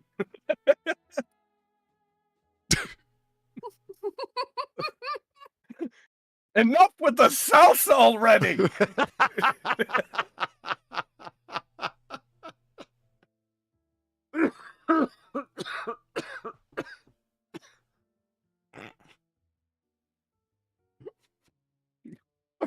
rebuttal non sequiturs would be the best. Not implying something bad, just saying something that's just what is way more effective, because then they're going to fill in the blanks with their imagination, right? Next time, instead of getting me sunshine yellow, get me fucking canary yellow. Especially if you're a guy, right? Yeah. You gotta cut it down more. I said canary yellow. Yeah. Yeah. Slam door. I told you teabag first, then milk. I can actually see arguments in Britain like that happening and leading to slam doors, you know. I told you teabag first. I told you, don't microwave the tea. Now that I can see is legitimate screaming match from my experience of listening to people yell about it online anyway. Yeah. I don't know if that's actually just an online disagreement or if people are really hot over that shit IRL. I don't know. I mean, IRL, don't fucking microwave your tea. Don't do it. Yeah, what the fuck else would you use a kettle for? I don't know. Like I'm thinking, like really lean into the you know, the non sequitur, like to the point where it's almost surreal. But it's Creole and Cajun. It's not that fucking hard. Wham! Slam the door. What the fuck could that have been about? Was he arguing about language, food, blackened redfish, perhaps? I like Platties in chat. I wanted dino nuggies.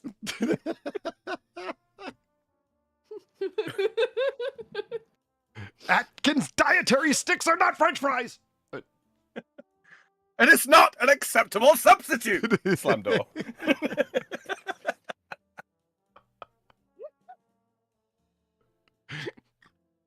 No, pineapple does not go on pizza. Slam. Yeah. Text him about things that made you think of him throughout the day, like you were chatting about a cafe he likes and go to, and you end up grabbing coffee from there. Take a picture and let him know that. Why is all of this stuff so dry? Yeah, I guess dry, but because they don't know what the fuck they're doing. It's a bunch of teenage girls thinking they know everything, when in reality it's just this. It's just this. But I mean, okay, like you know. I mean, is this like? I want to hear what's going through your mind. Like, assuming you have one. No. Mm-hmm. Like if you're no, they don't have mine. But if you're at a cafe or whatever, and it's like, you know what? I've tried like 17 different varieties of coffee, and I got to tell you, I love coffee, but I can't tell the difference between these varieties. Like, I want to hear that more than I want to hear, oh my God, I was thinking about you at this fucking coffee place that I was at, and I'm there, and oh look, emoji. Yeah, and oh, here's a picture, and I've, you know, Google Map located it to where I'm at, so you can see that I'm here. Holy shit, have you looked at the poll? No, actually. It is exactly 50-50. At any rate, that is what we're going to try to do. Son of a bitch.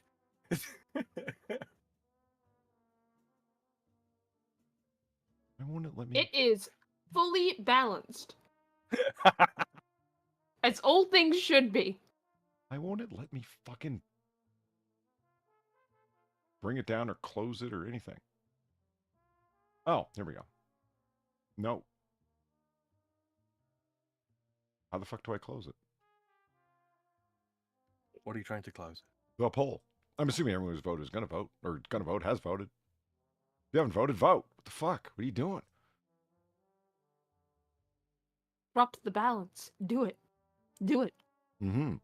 See, look at this. I'm assuming this is the poll up here. See it? Oh. And I'm trying to click on it and yeah. Nada. Let me just see if I go to 100. No. Oh. I was zoomed in a little bit, okay. and I just try zooming in, and no dice. Back to normal, and no dice. And then here under plus, it just gives you the option to start a new one or close it, and it's not under triple dots. Yeah. Huh. We have infinity poll, ladies and gentlemen. Yeah, just the infinity poll. Okay, while you clicked into the chat there, Polly, just hit F5 to refresh it. Oh.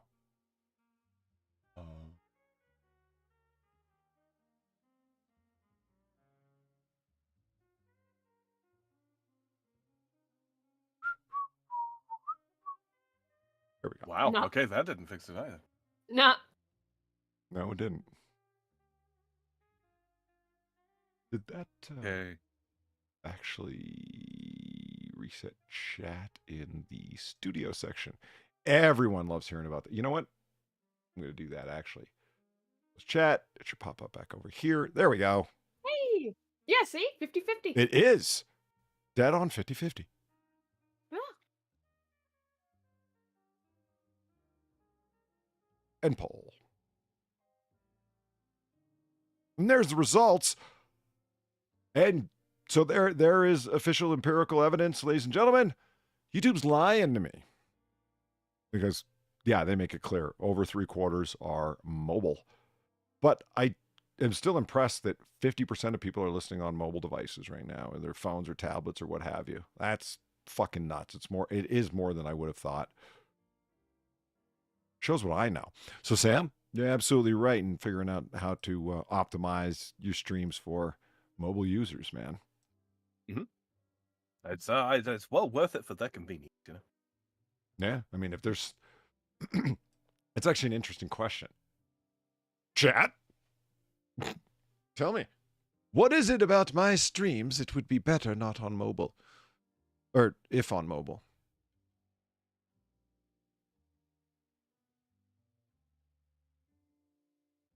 Mort says 16 yes, 16 no, 31 didn't vote. I imagine I'm not the only one irritated by the last number.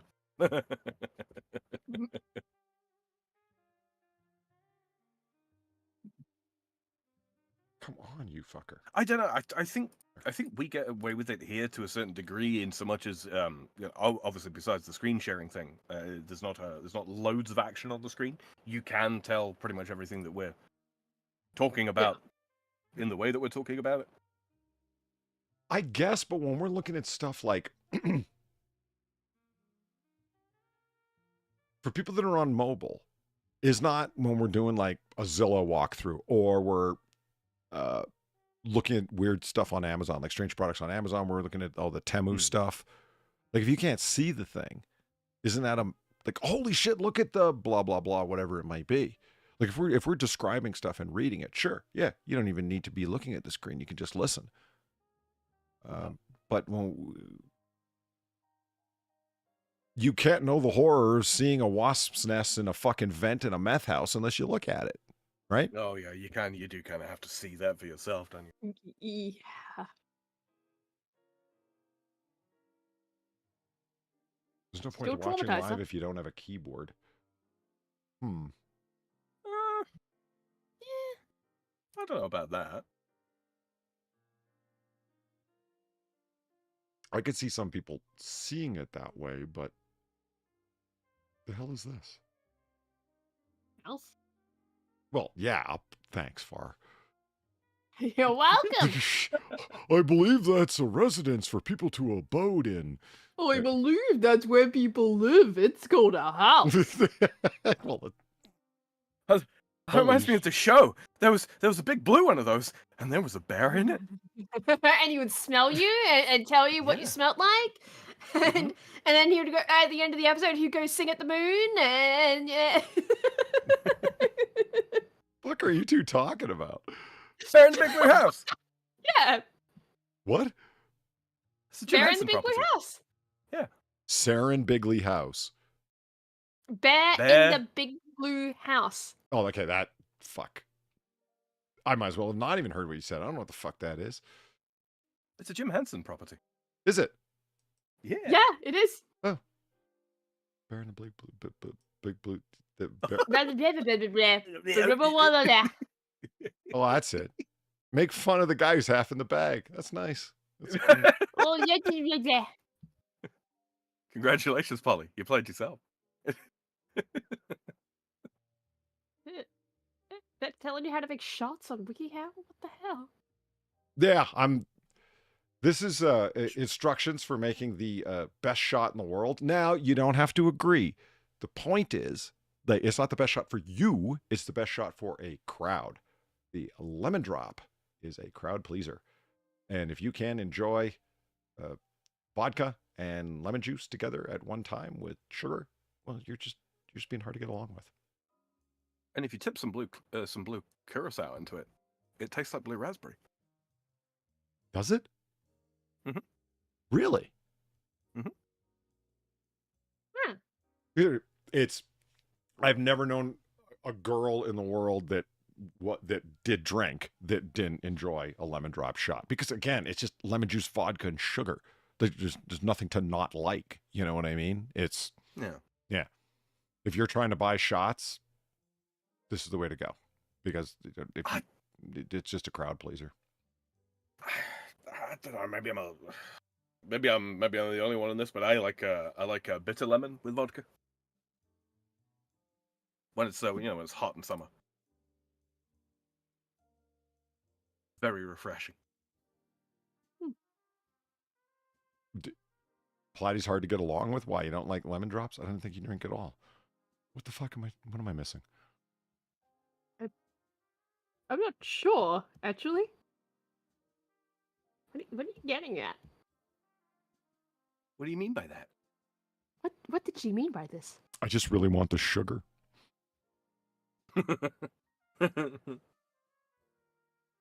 I'm gonna eat all the Skittles, man. That's what I decided. Like, you gotta eat all the Skittles. Yeah. Holly, the point of giving it up for Lent is not to then fill back up on it after the fact. Isn't it? Isn't it though? No, that's not really privation now, is it, Polly? Privation followed by bounty, Sam. Bounty and binging are not the same thing, and you fine well know it, young otter.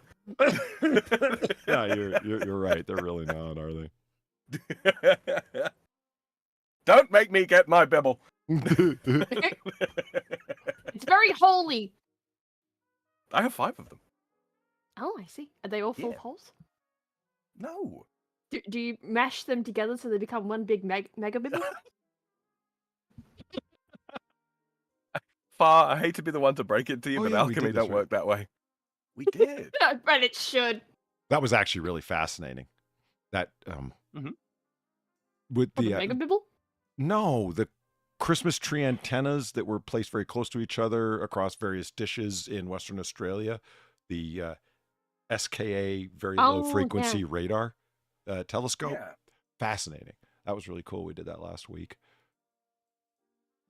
The resolution on it is just going to be fucking nuts. Like, if that artist's impression is any kind of signal. Oh, yeah. Oh, more space trivia? We can do space trivia if you are so interested. Yeah, let's go. Okay. Let's not do that. No, that we shouldn't do. But now here's the thing, chat. There was something I promised weeks ago, and I did get prepped and prepared for it. So we can do it tonight, and we can do space trivia. And what am I talking about? Space trivia. Space trivia. I don't fall for it. I know what it is. You are not Mr. nor Mrs. Chat. I'm talking to Chat. Chat, space trivia. Space trivia. Aren't you interested in seeing the art of Yoko Ono? I fucking knew it. I told you. I did. Space trivia. I never forgot. Chat. Space trivia. Come on. Yes. Yoko Ono. We got 2. Polly's debauchery. That's not an option. Chat. I'm warning you now, chat. I can become worse. I will become worse. Chat, no. You know. Space trivia. Come on. Yoko. Come on. And then they're working. Damn it! It's trending against you. God fucking damn it! I'd rather toil to shuffle off the moral coil than to see Yoko Ono's art. Okay, Otsad is weighed in a very definite way. I want space trivia for some reason. Yeah, I wonder why. Yeah. Yoko, Space oh no. trivia. Inflict Yoko. Space trivia.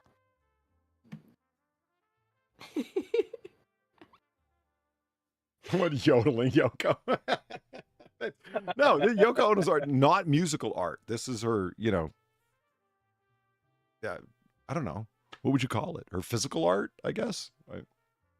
Yeah? Yeah, her fart.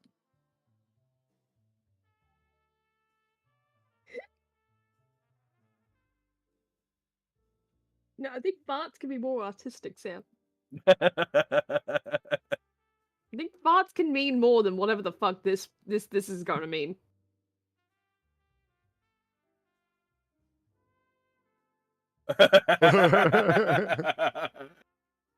Oh my, look at the time. Is that 11:30 fucking Eastern on the dot?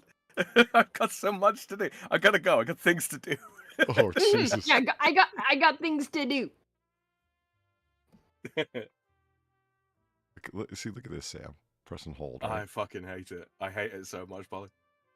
You get to. Did it actually work when you held it down? Polly. We should get I here. just It's like realized. correct and nothing, and then it I just realized what this. I just realized what this is, though, Polly. It's Cookie Clicker. Oh god. it is. Oh god. Oh god, you're right. Thanks, I fucking hate it. Yeah. We're talking about a bot checker chat, right? Where it's just like, click here to prove you're not a bot, and it's not about you being a bot or not. It's just they just want to deposit Yeah, not really. cookies on your computer. That's all. Yeah. Terms and conditions. By clicking the below button, you agree to sell us the dimensions of your inseam. What? Really? Your inside leg measurement. Yeah, I know. I know what an inseam is, but that got oddly personal, oddly fast. Yeah.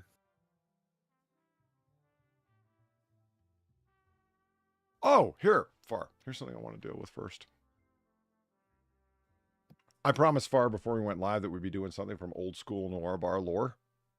Ooh. As a herald back to something that we did years and years ago when we didn't even number our streams. This is where this has its origins. Ooh, chat, that's pretty me. It's pretty mean. Ooh. This Far, I know that you know where this is headed, but don't spoil it.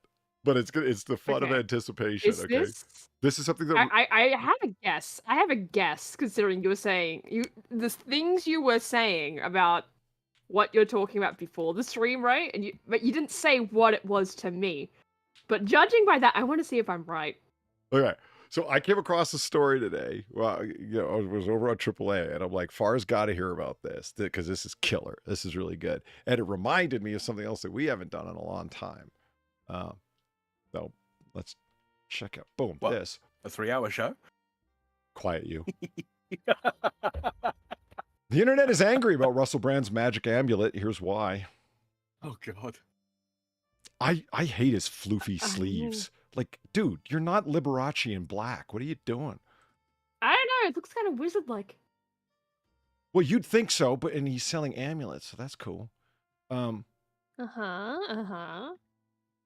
Russell Brand just promoted what he refers to as a magic amulet that can protect users from evil energies, and the internet isn't happy at all about it. Brand, a comedian and vlogger, has become increasingly controversial figure, blah, blah, blah. Over the past several months, Brand has been back in it, blah, blah, blah, blah, blah, blah, blah. Yeah, he converted to Christianity. Yeah, that's sure he did. Okay. Okay. No, that's not the usual one. I mean, okay, you know what? Let's say he did, let's say he didn't. It's pretty odd that you're selling magic amulets to repel evil energies as a that is convert to pretty fucking Christianity. We got a word for that. Divination. And it's a sin. It's odd. just Ross Chan amulet. God damn it, Osan. God Is damn this- it. Is this part of some special contrived plea deal or something like that he's had to undertake to not face a more public prosecution? He has to embarrass himself and delegitimize all of the actually accurate things he's been saying as of late, so the government gets off his back. Yeah. That's my I'm conspiracy reading theory. I'm reading what's on the page, and I'm like, I feel like I'm right. I feel like I'm right. in Yeah. What I was guessing. Yeah. Yeah, I feel like it. But did they rebrand? No, not exactly. You'll find it here in a sec. I got the pages open right over there. It's this environment that found the British celebrity promoting something that he names as a magical amulet, a piece of hardware called the Life Tune Flex from Aries Tech. You can watch the video that stirred up the internet here with the magic amulet retailing for a mere $239.99. This video sent the internet into a tailspin, and we're going to talk about why and what this says about the online world. Anyway. In the video, Brand states that the world is filled with evil energies, pointing to the phones out there and all the signals as potential reasons for this. He posits that luckily, he wears this magic amulet from Ares Tech that keeps him safe from all the various signals out there. So it's supposedly a Faraday cage. It's in a little amulet around your neck, which doesn't really make much sense. But, you know, since a Faraday cage kind of has to be all around you, because so are the signals. But, you know, hey. All around me are some evil signals.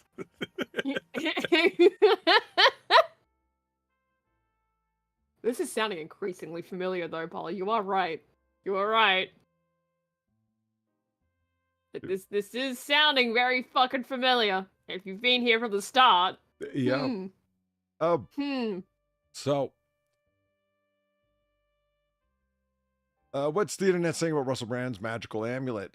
This can be all summed up with two main paths. The first is the alleged lack of science behind the amulet. Holy shit, this is clearly written by either AI or somebody that's doing a magical interpretation of AI. A very impressive impression of what ChatGTP would be like if it wrote this article. My God. Do we see the amulet? Yeah, you know what? I was hoping to do that right away, and I went over to change screens, and my Windows Explorer just crapped out. Oh, no. Yeah, so all of my tabs that are on my taskbar just went blank. No. Yeah. So I'm waiting for them to reload here. So I can actually, you know, click through Windows. You should still be able to Alt-Tab, but I don't know what that'll do for the screen share. Well, yeah, I mean, hold on. I mean, there's a reason I got a button box, right? There we go. Right. Boom. It had something to do with the window. As soon as I collapsed that window, all of them came back.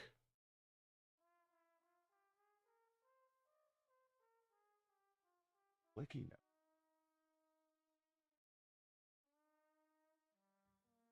You know what it is?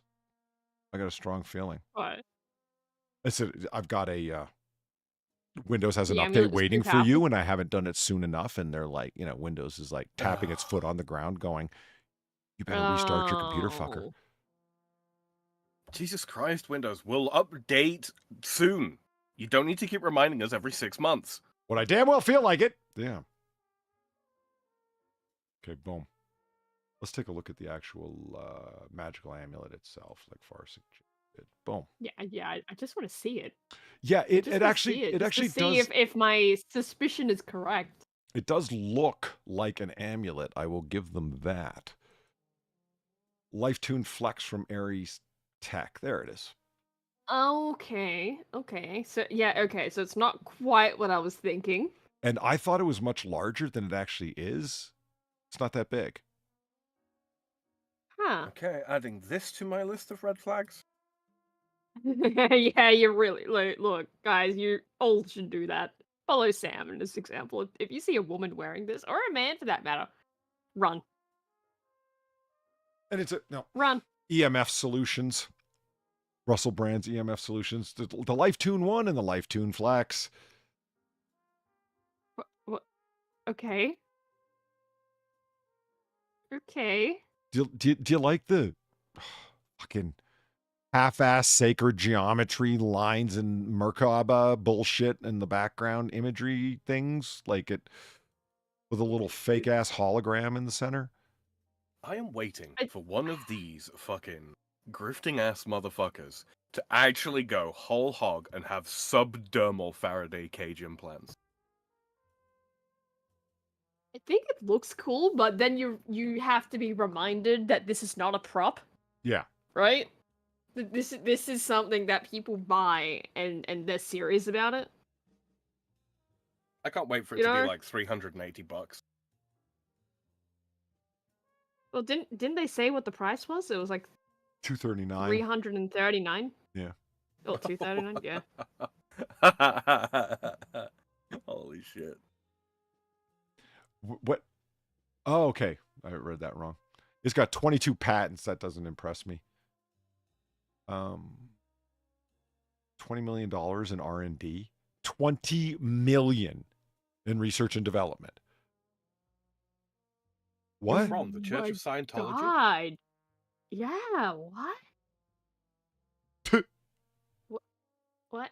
What? What? I sleep safely. What? Yeah, sleep faster. No, it's late night McDonald's. When it's 12:15, It's Mac tonight. it's time for Mac Tonight. Exactly. Exactly. It's Mac tonight. Wear this amulet, and then you'll see Mac tonight. The world's most tested, trusted, and scientifically proven EMF protection, proven through decades of research, clinical trials, and wait a minute. Decades of research on how to stop 5G? What? How the fuck did you know what 5G was decades ago? Is this thing a time-traveling device? They're in contact with the ancient aliens. We've got a time travel does have a device, and it don't Merkaba. look nothing like this. That's how I know it's Well, it does bull- have a Merkaba on it. Well, yeah, I mean, Well, I tried to Yeah, come up remember- with one like this, Polly, but I couldn't get the fucking flux capacitor small enough. it's science that you can feel safe relying on every single day. No. No. Oh, What? If it disrupts electromagnetic fields, how the fuck is your mobile phone supposed to work? Well, it actually says at the top that it will function without interrupting device functionality. You know what, chat? I'd love to be able to show you everything, but this website is not laid out in such a way that Yeah. you can. It's will not Oh my God. without interrupting device functionality. Shop Aries. If it doesn't disrupt device functionality, it doesn't do shit. Yeah. You know what it kind of reminds me of? It kind of reminds me of this thing, like, God, years and years back. I don't know how widespread this was. I definitely saw ads for it on Australian television. But this patch that you could put on the back of your phone, and they claimed that it would stop radiation signals Like this thing right going here. into your brain. Yes, exactly like this thing right here. But it was a whole patch that you'd like glue to the back of your fucking phone. Oh, I get the difference between the circular one is the sticky that you put on stuff, and the little Yeah. the square / Yeah, the diamond shaped one, depending on where diamond you one. hold it. Yeah, that's the one you wear around your neck like a retard. Or hang from your keychain there.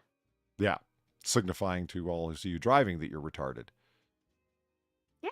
Now, the key is that this has come down from $666. Don't read anything into that number, everyone. Don't. Mm-hmm. It's come down to $333. What a bargain. The price has jumped. The keychain one, the 32-foot protection, 42-foot protection, and 19-foot protection. So it's the range of protection that's ranging. Fucking hell. Holy shit, they've got a 139-foot protection. Oh, fuck yeah. That's the one for This me. is I several love- for the bar.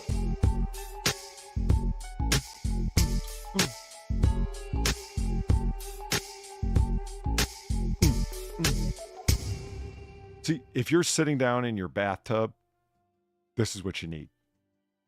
Mhm. I love the fact that in the background they have what is clearly a MacBook, right? And the keyboard from a fucking iMac. Yeah. Along with an incense stick burning holder and, Yeah. you know, your iBeats speaker Yeah, just new age things. for $486, down from $971. But you're getting 139 feet of protection. Oh, fuck yeah.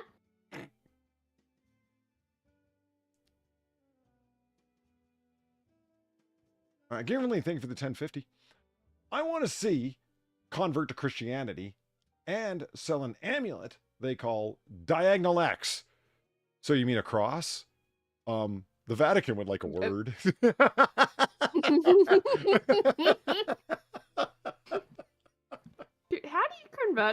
Christianity, right? Where like that involves reading and shit, usually, right? And then you immediately like amulets, bruh. Usually. Oh, Farsi, this is what I love about you. Your optimism is never ending. Yeah, thanks. I'm just saying, usually, right? Depending on the branch. And there you've hit the sticking point. Oh shit, I just missed this. Fuck. Valine might have had one of the best ones of all time.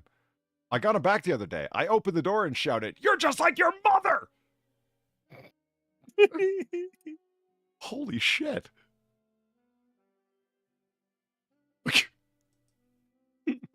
What's that line? Never yell at a guy. You're as stupid as your father. Yeah. You see, Valine, you're in an interesting position because nobody can say that about you anymore.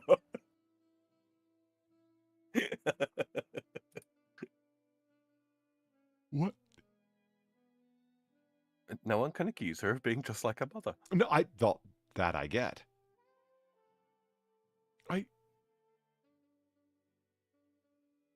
Is this, I'm just trying to figure out, is this two of these? I think so, It sure yeah. looks that way. Sure does look that way. Like, it looks like it's got the two hologram things, but they're not, like, this isn't just some sort of holding board for these two things. This is all one large device, isn't it? Like, so-called device. Yeah. Well, yeah, because you have the Zone Max and the Zone. I think they've just swapped the order they should be lined up in. I mean, considering that it's supposed to be an amulet poly, device is actually correct, even if it is completely non-functional. Rugged design, built to withstand water, heat, and daily use. No setup required, works instantly out of the box, as much as it ever is going to work. Portable and easy to reposition based on where protection is needed. Device friendly, does not interfere with electronics. Safe for all age groups, including kids and pets. Well, yeah, it doesn't do anything. I like how it's it's very durable for everyday use. Like, what are you using this for? Like, are you just holding it? Like, is it going on you somewhere? Is it just going on the wall? Like, what do you mean durable for everyday use? Well, it's powered by the 16S 5G Aries silicon resonator chip. Okay, you know what? Okay. I watch Star Trek. I know techno babble when I hear it. Like the inverse Ramestam has become mixed with the gyrosync distributor. No charging or batteries required. Starts working instantly, as much as it's ever going to work. What do you mean starts working? No, it works all right. It works by fleecing money from idiots. Fleecing. Yeah. That reminds me of what Far said earlier on. Yeah, it's a bargain. Bargain. Valine sends $5 to say, "Ooh, burn! I regret nothing." Thank you very much, Valine. I thought you might have appreciated that. Place the LifeTune Zone Max in any room where you spend extended time, such as the living room, bedroom, office, workspace. It begins working instantly with no setup or installation required. It's lightweight, freestanding design, makes it easy to relocate for flexible protection throughout your home or work environment. Safe for use near electronics, won't interfere with device performance. 30-day money-back guarantee. Free shipping on orders over $100. Yeah, just display this prominently in your living room so all visitors will see just how brain dead you are. I mean, it is a way to display that you have plenty of disposable income. My God, it's $500 for this. It really is. And it had its dimensions here. 5 how inches big is wide by a half an inch thick. You know what strikes me here, Polly? You know the term amongst, pickpockets, thieves, muggers, that sort of thing. The term mark. Right? Yes. Quite literally, right? Yeah. Anybody wearing something like this is clearly a mark. Oh, absolutely.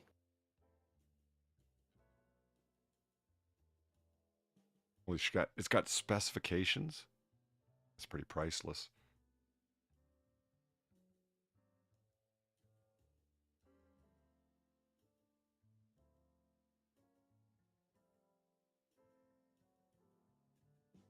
Oh, this is just the information it has on the other pages. Oh.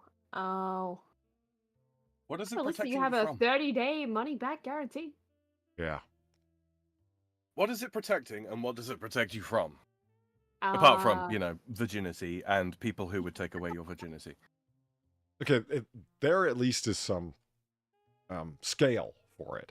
This is, yeah, okay, I get it's like 5 inches, but it's like I just kind of wanted to see it like in relation to something, and there.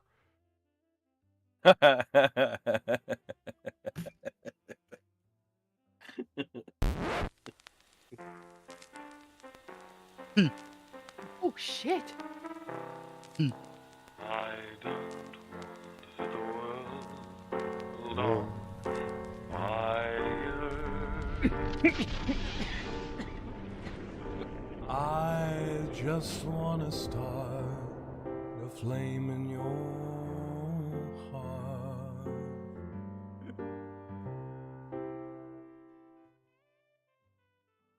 Holy shit, Valine.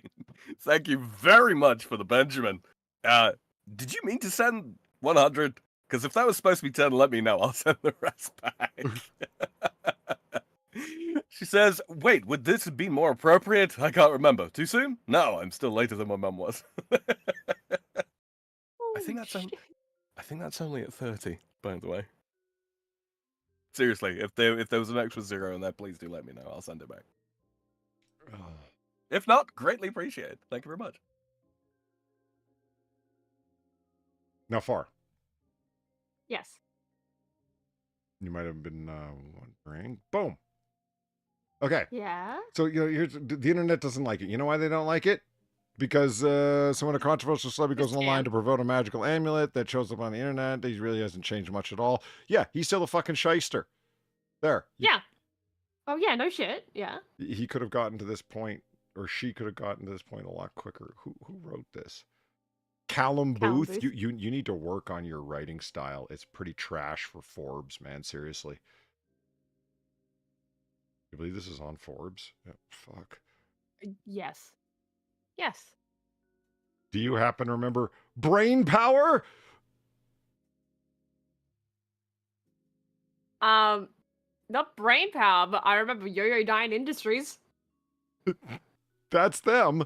They've kind of rebranded, but they've also... Okay, they did rebrand. Okay. They have a whole new ambulance catalog and all kinds of new specialized amulets for particular purposes.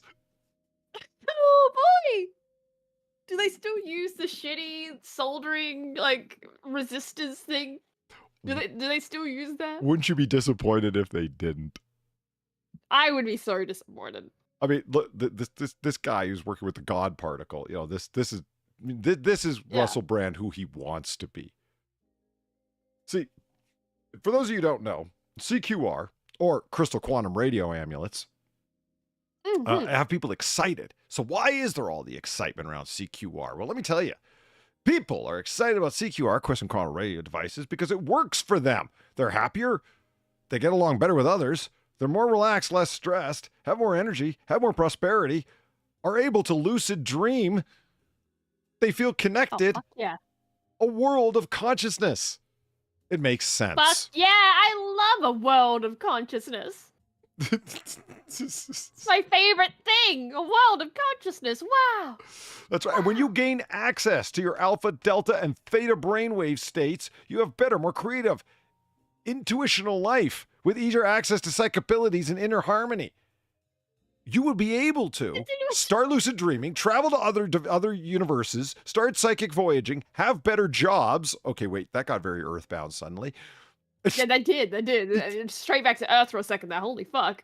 And getting things done that were previously just out of hair's breadth out of reach. Okay, that's a fucked up sentence, but there you go. That is, but yeah. This is EJ. Oh man, I can't wait to go on my psychic voyage. I know. How the fuck can I sign up? Mark C in Canada just just somewhere in the country of Canada, says, thank you again for the most amazing products out there from someone who has tried everything on the market. Oh, wait a minute. I'm sorry. That was Dennis from New Jersey. Mark C. from Canada says, Oh, Dennis. Oh, he gets around. Mark C. says, you guys seem like very people-oriented company. Nice to have in dark times. That sounds very Canadian. That is exactly how Canadians speak. They do not speak in full sentences because they do not know English. There you go. So, beta blockers were the original thing that Far and I discovered years ago. And yes. And if you've never seen a beta blocker, oh my god, you should see let's have a they look. They are legendary. This is legendary.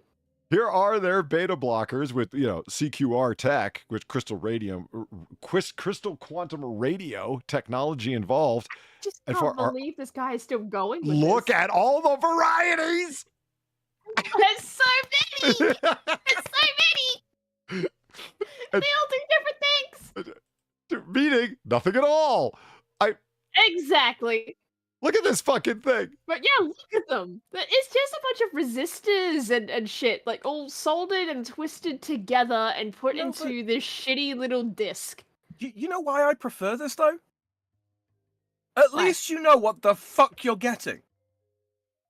Yeah. Yeah, you know what I mean? But you're paying $149 for it, though. Which is why I'm still so impressed that he's still fucking going with this shit. since with the 09. prices he's charging. Yeah. Now, the thing that's always amazed me is just how shitty the soldering job is. It's so garbage. It really, They're all like this. Is. They are all like this is the best part too. Like they are different. Like, to be fair, like, yeah, there's different ways he's twisted them and soldered them together and all that. But essentially, they're all the same fucking thing. Yeah. They're all diodes and capacitors and resistors. That's it. Yeah. I mean, look at this glob of fucking cold solder here. Like, it's just so terribly done. God. This is the Smart Pill, by the way. That's the name of this one. It's only $149. Tap into higher intelligence with this very focused amulet. As a beta blocker, the Smart Pill amulet realizes the grip of tense beta thinking to allow natural relaxation and clarity prevail. As per EJ Gold, it works by connecting up the dots in your parallel universe matrix, giving you access to a whole bigger you. My favorite isn't actually even the beta blockers, it's the boxes. Oh, you want to check in on the boxes? Because, he's still... Yeah, I want to check in on the boxes. I want to check in on the boxes because I love the boxes so much because our question was always, what's in them? Yeah. What's actually in them? The super beacon. And it's, the super beacon. And it's just, the answer is fucking nothing. It's just a box with some wires and some rocks on it. 2 rocks held in some copper wires that go into a black box with brain power, BRANE power. And what is the penile pinger add-on now available? Oh my god. Pineal. Oh, there's add-ons? Or pineal. There's add-ons? Pineal, yeah. Oh god, it's only $500 if you want to tap your pineal gland. You can. Just real quick, just to address sort of a matter of business. If you do want to hear the World on Fire one, guys, it's only 30. There's nothing higher than that. Just for future reference. Don't want anybody thinking they've got to, throw that much out for that one. It's only 30. I tested the Pineal Pinger Super Beacon add-on today. It was totally amazing. I unplugged it several times to compare it to the standard Super Beacon setup, and there was a remarkable difference in sensation and effect. When the Pineal Pinger was plugged in, there seemed to be a subtle humming sound. At first, I thought the speaker in the barn... What? I thought the speaker in the barn might have been making the humming noise. You live in a barn? But when I unplugged the Pineal... you did this in a barn. Or that, yeah. But when I unplugged the Pineal Pinger, the sound stopped. The most noticeable effect was a definite and clear pulsing in the pineal area. That's in the center of your skull. As though someone was tapping... You have a headache, bruh. as though someone was tapping my forehead. It seemed kind of like a clock ticking within my skull. Amazing stuff and great fun. AB. Bro, you just got a headache in the vicinity of this box and just went, yeah, it's the brain power box. That's all that happened to you. You started feeling your pulse in the middle of your brain? Doctor, immediately. Yeah, you may be having a stroke. Squizzle says, shit, I'm Gypsy, give me $150, and I'll light a candle and mumble some bullshit over a crystal ball. That'd be 1,000 times more effective for these loonies. Yeah. The But it would be as overthruster? entertaining. I want to Overthruster. That's a hell of a name. It's just another shit box. Look at this thing. It's just another shit box. Like, That's imagine great. someone coming into your residence and seeing a couple of alligator clips that attach to, like, you know, some copper wire wrapped around some rocks. Wow. Wow. Just- Yeah, this continues to be my favorite thing on this fucking website. The fucking brain power box and just all the accessories. Brain power and brain power accessories. Do you Quite- see quite how there's literally. an aux out, an auxiliary port for the overthruster? They really thought this thing through. I'm looking at it. Okay, so a plastic extruder, right? Some copper wire, fucking crocodile clips. They've not even got like a fucking like integrated coil. Jeez, this thing costs $20 to put together, if that. Oh, Yeah. if that, yeah. Yeah, and they're selling it for like $500 dudes, if not more. And the best part is, since they're still around and making the shit, people are most likely buying it. The overthruster is a super People beacon are add-on enabling nice. hands-free use. Wait, Oh, so you don't have to waft the little crocodile clipped coilies around your brain, around your head. Oh, thank God! I've been really dying to not do that anymore. So I it finally have a sounds- solution. It sounds like what it's supposed to do, right, with the copper coily doodads. It's supposed to push electricity through them to produce relatively low frequency radio waves. Yeah, it's And all that's radio supposed to waves. stimulate your brain, something like that. That's my guess. Yeah, like all this is radio wave stuff. Like it's so yeah, you're most likely correct. But there doesn't seem to be a completed circuit, so it's not gonna work. Yeah, exactly. you Isn't it are the great? circuit, Sam. See, you grip these two things. That's why they're triangular shaped, like that. Oh, right. So it's going Yeah, so you're through just you. passing. Hmm. So the crystals there, they're using the crystals and the rocks to sort of like what do you call it, interferometer, to create a frequency in the electrical current that passes through you. I see. Use it as a 3-minute stress buster. Yes, electroshock Cool. away your stress. Super Beacon facilitates your ability to access deep states of meditation in minutes. You are guided to connect with your parallel world personae for integration, amazing journeys, or I don't think we want to hear from each other. I think we would hate each other. No, thank you. Persona. Persona mentioned. Here's an overview of the many uses of the Super Beacon device, the black box of crap. The Beacon Training Level 1, 30 PUP inductions, parallel universe persona connection and integration. Deep Delta Dreamwalker. That was the name of my DJ collective in high school. 3-minute stress buster. Just hold the crystal grippers. Hold tight. Things gonna get funky. Daily Hey, baby, meditation wanna practice. come grip my crystals? Yeah. You want to got my crystal gripper? Jesus. Daily meditation practice with the 1-hour CD. Hold the crystal grippers for relaxation as long as you like. Beacon training levels 2 to 11. Advanced beacon training starting with Code 1 Parallel World Day Tripper Excursions. Oh, fuck. Use with the Zone Box inductions. Enhance your current meditation practice. The cleanser / charger. Use the Super Beacon as directed by higher guidance. Mom, crystal, my crystal gripper.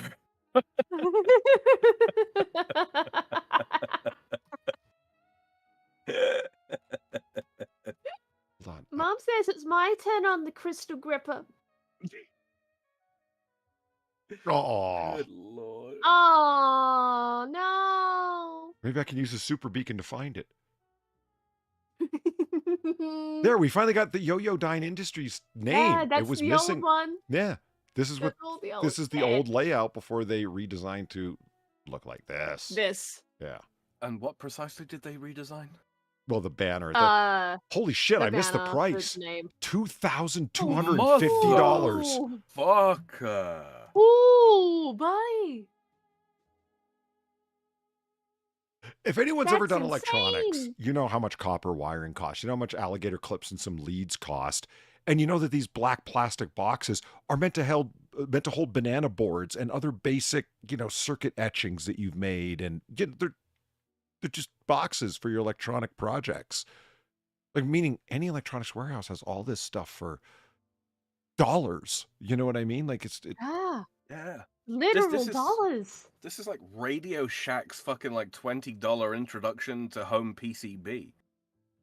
Yeah, and I mean, there's legitimate, like, simple electronic stuff you can do with this, battery testers, different things, right? You know what I mean? A simple ohms meter can be constructed in boxes like this. There's all sorts of electronic kits, basic circuit board etching and shit like that. If you got a small acid bath that you want to put together, all sorts of fun stuff.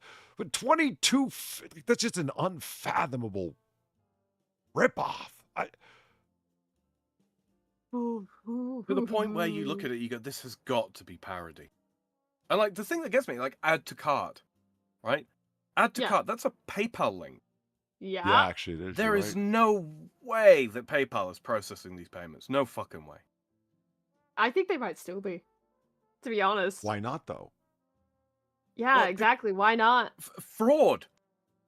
Any The- payment over Sam? $500 gets looked into. Any Well, they're payment. still buying a product. Like, that's the thing. They're still suppose. buying and receiving a product. If they're not receiving the product, then yeah. Yeah, they probably suppose. still wouldn't be. But the fact of the matter is, like, I don't think PayPal really cares enough. I think as long as product is being delivered and it's what they're advertising, for the most part, and the the customer, is happy with the purchase, well, yeah, why? Just like think about it though. Why You've would only they got get rid of you've that? only got to sell one of these a month to live. Yeah.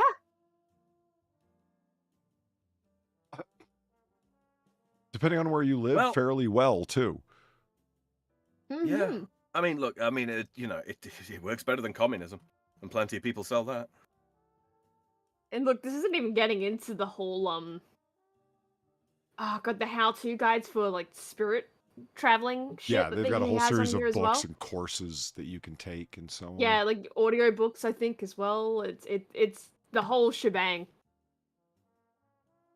And I mean, if anybody ever was like in Boy Scouts or took like, early electronics and stuff, yeah, crystal radios uses 1900s crystal radio technology to recover and harmonize your parallel universe persona.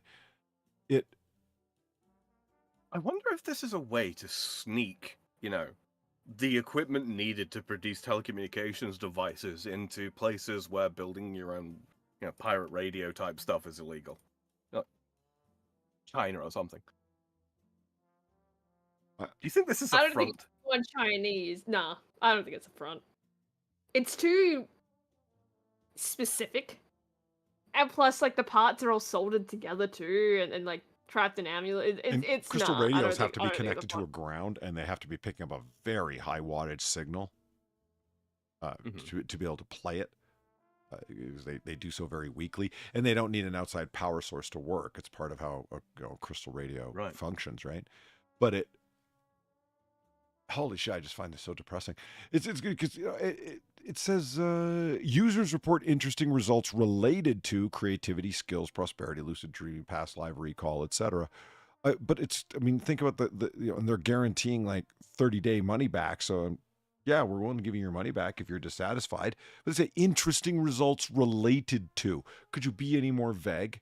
Like, they're not saying it causes it. They're saying they have results that are related to, and users are reporting these things. We're not claiming these things. Our customers are reporting these things. I don't think this person's too smart enough to have checked with a lawyer on this language. I just think that they're a practiced grifter and therefore know the language to use at psychic conventions and shit. You know. This always struck me as kind of odd. Like, what's the point in going to a psychic convention? If you're psychic, you already know everything that's going to be said. Do they charge you preemptively? You're going to owe me $100 in 5 days. And here's, excuse me, here's their disclaimer.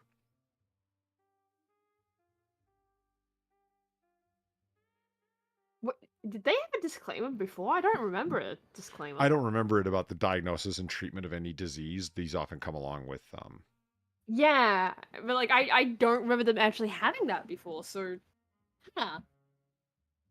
I mean, Alan brings up Scientology. At least the E-meter from Scientology has a more legitimate look to it. I mean, it's the same load of bullshit, but still.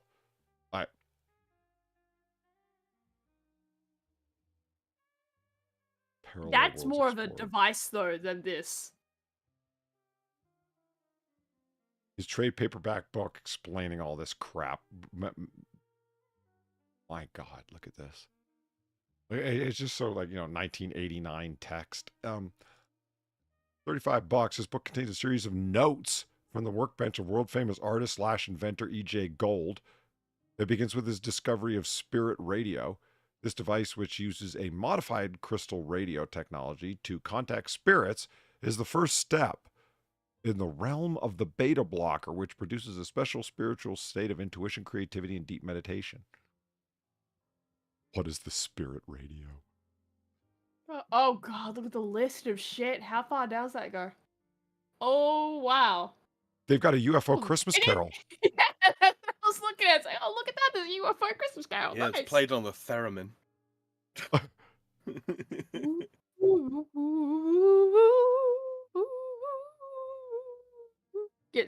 We should get you a theremin.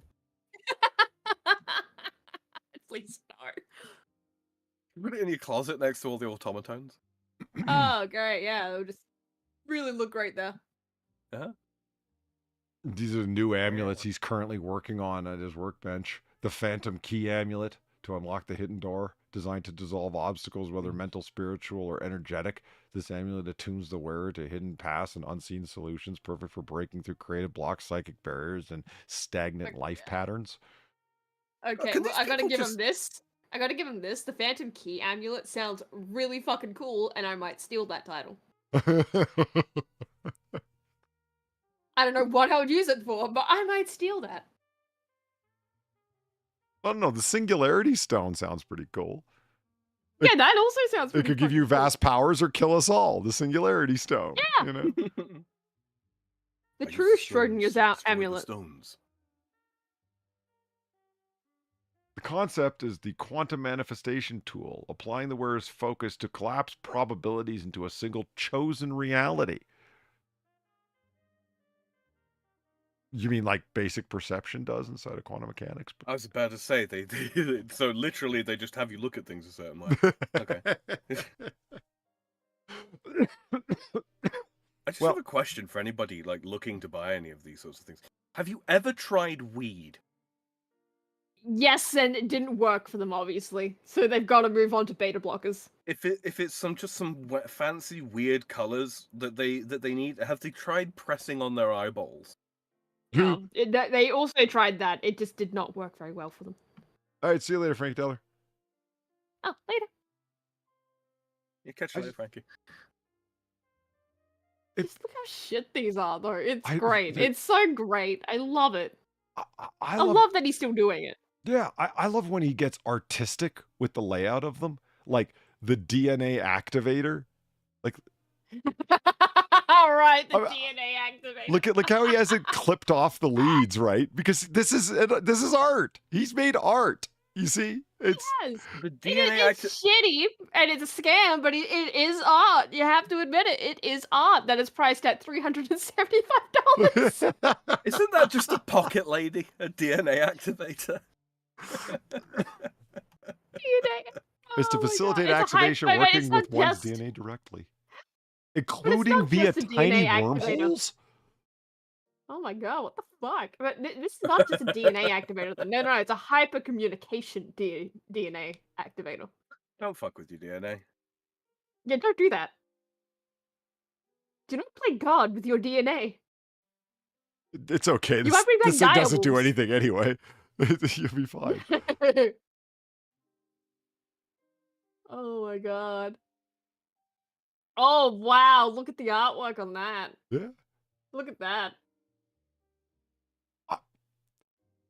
So that one caught my eye, as well as, in terms of art, the Love Power Yeah. amulet. Because it looks like a couple hell of yeah, hearts. It's like a broken heart. Yeah, you see what I mean? Like, the guy is just... Yeah, I see what you mean. It's a really, really Oh, it's on shitty sale. solder. Oh, Oh, yeah, it's it on is. sale. Wow. What a Love now. bargain. Holy shit, dude. The way that he's twisted these leads, like... can you even learn basic wiring twists where, they don't look this bad? But yeah, it's supposed to look like a broken heart or two hearts opposing each other or whatever. Yeah. It's very... With the resistor between them. Yeah. Yeah. And I forget what these things are called. A diode that only allows one-way circuit travel.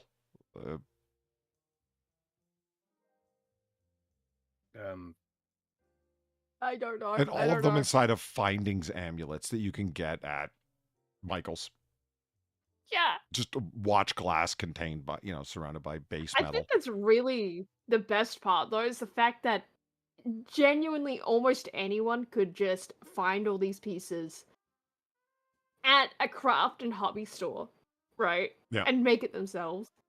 Yeah, For significantly cheaper than what he's selling them for. Yeah, I was thinking about it when I was talking about it today. I said, Far and I found this website a long time ago. It was a thing called Beta Blockers. And I looked it up after a AAA show. And I'm like, holy shit, he's revamped the website. There's got a whole new catalog with new beta blockers and shit available. Like, I got to show this to Far. She'll love this. Yeah. And then I do. realized something. Is that you can buy or go to a dump and grab an old VCR or something and just tear the tech out of it. You don't need to buy new resistors. You could just gut a non-functioning piece of electronics. It doesn't even need to work because these things don't work. You're just... Yeah, what would they even do if they did work? You're just going inside, like I said, like an old VCR or an old clock radio or whatever the fuck, and with a pair of side cutters and clipping out the various electronic bits and then soldering them back together and throwing them. So the only thing you really need to buy is this fucking watch glass. Yeah. This amulet pendant. I think he's going for some sort of power of names kind of thing, because you got two capacitors and a resistor and the rectifier. That's what it is, Polly. Is it? Rectifier. Yeah. Yeah, only lets current flow to one way. So rectifying the resistance between two hearts. Do you think that's what it is? Well, you know what the funny part is there's no load, there's no potential, there's no positive or negative potential, and there's no load. Like, there's no circuit here. Mm-hmm. Like, where's the positive potential coming from? Where's the negative? Like, where's it flowing back to, right? Like, where's the circuit path? And where's the load that it's running? Like a light bulb, an LED, a light emitting diode, whatever, right? Like, there's nothing. But here's the funny thing. That is what we're going to try to do. With it. Sorry. It's your donation. Yes. Gamer Verlaine, thank you for the 350. Before you get to the Zillow house, I want you to know that I just sent one that's worth skipping whatever monstrosity Sam found with an explanation. I just sent one that's worth skipping whatever monstrosity Sam found with an explanation. Really? Okay. You were saying, Far. Yeah, the funny thing about these resistor amulet things, right, is that there probably is a way to kind of make these and make them look fine, make them look nice, and have the meaning you want in it. It's just he doesn't do it like that because that's not his goal. No. He just wants to twist wires. Like, I'm not saying it'd be like, oh, the best thing ever, but there's a way of doing this where you could have symbolism in there, you could have like an actual working circuit, that actually might be an interesting art piece you could do, right? This is not that. You could have a tiny, very low voltage chemical battery in there that actually lit up. You could have like a tiny LED that requires very, very, very low current to run, right? And a tiny chemical battery in there, and it would run for like a few years, and the thing would just blink, and it'd be like, oh my God, it's working. And like you said, it would be like art. See that. Yeah, I could see that easily being like in an art installation somewhere, right? Someone is doing a show where it's just all this kind of shit, except it looks nice. Except they've actually put in the fucking effort, and there's blinking lights and shit. You could do it. He's just not doing it. So, like what you just described, though, Polly, right? You could have that, right? Plus a fucking what do you call it? Like a little shake weight kind of thing that hits a piezoelectric inducer that causes the light to blink. Yes. Yeah, you could. That's like it would be an extremely small version. Again, we're talking very, very low voltage and very, very low current here that's required to like run like an LED. Very low current. So if you've ever seen one of the shakeable radios for survival kits or shakeable flashlights, where it's got the piston that moves back and forth, and then that friction inside of there creates a charge, and then it will run for a very short while. Yeah, it would be like that kind of thing, like Sam's suggesting, where just your walking will move the hyper tiny piston inside of it. I'm sure everybody sells something like that, especially when you're charging $500 for it. I think you can afford $30 in parts for it to make it actually light up and look cool. I mean, take for example, like a clicky cigarette lighter. Yeah. What's doing that is like I say, it's a piezoelectric fucking thing. It's a little crystal that strikes against a metal surface and it produces an electric charge. That's what creates the spark for a clicky lighter, rather than flint and steel. You can incorporate that into a fucking necklace quite easily. You give it a little squeeze and it lights up, or it makes a noise, or emits a little radio pulse or something. Kind of looks like a man. Oh yeah, it does, doesn't it? With a big green dick. You see, yeah. Or no, wait a minute. No, hold on. It's like a green loincloth. It's not a dick. It's a big green loincloth. Yeah. No, I think you're right the first time. Which is hiding his massive green dick. Yeah. Mm-hmm. I mean, the part it makes me irrationally angry that you're charging $500 for this thing and you can't even make the leads all the same size. Like, they're all twisted and all over the place, and they got big goops of fucking solder everywhere. Dude, you hold the solder gun until the surface gets hot, then you touch the solder to it. This is cold soldering. I mean, I'm not. You're charging $500 fucking dollars for this. Couldn't you have tried? I guess the obvious answer is no, but insult your clientele less is what Polly's trying to say. Yeah. It looks like a man. The more I look at it, you're right. Yeah. It's an electromunculus. It's the little man of shame. Mm-hmm. You spent money on this. You should feel ashamed. This man does. The man with the big green floppy dick feels very ashamed of you. And you. If you're looking for a seriously potent amulet, this is the one to get. Mm-hmm. Someone clip that for me, please. What? You should feel ashamed. The man with the big green floppy dick does. And you bought him. At one glance. Look, if you want to use that for a donation, you totally can. I don't care.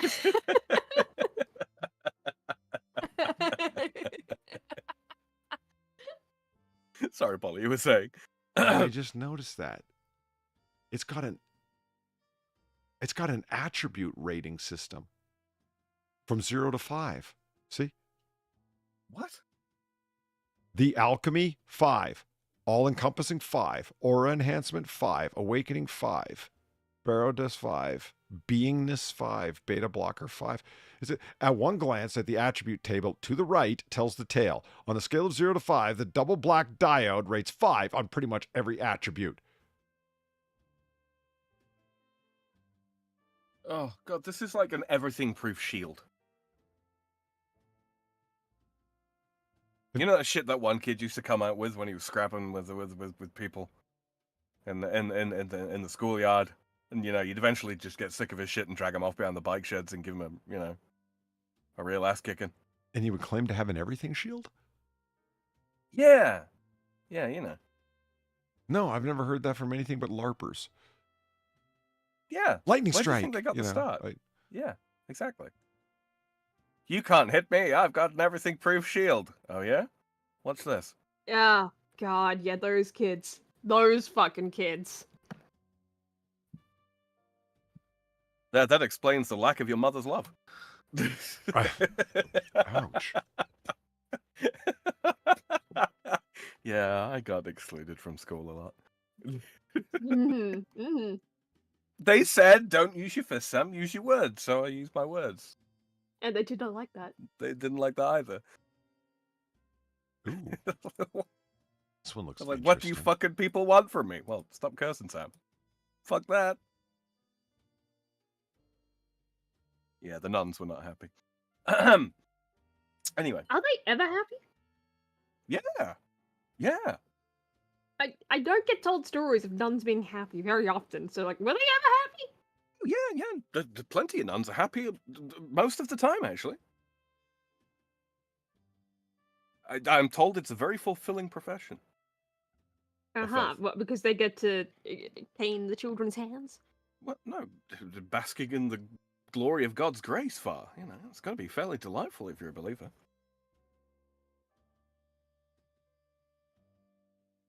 Sure.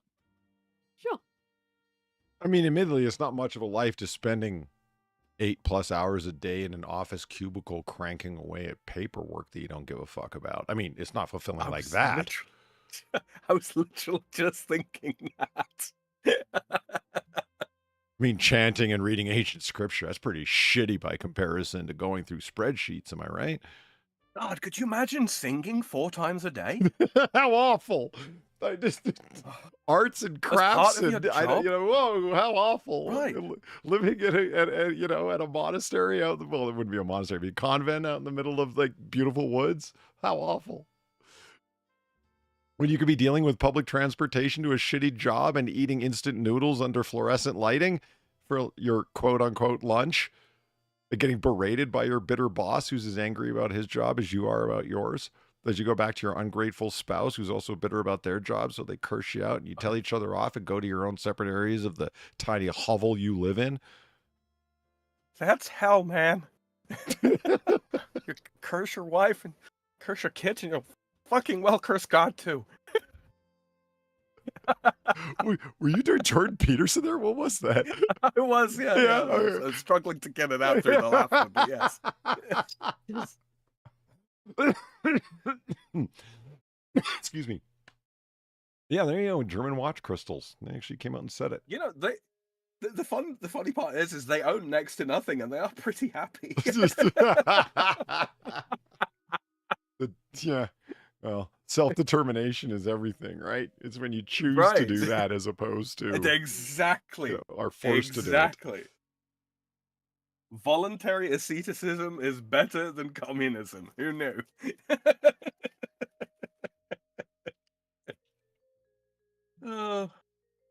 Ooh, the royal flush far. Nice. Charles did what?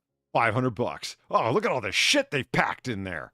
Oh, hell yeah. That really is a royal flush.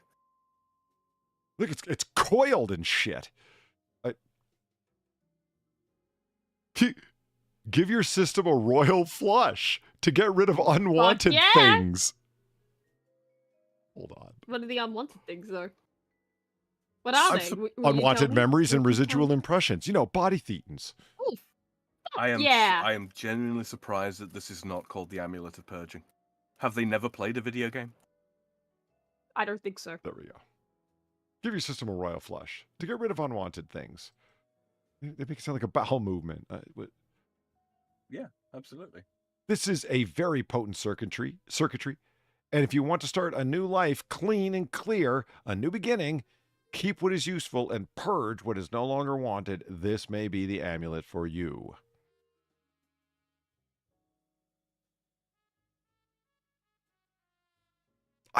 I picture the poor soul who drops $500 on this thing after leaving the Goop website, you know, and buying a cooch crystal or something.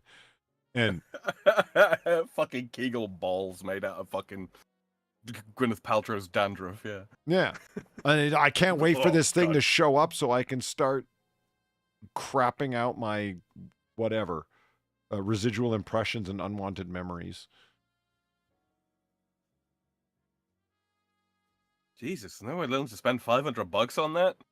Do they know $20 vodka does the same thing? Yeah. Yeah, it's too normal for him.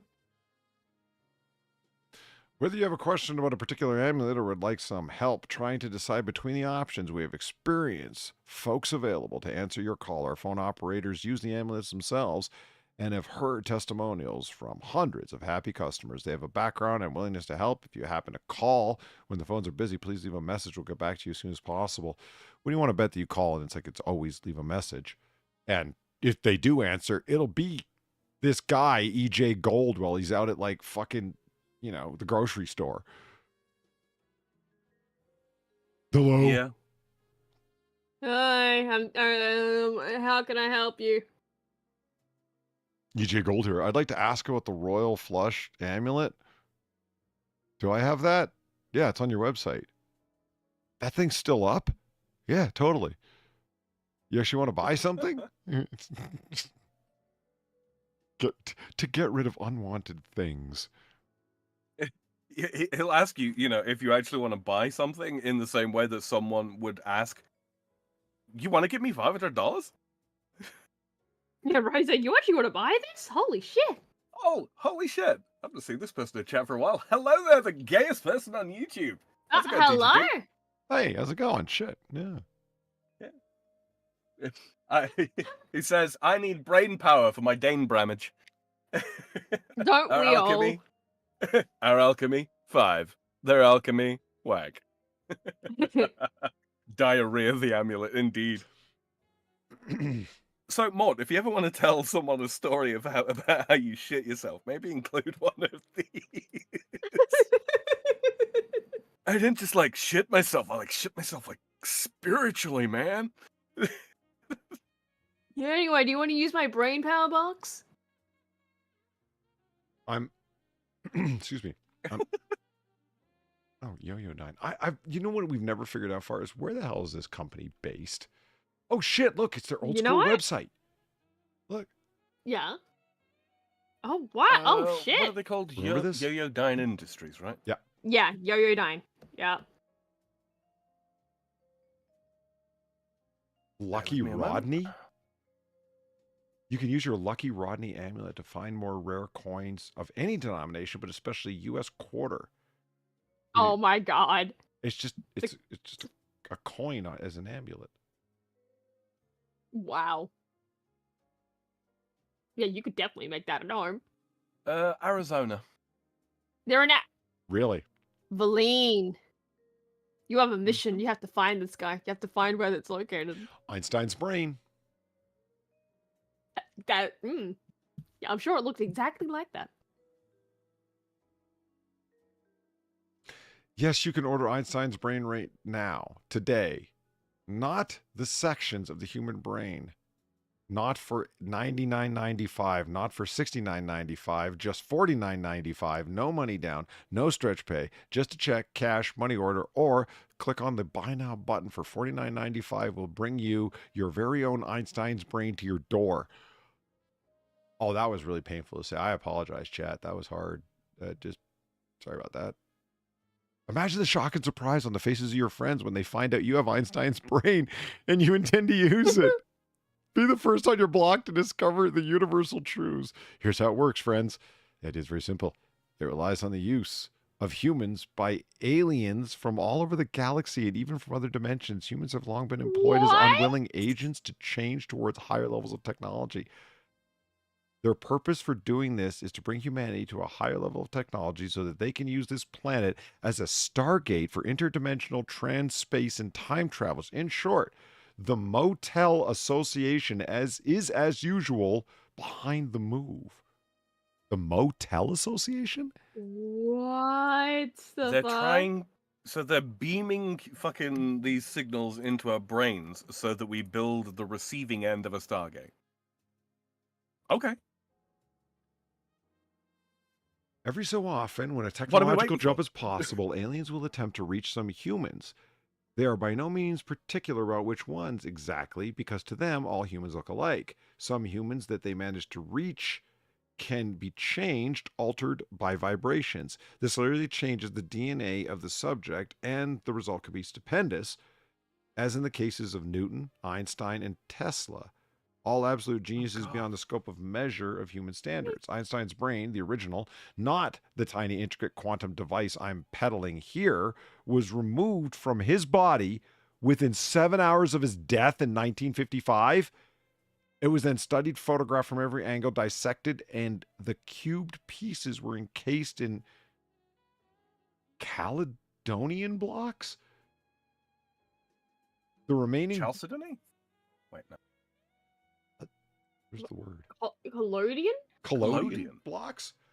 The remaining brain was then placed in a glass lab jar, which was carried around on the back of a professor's automobile for 20 years, then finally sectioned and studied starting in 1973. Einstein's brain had notably larger numbers of glial cells than an ordinary brain. Glial cells won't make much of a difference in most parts of the brain, but in the left inferior parietal, they do.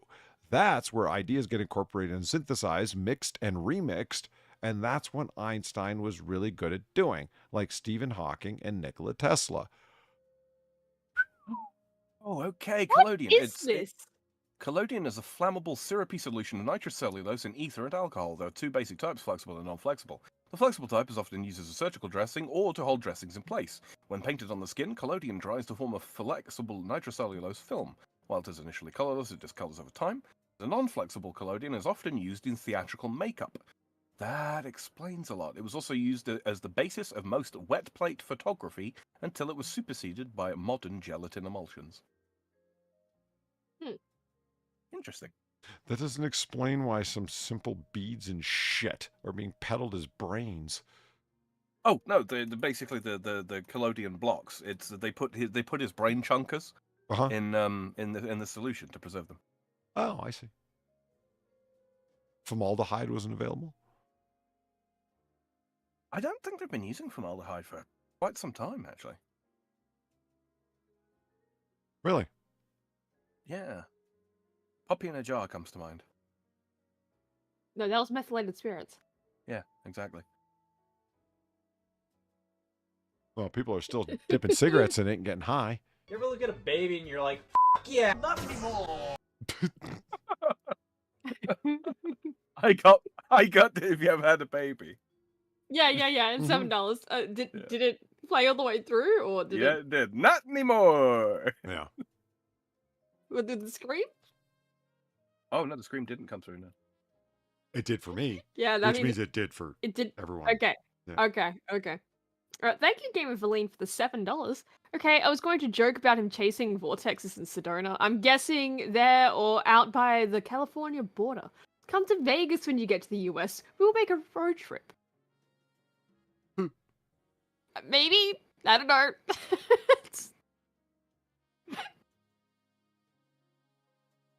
I don't know what I would do in Vegas, but thank you for the offer. Eat cheap meals. Yeah. Not gamble. Like if you're not interested in gambling, there's I'm really not. Yeah, neither am I. gambling. There's so much fun shit to do in Vegas. They got a couple of museums out in Vegas, ain't they? Yeah.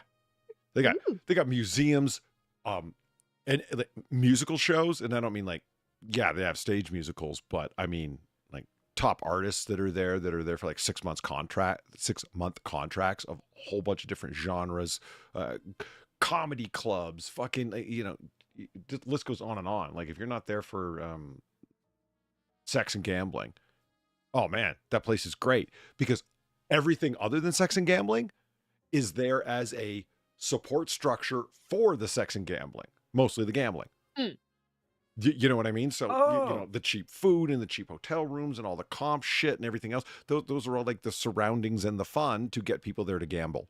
You know, so if you're going there, you don't gamble, it's a pretty awesome place to be. It's like when America built the A-10 Warthog around that gun. Mm-hmm. Yeah. The gun's what most people go there for. But the plane's also pretty neat. Yeah, but if you're not interested in firing the guns, you sure can have a lot of fun. Flying real low and slow in that tank. I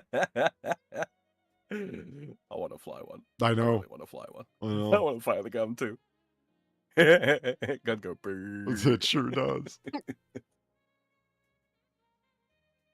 Okay, take over. I'll be right back. Oh, okay. Well, ladies and Things. gentlemen, if you're enjoying Stop. tonight's show, don't forget to click that like button. Don't forget to hit subscribe. If you're brand new here, you can share it out via the YouTube link, or you can go and retweet Polly's twit, or you can cross-post his excerpt that's up there on the Twitter. If you would like to support the show directly and monetarily, you can do so. Remember, you're not under any obligation to do so, but those links are down in the description, and also Far periodically repost those in chat. Yeah, we appreciate everything that comes our way. It helps us, keep the lights on, the candles lit, the fire burning, and those goddamn dastardly cops paid off. Thank you to everybody that has already thrown tips our way this evening. They're all greatly appreciated. And, if you do, you get the opportunity to send us a message that, within reason, we will read out live on the show. Mm-hmm. Far. Remember what to have you play been up the donation gotcha. Mhm. I've been up to things and stuff, and Mm-hmm. masochism. Yes. The coffin of Andy and Lele has been a feature point recently. I wasn't referring to that, but yeah, that's her. The Day of the Tentacle. We did some 9s not long back, didn't we? We did some 9s. Yeah. Mm. I was more referring to what I was doing last night with the fucking solo run of Octopath Traveler. I was like, fuck. Oh yeah, I saw some of that. You did. You did. Yeah. Chat, if you know what a stack of deer crackers looks like, you should definitely go and check that stream out because the hills look like them. Far doesn't believe me, but yeah. The hills are alive with the sound of shika noko noko noko them. Indeed they are. Let's have a quick look here through chat. Let's see what people are saying, shall we? Guns on. Oh wait, shotgun spinning up. Oh, 1 sec. Bird. Indeed, Squizzles. Squizzles also said, "Look, shrooms and Stargate sound fun and all until the nut job in the group finds out, and bang, aliens built the pyramids." Aliens built the pyramids. Aliens built the Parthenon. We're Aliens brain damaged. built America. Aliens, this is your song. Thank you. Yes, we are brain damaged. TGP earlier on said, "Hey everyone, finally catching one live. It's good to have you. Good to have you. It's been a minute since we saw you in chat. But yeah, good seeing you back around." Ostan says $20 vodka in this economy, right? Yeah, I fucking wish.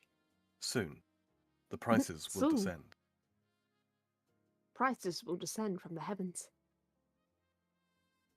Not that unlike how the signals descend from the heavens and get entered into the brain power box. Like, I really love the brain power box. I just love how dumb it is. Like, just what is in there?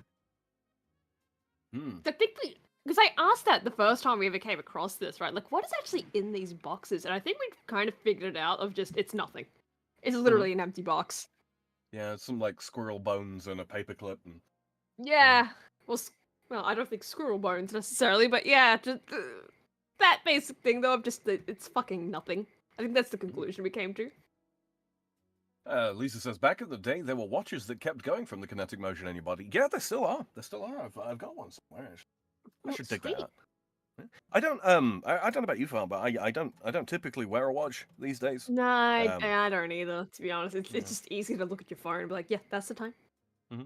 A lot of the physical work I do involves like moving parts. Granted, it's computer parts moving for the most part, but then again, some of those server cooling solutions, you don't want to get jewelry or your extremities caught in them. They're pretty powerful. Let's see. BG says, it's shitty and it's a scam, but it's art. Like most modern art. This is just a rip-off. The rest tends to just be the money laundering. Right? Right? There's a reason why the person that registered that website has gone to great lengths to try and obfuscate where they're from. Yeah, but you found them. I found them. You found them. What'd you find? The person who registered that website. Oh. Yeah, they went to lengths, Polly, to obfuscate where they're from. Really? Yeah, I can't imagine why. Yeah, I can't either. Huh. Mm-hmm. Interesting, man. Son of a bitch. What? RGB house? Yeah, well, good call, actually. Yeah. Yeah, I've always wanted my house to look entirely like a gamer's computer. Okay, that's Gamer. that I like the gamer house. Why'd you say it like that? I don't know. I was matching Sam and how he said something, and I matched the tone. Oh, what the fuck?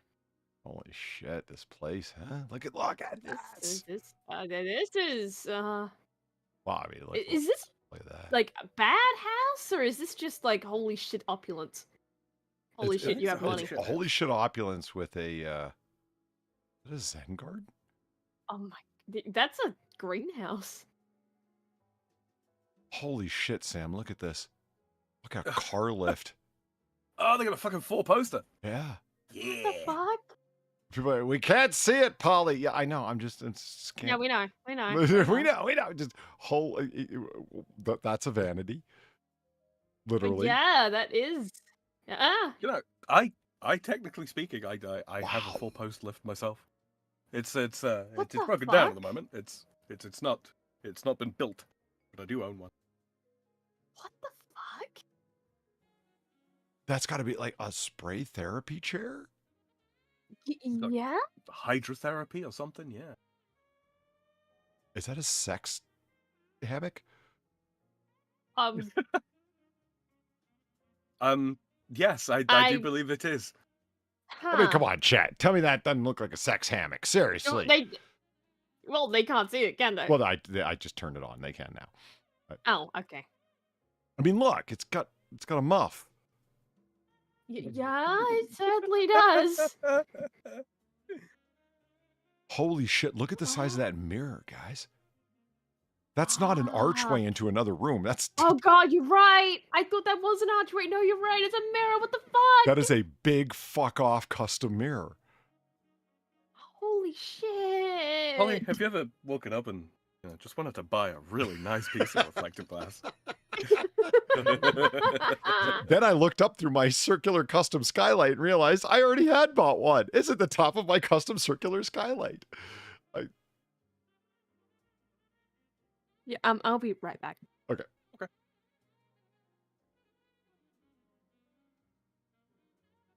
Holy shit. Yeah, holy 70s Batman. I mean, you're right in that. You ever seen them egg chairs? They're usually made of wicker. And they're hanging from like a chain from the, very, very 70s for sure. Like beanbag chairs. I get the feeling this isn't even really a bedroom. This is just like a sitting viewing room. You know what I mean? It's a pad. Yeah, So this is a house that Valine sent me. Yeah, fuck it. Let's look at it just right. For a mere $19,995,000. Fuck. Built in 2003, this 5-bed, 5-bath, 9,300 square foot piece of RGB opulence can be yours. This is why we were saying RGB opulence, because when you take a look at this picture, it's like, whoa. It's in Gilbert, Arizona. I don't know much about Gilbert, but I know a lot, if only from this house. Holy fuck. Yeah, just a bit. Just a bit. Like, look at this custom pool that looks like a creek bed with like the downed dead tree in it and everything. But like, this is all like concrete and shit, I'm assuming. It certainly looks that way. Wow. Sam, I just don't have the ego for a place like this. No, I don't think I do. I can't live there. I could reside there for a short time, but it would get on my nerves knowing how much money I'm spending on empty space I'm not habitating. Do you know what I mean? Right. And this is not the kind of house that you fill with kids either. No, Your own progeny, I should specify. For all the diddy lights out there.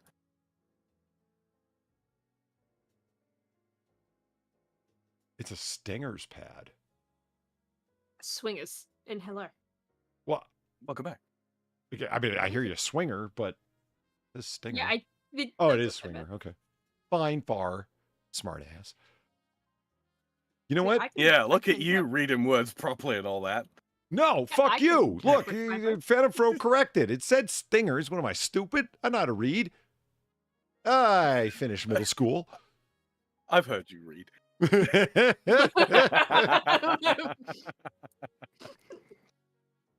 You know what? You know what I actually feel good about, Far? I like that humble little island with the palm tree on it more than this one. Really? Yeah. Yeah. Yeah. I think I'm with you on that one. Because it had a little walkway out to it, right? It had an own little walking bridge, right? And there was like, you could set up a chair or a couple of chairs and a small table there, and there's a little bit of privacy. You go to your own little island in the middle of your little kidney lean bean pool. Kidney pool. Yeah. Yeah. Where this, like, okay, yeah, there's a little island indeed in the middle of it, but it's just a tree holder, isn't it? You know, there's no tree hole. Yeah. Yeah. What island? What do you call that? Like, it's so fancy. What do you call it? A tree hole. There you go. If you could afford that house, you would find a way to use that space for one of your many hobbies. Well, that's why Valine sent it to me. She said there's a secret fun part in here for gun nuts.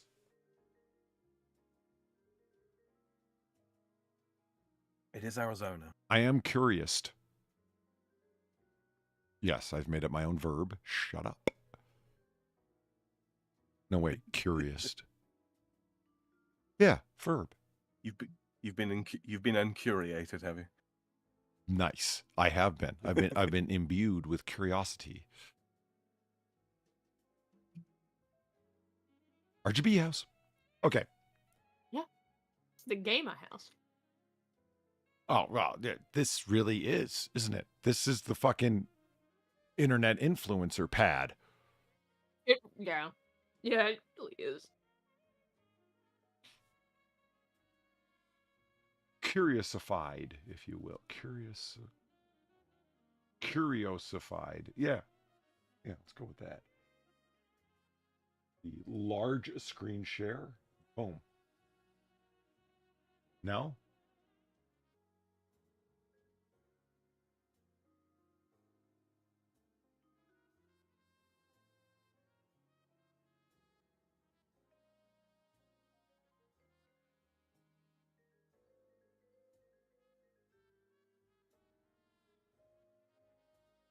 Hello, we should be back.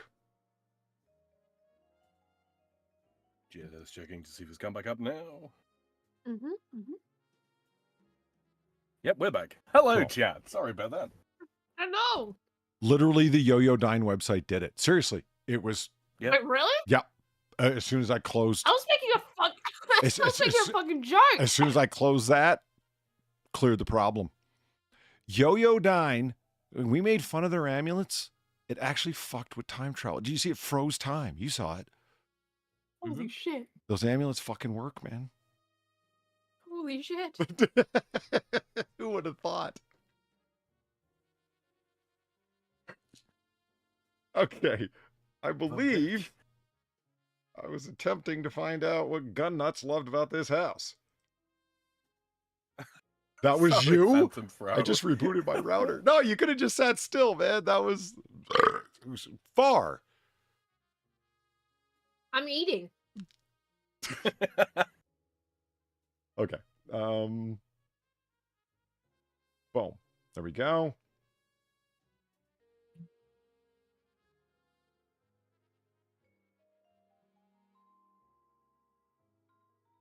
God Oh, yep.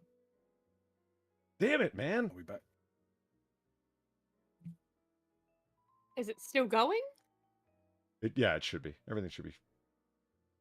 Yep, we had a momentary lapse of buffering there, but we look like we're back. Yeah, I'll be right back again.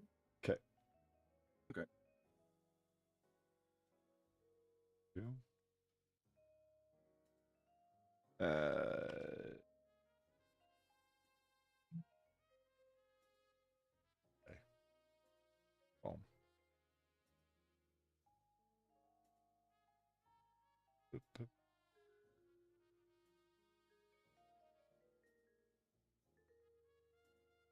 There we go. They can see that, Polly, What? on stream. Your Ibis. Yeah. Oh, well, yeah. Pay no attention to the little man behind the curtain. Oh, I'm redoing so for Zilla walkthroughs, I do the large screen capture so you can chat can see more, you guys can see more. Running that capture for some reason, I don't know, freaks fucking Windows out. So I'm recapturing it. And from a regular small capture, yeah, like instead of the framed capture, which works fine for web pages most of the time. But if you want to do this large capture, you got to do it independently that I'm doing right now. Dragging it out so it can be as big as it can be. Oh, those are wide. Captures as big as you. Oh, those are really wide pictures. Holy fuck. Well, it's a $20 million house. They kind of want to show it off to its best advantage. I guess I understand that. Yeah. Is that a fucking windmill in the back? That looks yeah, like it. It sure looks like it is. It's running its own grist mill? Look, Arizona for the win. Okay. Boom. Boom. There. All right. Everyone loves behind the scenes shit. All right. Oh god, there's 126 pictures. Yeah. We just it's not so much a house as it is a compound? Yeah. Yeah. Compound is right. Sam, you're European. What would you call this? It's like a welcoming structure. There's a proper fucking word for it. I mean, it's not a gazebo, but it... No, it's not a gazebo. Pavilion. A pavilion. Mm-hmm. It's Gilbert. Farm people shit. Farm people? It looks like they've got one kind of every rare cacti that Arizona has to offer.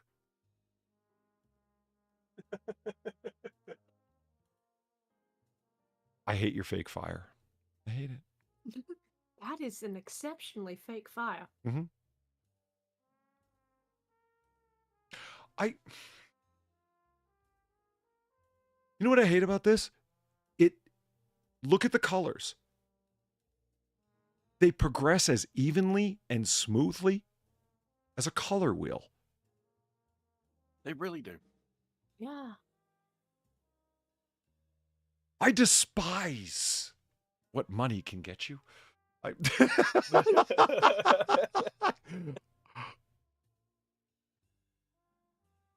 mean, I hate to say it, but it's like, oh, look how the chairs pick up the color in the paintings. Like, everything is carefully chosen and everything progresses extremely smoothly. Nothing is jarring to the eye. I hate you people. Valine, this better be a fucking gun lover's paradise when we get to where we're going, man. I'm just saying. Yeah. We don't want to be Here's the spending train most of our carriage. lives living outside of a gun lover's paradise. Look at this custom tabletop. Do you see this? Well, do you see the Shit. fucking bench? Oh, Like they're in a fucking cafe? yeah, the natural wood or natural leather. Yeah. Yeah. Holy shit. Well, we're seeing where the money went. Your sink is a carved rock. Oh, is that what that is? I was looking at it going, what the fuck is that? You see what that is, Polly? That's a money sink right there. Yeah, that's a money sink. A literal money sink.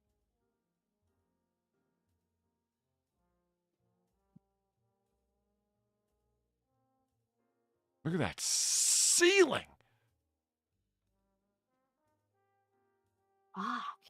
It's all reclaimed wood from a sunk ship or something. Yeah. Okay, so it was just that first picture that big. Okay. Oh. Cool. Wait a minute. Okay, I see.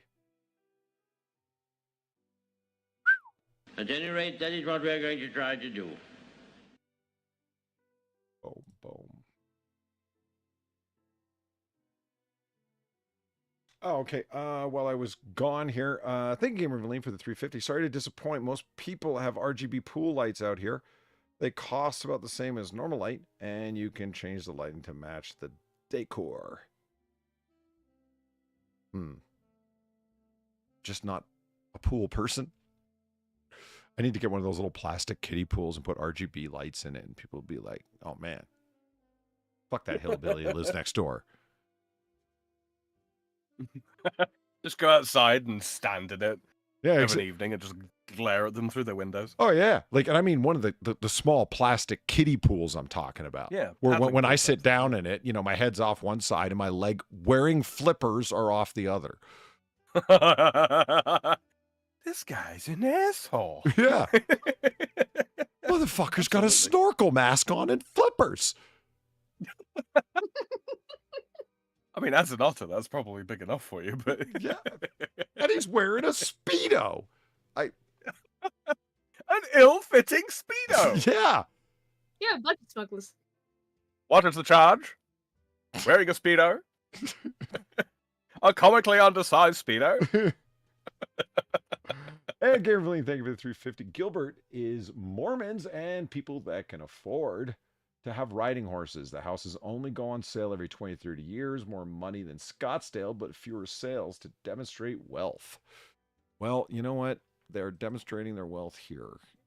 Fuck you in your bathtub and your walk-in shower room. Your fish tank. Yeah. Your walk-in fish tank. That's fair. I don't think that my bathtub has enough jets. No, I think it needs a few more jets. I kind of don't hate that back wall with the mirrors on it. No, neither do I. I haven't seen anything I hate yet. Oh, I hate this, but not for the usual reasons. Look. These are like concrete walking paths, right, with crushed stone in between and everything again. There's no clashing colors anywhere. Fuck you people. I just like how they've got the cacti growing up. Oh, Okay. Oh shit. Why does your dressing room have an island with a TV? Why do your shoes have backlighting? Okay, can I say this without you getting mad, Far? Probably not, but continue. Women. Or effeminate men who think buying 1,000 sneakers means they're not effeminate. Yeah, because those aren't women's shoes necessarily. Did you just assume those shoes, Jen? I did. Yeah. Oh my god, are those camo fucking jackets they are, aren't they? Yeah. Holy shit. Okay, whichever FUD lives here, sir, Are you struggling with homosexuality? Uh, or are you fully embracing the Bro, I lifestyle? see your urinal. He has a urinal. See He it? has a fucking urinal. What the fuck? I think This is he's got the- like 5 different kinds of toilets. Like he's got a urinal, Yeah. the urinal that stretches all the way to the floor. He's got the Roman shitting trough just because he can. You know. This is the dressing room of a man who drops his pants to pee at a urinal. Are these fucking heat lamps? Because you're getting naked in there? They sure are. This is what I'm saying. He drops his pants to pee. Well, I wouldn't want my butt getting cold whilst I am urinating. Oh my God. All right. The tiles on the floor match the lighting in the, niche. See, that's more girls' shoes, Yeah. right? Those are girls' shoes. That other room, no.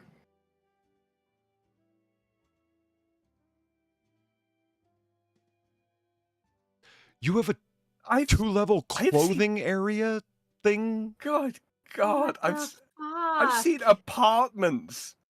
People live. They're in for 10 years in an apartment this size that looks like this. Yeah, absolutely. Yeah, this is the walk-up area to further closet space. See, these are all hangers. Holy shit. You've They got fucking chaise-longue in there as well. like this is like this looks more like the ladies' clothing ridiculous. area. So like your friends can be It down is. here talking, and then you could be upstairs with some more of your friends. Well, one of your friends lazes on the chaise lounge, while other friends are around here enjoying wine. Like, oh my God. You can call up the pool boy to entertain you. Yeah. It's a display cabinet for your fucking gown, probably your wedding dress. Fuck you, people. Fuck you, people. Holy Yeah. I'm gonna be enraged, but This is just ridiculous. Come on. I mean, the whole thing is ridiculous, but that in particular, it's just. I would looks not like own you have, enough like, a clothes in my display life to bit. fill these places. Yeah, I mean, when your it house looks like a display encourages you to case go in the- shop, Okay, in the display case, it looks like it has a stand for the bouquet as well, and a little, oh yeah. I'm guessing, marriage certificate stand as well. Ha! They couldn't afford real flowers. Fuck you. Or maybe the point is they didn't have real flowers, so she could display it like this. That's right. Valine did say that. Her and Reaper would camp in the backyard. Yeah. I'd hunt the wildlife that would gather in and around their pool, thinking it was a small lake. Hold on. Is that the table that's in She the said back that is this is the kitchenette off There's of a the fucking kitchenette? dressing room. What the fuck?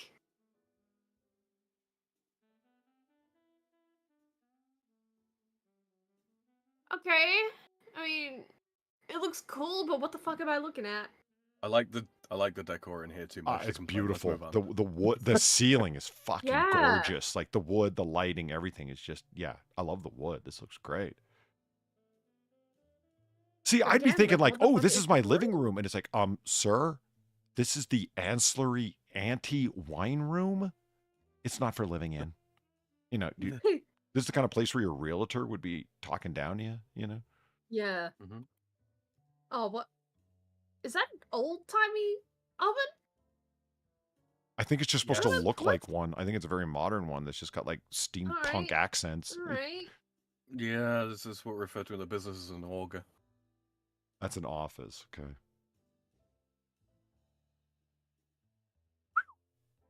Oh my god. Gorgeous.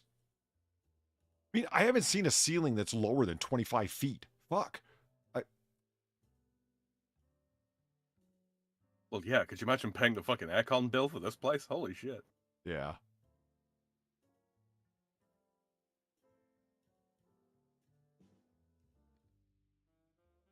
And this is the That is servants' one. quarters. Fucking massive couch. Fuck. Yeah. And again, You can't buy those, I'm by a the way. sucker You have to have... for cabin rafters and stuff. This is fucking gorgeous. But You see that? You can't buy that couch. You have to have that made. yeah, it looks like it's made specifically, like, custom for the space. Yeah. Mm-hmm. Again, yeah, this would be an expansive, massive living space for most people, and this is just, you know, like I said, I think this is the servants' quarters. The guy's name is like Michael Reeves. You know what I mean? Like, this is. Mm-hmm. Hey, there's the 70s hanging wicker chairs. Or let's be honest, Polly, it's probably more along the lines of Martino Rossi. Yeah. Of There's a more crime family. shoes under that bed. Are there? Really? Oh yeah, yeah. Yes. Yeah. There's more fucking shoes. How those many are shoes? those are slippers, though, aren't they? Those are all different Oh varieties. yeah, they No. are, aren't they? No, there's some sneakers in there. Yeah, but they're house Adidas. Yeah. Those are I what don't you know about wear. that. Those are what you wear on the way to your dressing room, What's hanging where on you the will wall? be attended by. What is this? It's a shillelagh. A vacuum? Is I it? don't know. I think it is. I think it is one of the. Well, yeah, it looks like those Dyson cordless affairs. Huh. Okay. You'd think with a place like this, you wouldn't be doing your own vacuuming. All custom blinds, you know. Of course. Yeah. I love how there's just a photo frame, just leaning on there. This is arguably the simplest room. It is. Custom plants grown in a greenhouse they're fake. specifically for. I think those are fake. You sure? That bed frame probably Yeah. cost a pretty penny. I mean, I really believe this is like actual natural brick. You know what I mean? And Mm-hmm. there's something really obnoxious about having your bed back up to, like, oh, we can afford to waste this window space. We got plenty of others. That's a double thick wall as well, so it's warm in there. Or cool in summer. You think the pictures come? This is With the house? this is the guest quarters, isn't it? I mean, yeah, that yeehaw, y'all! that is the tackiest fucking thing so far, isn't it? It really is. I mean, you can't even get all the light bulbs going. What the fuck's up with that?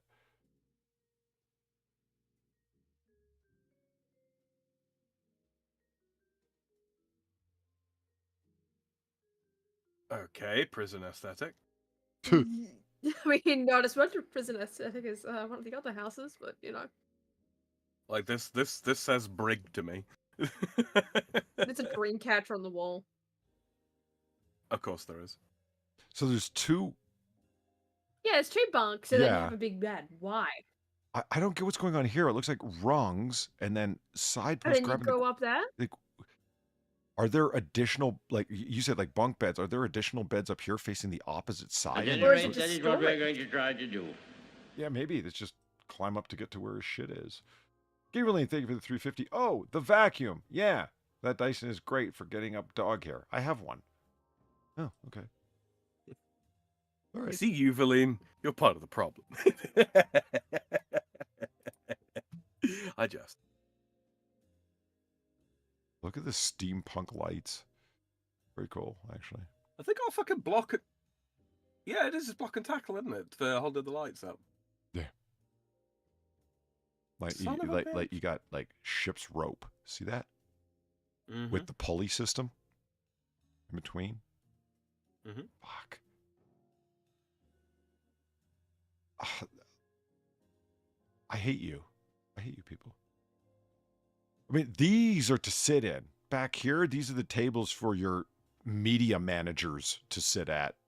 And this is the Mhm. control panel to make sure all your colors and audio are attuned just so. But notice how it's all still very Arizona and cabin-like with the ongoing wood towards the Yep. front. And Yep. here's the shitter for the theater.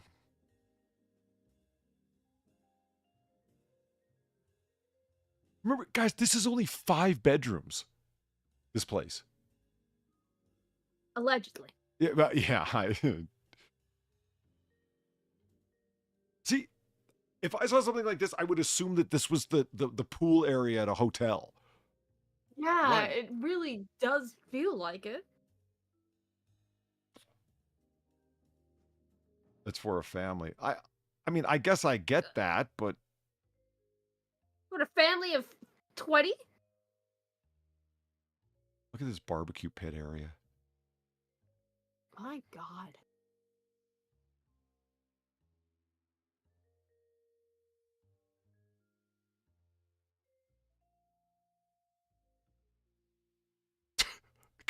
Fuck.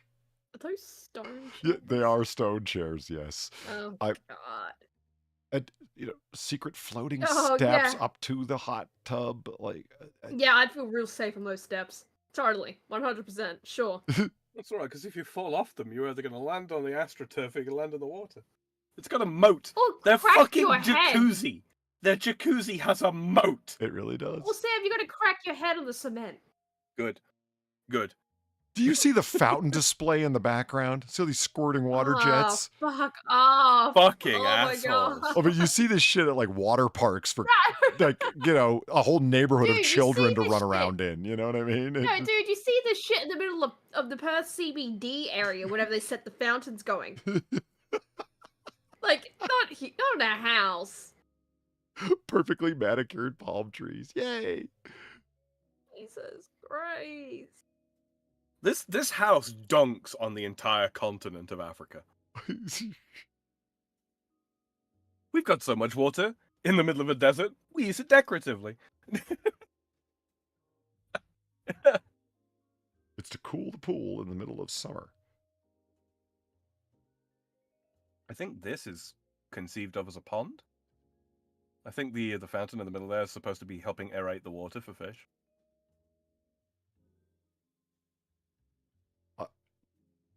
Yeah, here's what we were talking about before. The fucking car lift inside the...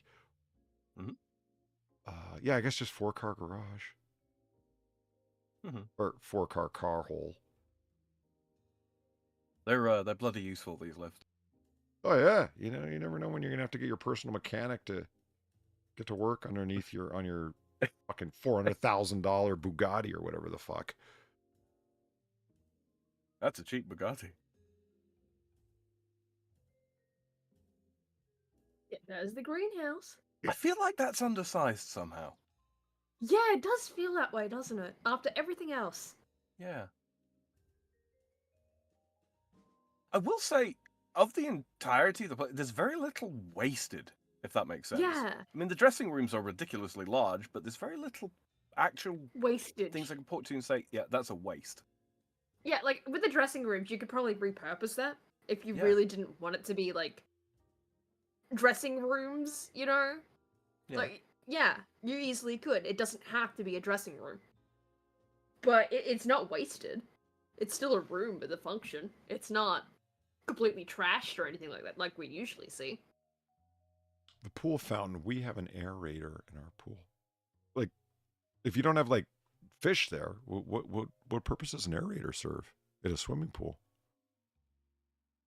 I mean, I've never had a pool. I have no idea. Prevent the formation of anaerobic bacterial cultures or something? I don't know. That would be If my somebody guess showed me then. this picture and I didn't know it was part of a house, I'd think this was the outside of a convention center. Yeah. I mean, look at this roof. I mean, that doesn't look private cheap to club. construct, you know? It just... Oh, fuck. Yeah, they're going for some opera house bullshit there, huh? What are these, custom fold-up walls? That is exactly what those are. Yeah, what the fuck? Is this And another jacuzzi? Yeah, it's another jacuzzi. Yes, it is. So when the weather's inclement or there's bugs about or whatever Yeah, the fuck, right. you could close the wall Yeah. or open the wall up. Like, oh, fuck you people. Honey, it's getting a little chilly out. Could you close the wall? Could you close the jacuzzi wall? Fuck. So this is the sitting room off the Oh, opening that's- walls. Is that waxed copper paneling as well? It might be. Again, I've got to say, the aesthetics are, I mean, I'm not really... On point. I like a lot of the wood. I like a lot of the clean, sharp lines and stuff. But the one thing that's extremely impressive, I haven't seen one color out of place. Not one. Look at this. It's all consistent. Copper and browns to beige to white. It's all perfectly even. Earth colors. Yeah. Mm-hmm. Even the blue is a sufficiently dark shade to fit in with earth colors. You don't need to be an interior designer. You just walk in and you just say, like, man, what do you notice it's out of place? And someone's gonna go, well, nothing. It looks like a fucking color wheel in here. Exactly. Like, you know, it's an earth tone palette wheel. You know it. And I didn't even notice it's got its own bar with its own TV in it. Fuck you people. Because of fucking course it does. Holy shit. It's got one of them, you know, extendo fire joints, whatever those are called. Yeah. A fireplace. Yeah. Long fire. It's got one of them Hobbit tables, you know. I just picture something like this in the Shire somewhere, you know. Yeah, absolutely. Massage tables? Massage table. They have a massage parlor. Of course they have a massage What parlor. the Why would they not have fuck? a massage parlor? What the fuck?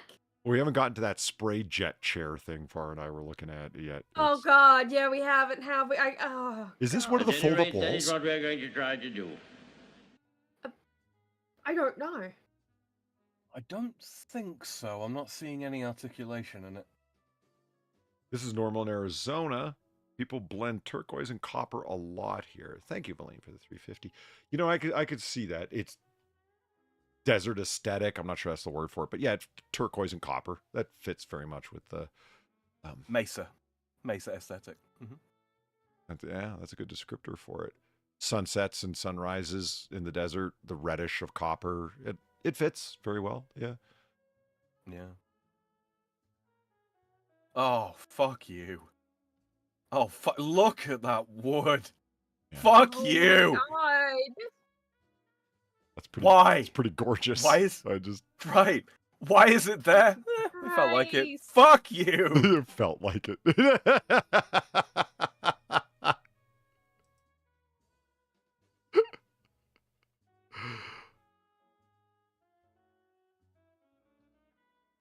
Yeah, this really doesn't give the vibe of you live here. It's you visit here. This is. Yeah. You get what I mean? It looks like Oh, a if I full-on lived here, I'd display never of leave. like design possibilities, if you know what I mean. More than a place to be. I don't sense a lot of human habitation. I sense like Yeah. I don't know what to describe it. Like, yeah, design possibilities, that kind of thing. I would have a cleaning crew come through here once a month to go from one side to the other, Right? clean it all out. I'm The pool shower. This Oh my angers god. me so much. This angers me so much.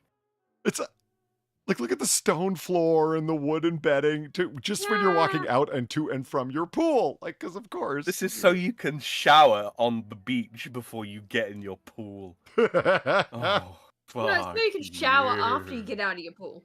here's a jacuzzi with a disappearing edge, right? It's at the same level as the stone around it, and then it could. It's an infinity jacuzzi. Yeah, and this is the crevice around the edge where the water actually falls away. See it? Yeah, Yeah, it's the and then- infinity jacuzzi. And they've got spigots on the wall there that put more water in. Yeah. Yeah. So the level's always constant, and here's the fold-up wall that walks out to an enclosed private area with a little patio. Fuck you, people. Is that the jacuzzi we were seeing earlier? I'm going like, wow, Yeah. there's the wall. Yeah. Yeah. Oh my god. This is the inside of the fold-up wall. Yeah. They even have an indoor tree. The bastards. Here, there's Yeah, and there it is. I'm assuming this is some sort of spray chair, that these are nozzles. Because the only Yeah. It's for hydrotherapy. hydrotherapy. My first thought was like, Yeah, it's water some kind of massage. shower. Oh my god. Oh my god. Feline's like, I love how I'm like, yeah, I'd buy this house, and you all keep saying, fuck you. like my first thought was like that room was a shower of some Sauna. sort, and that's like the old people Yeah. recliner. But no. Look at No. this fucking sauna far. Oh my god. Why? I'm You could fit 500 fars in here. yeah. Good. Easily. It's There's room it's to it's spare. at least 8.5 fars wide. If you laid her end to end, 8 times over. Like, remember the cool little saunas we saw? Like, what was the country that was all in them? Sweden? That was all into having their own. Sweden, Yeah, like Finland. Like nice little separate sauna houses. About, I'd say what, a Yeah. fifth or a sixth the size of this fucking thing. Yeah, Like they don't need to be that big. Oh my god. I can't tell if those are Mesa. paintings or windows. I'm fairly sure those are paintings. Yeah, I'm pretty sure they're paintings. I'm I'm just just look at the looking at this going, this is a continuation. dance studio. yeah, yes, it This is is like a because dance here's studio. the mirrors and there. Yeah, Yeah. wow.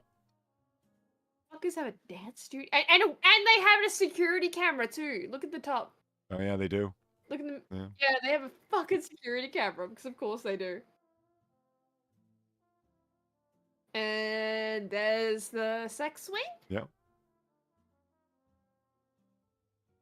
Okay, I'm not gonna lie. I Oh my like that God, sink a I'm lot. It's Is that made of mother of pearl? It's- It looks like it is. Oh, the sink is entirely God. mother of pearl. You think? I think so. Holy shit. I mean, lacquered together, but Yeah, sure, yeah, I sure. think so. But still. And they got another shower room with natural light coming in way above Of for course. privacy. Blah blah blah.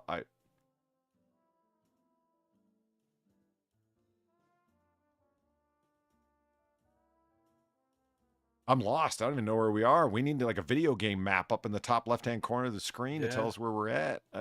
Ah, they've got their own fucking bridge and everything. Holy Oh, shit! Polly, could you go back one real quick? Sorry. Oh yeah, the That- this is what you're saying, bridge. Yeah. That barrier there looks like the kind of barriers that you put up around a fucking go-kart track. They better not have a fucking go-kart track. Is it like right here? That's what I'm talking about. Yeah, look. It goes up like that. Looks like, yeah, you would go underneath that bridge on a go-kart thing, and then it comes like behind us, like the track runs around behind us and then goes over that bridge. I'm gonna be so fucking mad. Paintings of mesas are nowhere near Gilbert. Okay. I hate your barbecue area. I hate you people. It's just That is like an entire community barbecue area. yeah. I mean, just the sheer Yeah, well, amount of that's what seating keeps- where it's like, well, it's for a family. Yeah, but that's and what it's like, keeps striking me, like through all these pictures. It's like this, and why I said like this is like a place you visit, not a place you live. It's just this all the seating in all the same places, like the barbecue pit area, right? And then you would see like other areas to sit in the distance. Yeah. And it's just an absurd amount of seating for all one big giant area, and it's just really is hotel vibes of like how many people are expected to be here at once. I mean, these tables are long enough for 3 or 4 people on either side, so you do the math. Yeah, that's a lot of exactly. fucking people. And that's Yeah. just under the roof here. Like there's exterior bench seating here, Yeah. and this huge open Yeah, but patio that's what area I'm for getting. additional table space. And oh man, Yeah, but that's what I'm getting at. It's like you see all the seating and then everything beyond the main focus of what you're supposed to be looking at in the picture, right? And you just keep seeing more and more additional seating. Yeah. How many people are supposed to be here at I once? hope the people that live here are lonely. Yes, same. Same. Oh wait, hold on. So you can't really tell too easily from this picture, like from like what's going on over here. Then you go over here. Yeah. Look at the extended lighting. So this is a whole like Mm. nighttime seating area that's to be lit up. Yeah. You know it. Yeah. Oh yeah, here we go. Yeah, whole other area out here Yeah. to hang out at. Yeah. I wonder what these 4 corners were to set up a tent or something. Some sort of game pitch of some description. is this like a chipping green, maybe? No, it wouldn't. It wouldn't be right beside the barbecue pit area like that, would it? Rat says horseshoes. Yeah, possibly. I wouldn't fucking put it past them. It's set up most likely for throwing parties. That's what it seems like to me. Yeah. I mean, just look at the sheer amount of seating space and outside like barbecue areas, and it's like an anchor. Oh, it could be an anchor point for anchor points for a what do you call it? A marquee for weddings. Oh, Oh yeah. God. I hope did the see a E wedding isn't dress like too. yeah. This is the east entrance. We're Oh, gonna go to the building southeast E. side of the compound to the lower vestibule area. Like, do you have to be that specific about it? Because Yeah, no, Polly. What about this building E? Oh, It's not even the eastern end. It's building E. yeah, it's not. Like, well, yeah, I did joke that it was like a compound, and it's like, yeah, it's probably a completely separate building.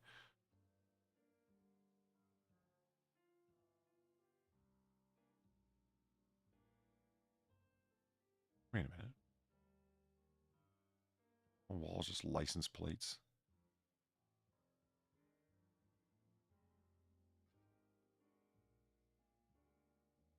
Think they got enough counter space, guys? I don't know. I feel like they might need more counter space. I'm noticing like you know the shelf space. Like there's indeed there are lots of areas that are full of stuff, like people, human Yeah. stuff. But there's also just empty areas because A fuck, lot of it is empty. we just can't fill this stuff because you know, it's like that.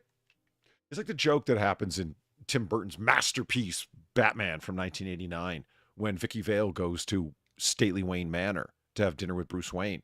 And they're eating at the end of this super long extended table. And she puts her hand to her mouth and says, "Can you pass the salt?" And he gets up and walks all the way to the end of the table and puts the salt down and turns around and walks all the way back to the other end of the table and sits down. And she goes, "Do you like eating in here?" And he says, "Oh, yeah. Yeah." And he looks around and goes, "You know, I'm not actually sure I've ever been in this room before." To be fair, isn't this like, you know, either partway through or post rebuild of Wayne Manor? Yeah, it is after he has been there for quite some time. I mean, the back cave is completely finished underneath like the caves that Wayne Manor's on top of. I love what they do there because that's the most human moment that you see, and it says a lot to this house too because they're both having their soup course, right? And that's why she asked for the salt for the consommé that they're having as the you know appetizers. And he says, "Do you want to get out of here?" And she goes, "Yes," like with relief. So he picks up his bowl and says, "Let's go." They sit down in the kitchen with Alfred and eat. In the kitchen, in the kitchenette that's off of that stately dining room. Yep. You know, and they had a great time. He's telling family stories about Master Bruce, and I'm like, it's a great human moment, right? And it's like, yeah, that's how you would eat, though, isn't it? Why would you want to be like Mr. Burns eating in this big stately room by yourself? Like, it's just sad. I think I'd do that for the experience once and only once. Yeah. Right? Eating the big long table room by yourself, right? You do that once and only once, and then you'd be like, yeah, I've had the experience of doing that. Never again. It's fucking weird. But I mean, I like fucking what's her face from that one anime who's having the birthday party all by herself. You know the one from the meme file? You might have to be specific.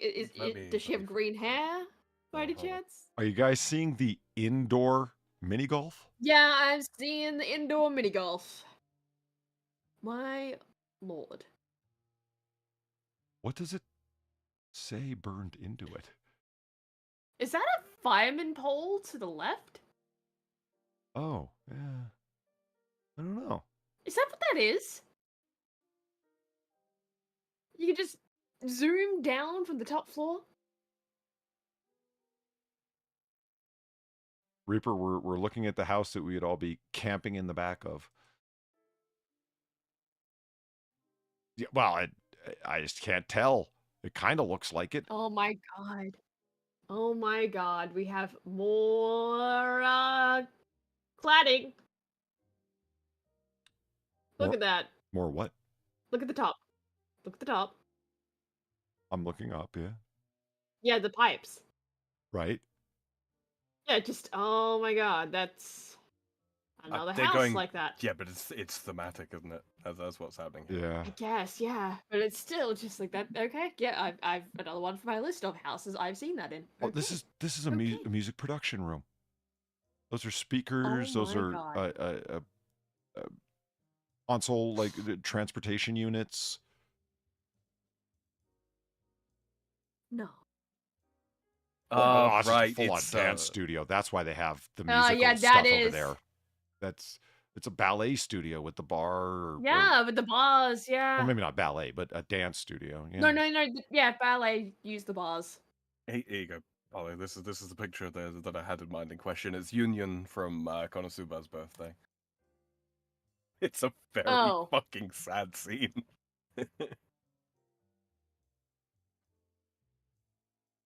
Yeah, no, yeah, I'd do that experience once. That'd be it. Exactly like that. Mm-hmm. Yeah. This is Yeah, exactly like that. that is pretty sad. Union is a tragic character. She's actually a very, very nice person, but unfortunately is tremendously shy, and drastically overcompensates for it. And as such, no one wants to be her friend. There's a lesson. Back to the dating strategies for teenage girls. Don't overcompensate. Don't be like Union. The gaming room. Yeah. With its own batting cage? Fuck you people. Oh, fuck off! Fuck off! You have your own batting cage. I hate you fucking people. Like, Yeah, and I think that is a fireman pole that goes down. I think that is. I'm just wondering Look at what's I mean, yeah, you see, but what's at the top? Like, what are you coming down from? I think for that top level, you just grab on. You go down. Reaper, you said turn that into a gym. I don't think you need to because it looks like this is No, the gym. I think it already is. Yeah. Well, you said turn the dance studio into a Wait. gym, and it's like, why? You've already got a gym over here. Yeah. Like, there's no You could have point. more, Jim. Oh my god, it's virtual mini golf. Fuck off. Is it? Fuck Or you. can you do What the fuck? Can you do full on like virtual golf in the sense you can do driving from here and it comes to the screen and Yeah, then it's whack? virtual driving green. Yeah, Yeah. Fuck driving green. off. Virtual fairway. Ah, yeah. But yeah, that is a gym in there though. Look at that. Very, Oh yeah, I didn't bare even know. bones Look at gym. the It's a various gym. golf bags all lined up here. Yeah. Didn't even see that. Dude loves golf. Oh. It's completely shit at it, probably, but love No, probably. Wonder how much this cost. This whole setup. Too much. Too much. Set it fucking mannequin so you can practice punching. Yes. Yeah. Holy fuck.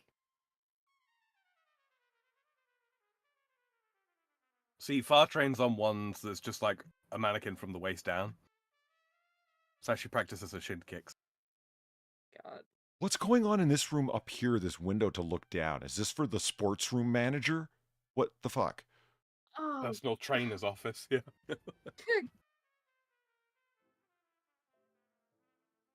The upstairs lounge area for the whatever, I don't know, sports room. What the hell? Are these virtual gaming consoles, or is this where they program their fucking cyborgs? What? Those, Yes. yeah, those are simulator That's- seats. That's what those are. Yeah, absolutely. Could be flight simulators. Or maybe Could be any sort one out of a number of online. things. You don't know. Do you think they got That's enough not a fucking VR headset. hardware in the middle running all this shit? Holy shit. That's the kind of thing that that I'm going to be building when I've got the money. I mean, one picture, that's all you get to see. Moving on. Yeah, no one wants to know more about that shit. What the fuck? This is so embarrassing, but this is my $50,000 gaming setup. we'll just move on right past that. Don't worry about that. We can take that with us if you'd like. Those are all servers. Okay. See, I mean, hey, everybody, this is my entire house. I saved up for a long time to afford this, and I'm really proud of it. This one room, right? Because it's gorgeous. Yeah. Look at it. I would be proud of this. I mean, fuck you. Look at this. But I mean, I will say, I mean, like, given what it's priced at, I think it's actually pretty fairly priced. Yeah, no, it is. Seen. Yeah. Like, you're absolutely getting like $20 million worth here. Yeah. What? Rattle the stars. Okay. Yeah, if I could reach out into space, I'd give those stars such a shake. I like how the TV's on a adjustable angled armature thing. Oh, of course. Oh, chat can't see that. The pictures have gotten big again. Oh, crap. Ow. Stop it. There we go. Oh, naturally the barn. Oh, naturally. Naturally. This is where the grist mill is. Oh my God, Sam, you were right. These are bumper cars. Oh my God. So you weren't right about go-karts, but bumper cars they have. No, those are carts. Yeah, those are go-karts, mate. So those are just charging lines that are coming down? Yeah. Yep. Oh, they only need one picture. It's fine. I'm so angry. Is this what Valine wanted to show so me? Are the thick doors and the thick glass because this is the shooting range? It kind of. Oh, God, it is. Looking fucking exactly like. What? Oh, fuck you people. Fuck all of you. Fuck all of you. Holy shit, what a fucking setup. How long the fucking lane is. Fuck you people. Oh, that's gotta be, what, 100 yard?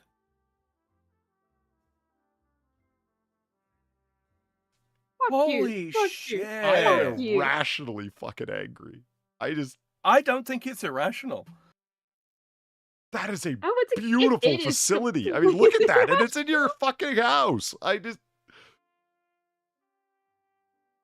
Yeah, it doesn't look much further than 50 yards, honestly, but still. And of course, for standing, for handgun, lower seating for riflery. Fuck you people. Fuck you. Fuck all of you. Fuck all of you. It's not even just this. It's everything at this house. Everything. Fuck you and everything you stand for. Fuck you. You guys can fuck off and die.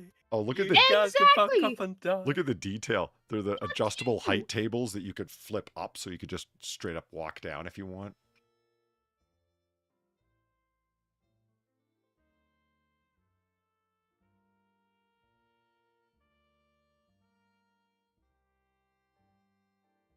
What a maggot? I mean, just the MR name that was everywhere, and I'm just wondering, is that the name or is that the name of the custom company that put this together, if you know what I mean? Good question. Do I not want to see this person's walk-in gun safe? Oh, God. Parker Megget, spelt like that, written like that, with a fucking... logo like that, is a British international company specializing in components and subsystems for the aerospace, defense, and selected energy markets. Fuck you. Get fucked. Respectfully, get fucked. So I'm assuming that this, well, I'm not flipping all the way back, but the barn is where all this is, what we call the barn. You're trespassing. They don't believe you. What? What's he saying? Says that it's wrong for one man to own all this. He says you should share it with all the people.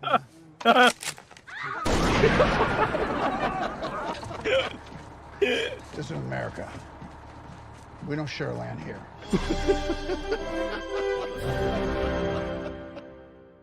No, we don't share land, but we can spit in envy. I feel like Valid's kind of sticking it to me with that.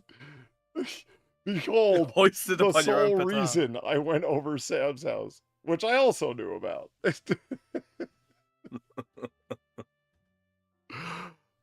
Oh, yeah, that's when your shooting range has been designed by guys who supply to the aerospace industry, just for the custom tech of it all, that's pretty fucking intense.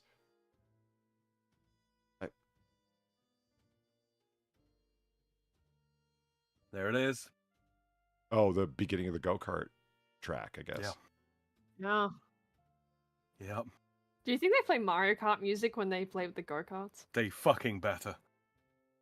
You know what's funny? Because I'm racing for pink slips, baby. I'm thinking about, like, so Valid's donation there, right? That you got John Dutton on the Dutton Ranch. I mean, wouldn't you rather have acres and acres of Dutton Ranch open land than 20 mil on this? You know how much land 20 mil would buy you? A nice ranch house in the middle of it that's reasonable, but a fuck off amount of land around it. That, I don't know, it just strikes me as a better idea. You could have a couple of babbling brooks and enough area to run your horses around on. I'd rather have horses and go-karts anyway. Maybe they work in defense. Yeah. That would track. There's shocks on the edges. Yeah, the tracks are for the idiots who come over who don't know how to drive. You bounce off the side and it won't break it because, you know, it just springs back. Oh, that's what the bridge is for. The track goes over top of it, Sam. Yeah. Oh my god! So you could be, you know, you got your friends and they're driving down here, but you're way ahead of them and you're going on the bridge. Holy shit, they're already going over the bridge. You know, fuck. Yeah, you're flipping them off as you're driving out top. Yeah. Look at this. Looks like Le Mans. Like, what the fuck? It really is Mario Kart. Look at in real life. Look at the fake graffiti along here. So it looks like I was looking at that. Oh, God. We can't see. They can't see it. Oh shit! Chat can't see. Sorry. Right. Turn that back on. There we go. Yeah, here we're looking at is so the shocks on the tracks is what we're talking about there, and then here's the bridge over top of the track. And then we're talking about the fake graffiti down the side here. Yeah. I hate the fact I was right. Oh, a full basketball court. Fuck you people. I mean, I wouldn't want a full basketball court. Because baseball is my thing, but I just hate this. Like, this. Forget the batting cage. Yeah. I love the batting cage. Gotta love it. My God. Of course, I got a full scoreboard up there with seating and shit. Oh my God. For the people who said it's for a family, is it? I don't know. Like, again, a family of 20? I mean, you do get the idea of like having. Fuck. It seems like, yeah, a family can live here, of course, but it's. Yeah, of course they can. You get the strong impression that it's also got it's really strong convention Airbnb vibes about it. Yeah. I mean, I don't know about Airbnb, but this feels a bit too much for an Airbnb for once. It's a fucking resort, isn't it? Yeah. Convention center or corporate getaway. Like I'm getting hotel vibes, really. Like, I mean, how many different outside luxury seating areas have we seen? This is like the fourth one. Too many. Too fucking many.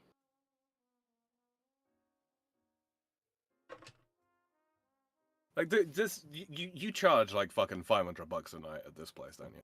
Cheerfully. Yeah. 500 at least. Yeah, if not more. That for one of the smallest rooms, maybe. I mean, like Sam, it's like $350 for a double bed hotel room in a big city right now. Hmm.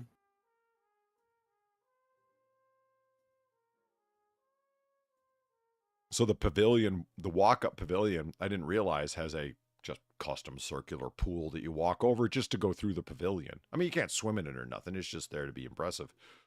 Well, I mean, you can swim in it if they toss you out. Oh, here's the RGB pool outside. We saw that picture before. Yeah, Well, a slightly different angle of it, I guess. It bugs me to think that there's somebody that goes around, like, the groundskeeper to make sure that your hanging pots are all watered and flourishing. God.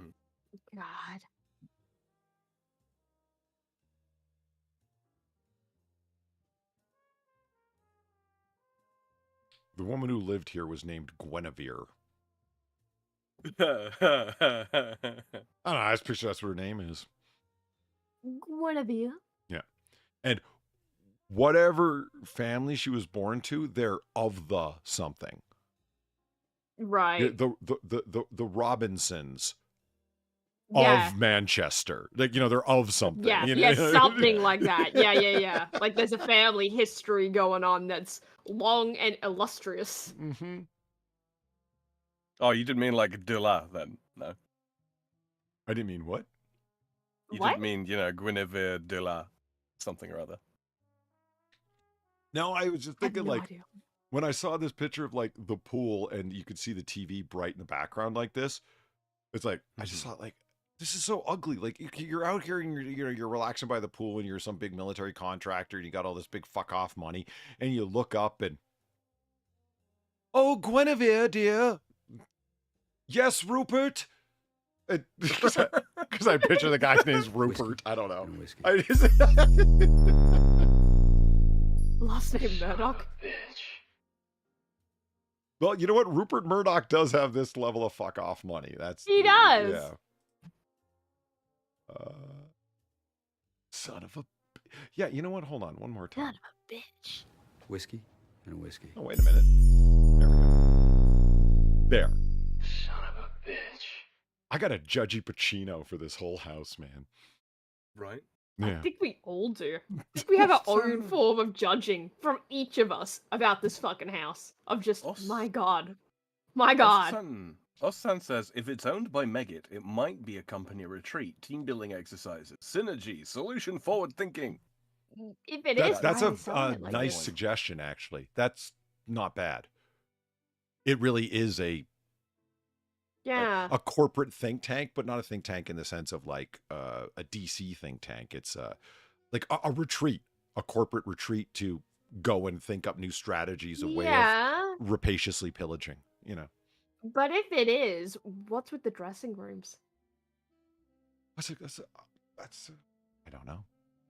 I don't know. Like, there's things where it's like, yeah, I could see this being a company retreat of sorts, but then there's other odd things where you're just like, what's up with that? Well, they probably, they might even rent it out during, off season or something like that. Maybe it's somebody's like, Just, I don't know. So it's a Megit guy from that corporation. This is one of his 4 or 5 homes. Like, way Bernie Sanders, the totally down-to-earth Marxist, has like 3 houses, including a lake house. This is one of, like, this champagne socialist houses, one of them. And so, yeah, it really is a place for him. And like, that really is Guinevere's dressing room. And that really is Guinevere's wedding dress. Right. Right. And Rupert lives there, but it's also set up for corporate retreats and so on. Because he spends most of his time in Manhattan or in Crystal City outside of DC. Right, okay. Where military people work and shit, or military contractors and shit, Crystal City. Yeah. That's where a lot of the Pentagon people lives, in a place called Crystal City right outside. To the shock of fucking very few. Why? The power of the crystals, Polly. They repel the radio waves and they protect your brain. that, yeah. While the rest of us rubes live out. There's us non-elites, us common dirty peasants. I thought you were going to live say, out. Buy your brain power box today for $2,250. See, I didn't think you're. I thought you were talking about crystal. I thought it was going to turn out to be like the name of an ivory tower place in some fantasy realm or something. Yeah. You say, "Oh, you never heard of Crystal City? It's a thing from Lord of the Rings or whatever. It's where all like the high and mighty immortals live." Well, I mean, Krypton, but yeah. Gamer Valine, thank you for the 450. Or a mid-sized Mormon family with their 10 kids. I should drive by when I get off work. It's 20 minutes from my work. Yeah, I mean, mid-sized Mormon family with their 10 kids. Would you really need all those sports facilities with your 10 kids? No. No. Nothing about this screams children, though. Not really. All of the exercise areas really don't, like, the go-karts look like they're set up for kids.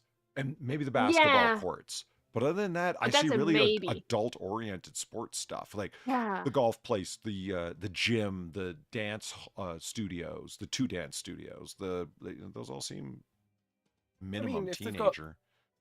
If they've got sons and daughters, then I could see, like a dozen different ways that they're buying friends for their children. Yeah, but it's still just, this doesn't strike me as, like, children, I don't think kids live here. Or ever lived here. Well, if they do, then their parents probably don't see very much of them. Yeah, exactly. But just, I don't know, just something about this is like... I don't think it's children. Race around the track in the electric go-kart and see if you can catch your mother's love. Oh. It's doubtful. You're not gold nor couture. Or a or a beautiful Cuban pool boy. This is really starting to take on some scenes from Bret Easton Ellis novels now. The extremely rich housewife. I read things! Oh, what?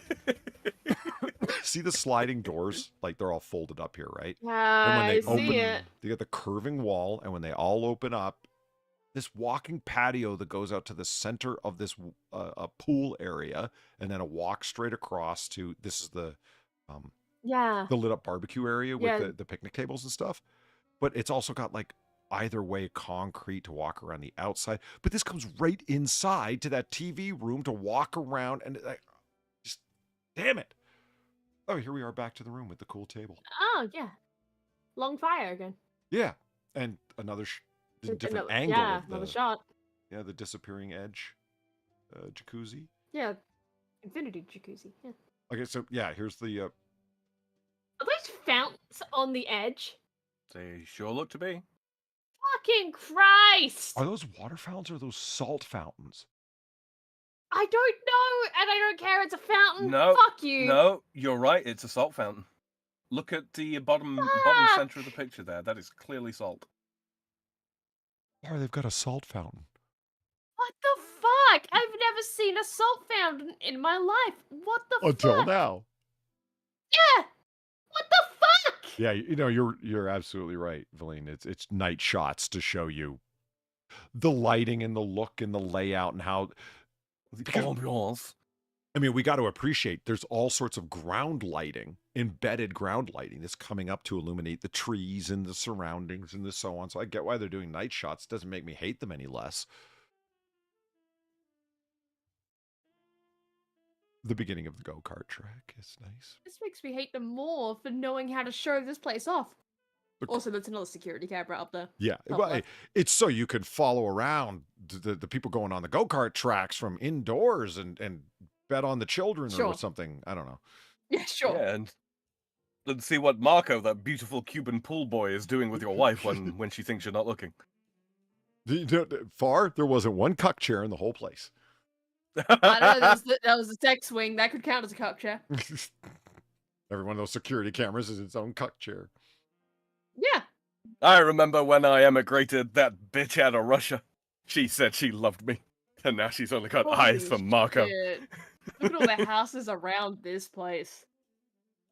This is a good shot to have had. At least it gives you a sense of this. And indeed, compound. Scale.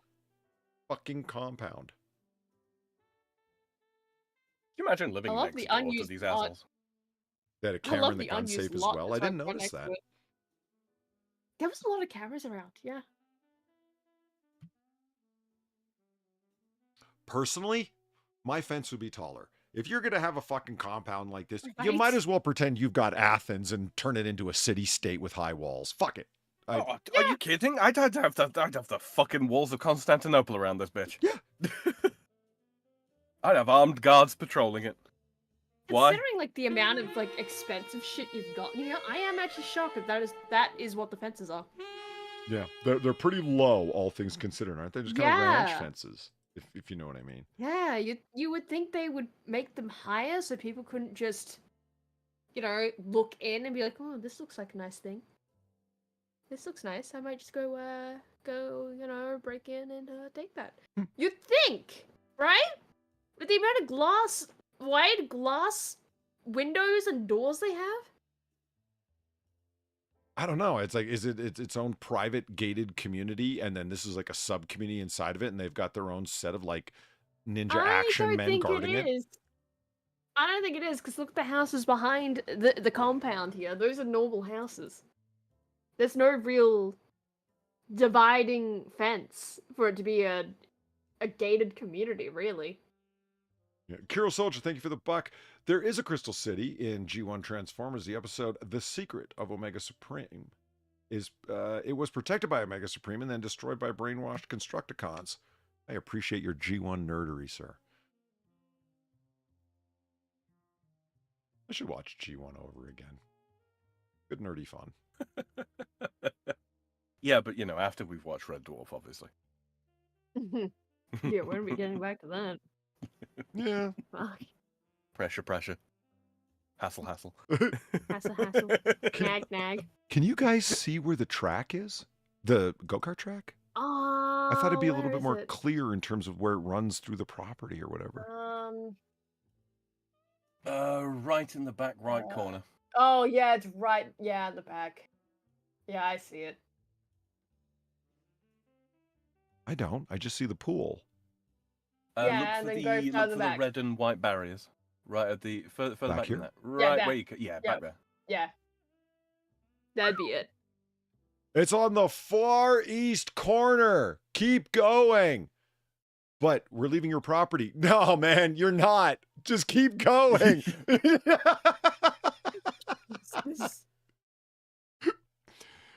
Well, Guinevere, I'm leaving for the far side of the grist mill. Did you pack a lunch, Rupert, dear? Yes, I had one of the I would serve workers make me a lunch. Employees. Yep. I have 5 of the servant boys carrying me out there on a golden throne. Guinevere, darling, will you be joining me on the palanquin for dinner? You see, this central circular nave here, this is where they conduct their secret rituals hailing Satan for the infernal deal they made to be able to have this place. Oh, fuck yeah. Oh, is that where they conduct the rite of Athena? Where did they keep the owl statue? Underground. It only arises when they need it. You know that one that Obama attended with the Bush family? Okay, so there's the track. Okay. They're surrounded by just fucking farmland. Or whatever. I don't think that's farmland. I think that's just unused lots. Yeah.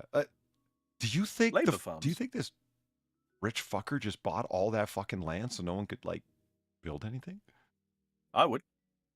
Maybe, yeah. What are these giant letters here? You see this? Yeah, what? I don't know. I don't know what that is. One looks like an S.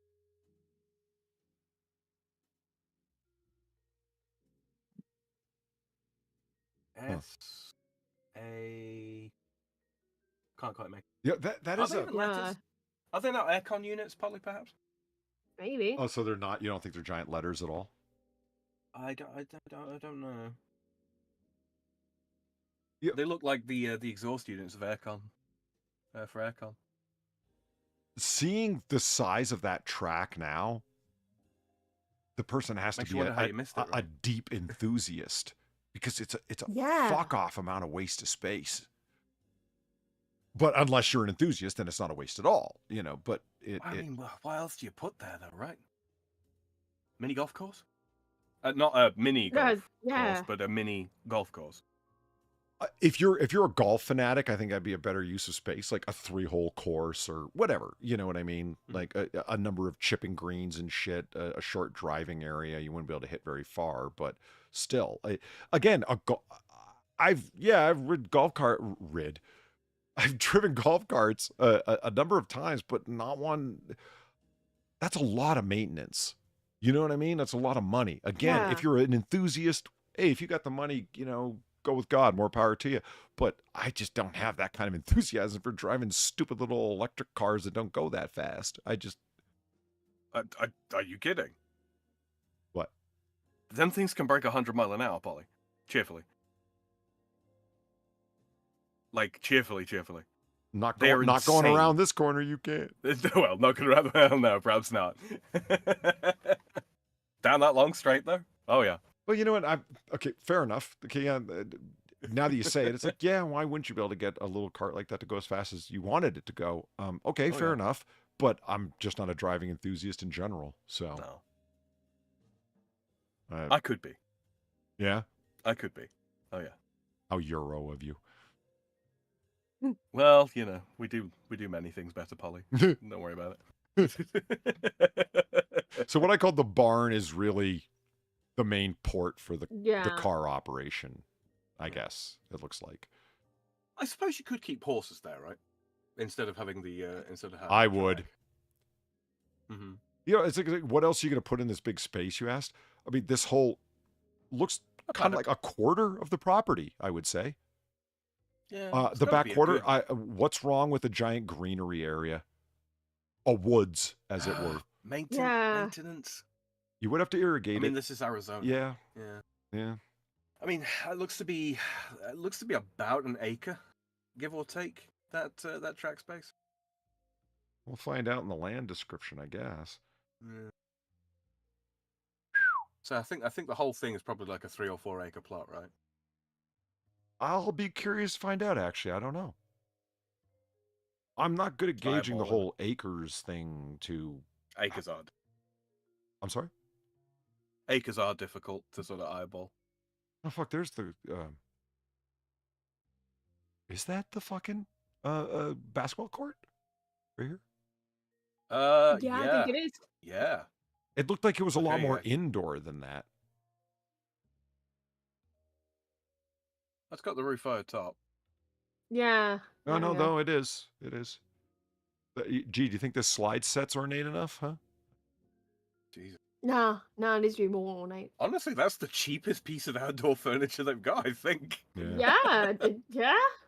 What is all this? This blue shit here? What sails. It would be like sail shade. Oh, I get it. Sail shading. I understand. These are very far off the Shade ground, and here's seating underneath it. I see. Yeah. Okay. It's shade. Yeah. Oh, holy shit! Look at the rooftop patio right here. Did we even see this? No. That'll be off of the. That'll more than likely be off of the dressing rooms then. Oh God. Because that's what they needed. Yeah. Well, yeah, you go to put on your white dress of a morning and you realize you're not quite dark enough, but hey, the sun's out, so let's go catch a few rays before we get dressed. Yes. Where's Cynthia? Oh, she's out there with Sissy. Oh, Guinevere has the funniest friends.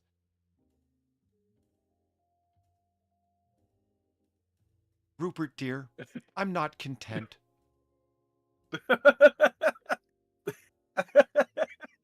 Why not, dear? Because I only have 2 patios on the rooftops off my various dressing rooms. And Rupert. Sissy was telling me that they just had a 3rd one installed. Yes, well, dear, Sissy has, she recently completed her surgeries, and I'd say that she's beginning to pass rather well. So understandably, her husband has bought this for her. You, on the other hand, could stand to lose a few pounds. Holy shit. She's like 115 pounds wet through, as is. Because that Rupert's a real asshole. Yeah, I don't know. I just picture like Rupert's bought all this because he could, but he doesn't really pay a lot of attention. He's actually a pretty base dude. Man, fuck Cecilia. I'm sick of that bitch. Why are you always bringing her over here? Yeah, maybe that would be good. But Rupert, Cecilia is my cousin. Of course I have to still keep her around. We're family. Oh, here's the main gated entrance to You need to Rupertville. lose a few pounds. I already lost 15 pounds this month, and it was all for you, Rupert. Yeah, this is why I stick. That's just why I. But hang you out with lost it through Marco. liposuction. You didn't do anything. And my God, your face looks like Madonna in a wind tunnel. I thought it would make you happy, Rupert. You did it for Sissy. It gives that sort of like plaintive Hollywood sob as she flounces out of the room. Yeah. Yeah. Sissy, why is Rupert so cruel to me? He's so mean. He was so nice when we were first married. He takes you for granted, Guinevere. He takes you for granted. You should elope with Marco to the Seychelles. Marco? Good bullfighter? No, that was Ernesto. We should write Spanish fucking telenovelas. Holy shit. No, fuck that. Just the story of Guinevere and her dysfunctional marriage to Rupert.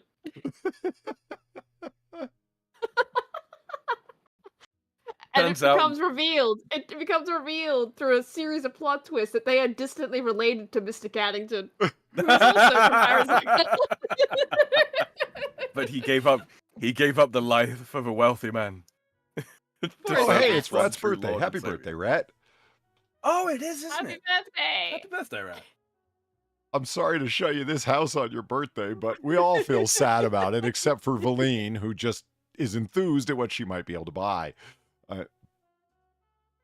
And for a mere $19,995,000, it can be yours too. God, that price makes me feel ill. This is probably going to be a fuck off description. What, Oh, 4.3? yes, it is. God. 4.35 acres, Sam. I wouldn't have guessed that. I didn't. Oh. I would have thought an acre. It shows you how bad I am at gauging that shit. Oh, no, it's the basketball court's what really tells you. It has its own name. The It has a name? The Ocotillo Sunset Ranch. That might be Spanish, Polly, so that might be Ocotillo. It might be, I'm sorry? Ocotillo. Ocotillo. Okay. Yeah. Well, they're tortillas to me, Sam. More like Hurricane Tortilla. That's you, Polly. That kid is you right now. For shame. The Octopus Ranch. Yeah, that's why I'd call it too. All right, just fuck it. All right, here we go. Octo Ranch. Let's fire through this fucker. You ready? Nestled on a breathtaking 4.35 acres, this property is more than just a home. It's your personal sanctuary offering an exceptional lifestyle. As you enter through the grand foyer, you'll be greeted by soaring ceilings, bountiful natural wood floors, and an abundance of natural light that fills the expansive interior. The perfect blend of sophistication and practicality awaits you. You know when somebody didn't write it on their phone. The lavish primary suite is a true retreat. Primary suite, I guess that's what they call the main house, featuring a spacious layout, a cozy fireplace, and oh no, they're just talking about the main room of the main house. Okay, and a luxurious ensuite bathroom, complete with a soaking tub, dual vanities, and a separate shower. Discover the epitome of luxury in the stunning two-story closet, where the style meets functionality. This thoughtfully designed space showcases your wardrobe with soaring ceilings, custom lighting, and elegant finishes. The main level also offers a tailored storage solution, including custom shelving and spacious drawers to keep your clothing and accessories impeccably organized. For moments of tranquility, the nearly 4,000 square foot day spa serves as a peaceful retreat. Enjoy a sauna, steam room, jerk off by the pool boy, hot tub, cold plunge, yoga room, and massage steam area. Ideal escape. What the fuck? What is this word? That's what Guinevere doesn't know. Rupert's having it away with Marco, the Cuban beautiful pool boy, too. Right. It's all part of our novella. What is this word? A Rian? A massage? No, that's no, Sam. That's why the cuck sex swing is there. They're both having an affair, and they both know. Oh, they missed a space. I see it. A massage area, comma, an ideal escape from daily stress. Okay, I see it. Well, I don't know. There's all these fancy people words in here. I'm not Guinevere that I hire someone to explain which fork is for which course, okay? Just for context, ocotillo is a species of plant. It's looks a bit like a sort of cactus kind of affair. It's indigenous to the Mojave, the Sonoran, the Chihuahuan, and the Colorado Desert. It's also called a buggy whip, a coach whip, a candlewood, a slim wood, a desert coral, Jacob's staff. Nice. Oh my god. Jacob's cactus, or a vine cactus. Outdoor enthusiasts will love the expansive grounds featuring a thrilling private go-kart track and resort-style pool area. The pool oasis, complete with a spa and cabana, coming complete with cabana boys, is surrounded by lush landscaping and stunning views. The estate also boasts an incredible 6,000 square foot entertainment facility, The Hideaway, as it's apparently called, that redefines leisure and entertainment. At its heart is a state-of-the-art chef's kitchen equipped with top-tier appliances, custom cabinetry, and spacious island perfect for culinary gatherings. Enjoy year-round practice with a cutting-edge golf simulator and putting green, as well as a dedicated gaming station with the latest consoles for epic game nights with friends, because you can buy them now. Dance enthusiasts will appreciate the fully equipped dance studio with mirrored walls and professional flooring, also good for those with a ballet fetish. Well, a private batting cage provides endless entertainment and endless aggravation for Polly. The Hideaway also includes an upper-level studio apartment, a well-appointed workout room, and a lounge area for memorable gatherings. Or tawdry freakouts with P. Diddy. Additionally, the estate features a meticulously designed private gun range with 2 lanes combining expert craftsmanship with state-of-the-art safety features for a unique shooting experience, perfect for honing your skills in a luxurious setting. Conveniently located near top-rated schools, upscale shopping, fine dining, and major commuter routes, this extraordinary estate offers the perfect balance of privacy and accessibility. Don't miss your chance to experience the pinnacle of luxury living. Yeah, that was a journey.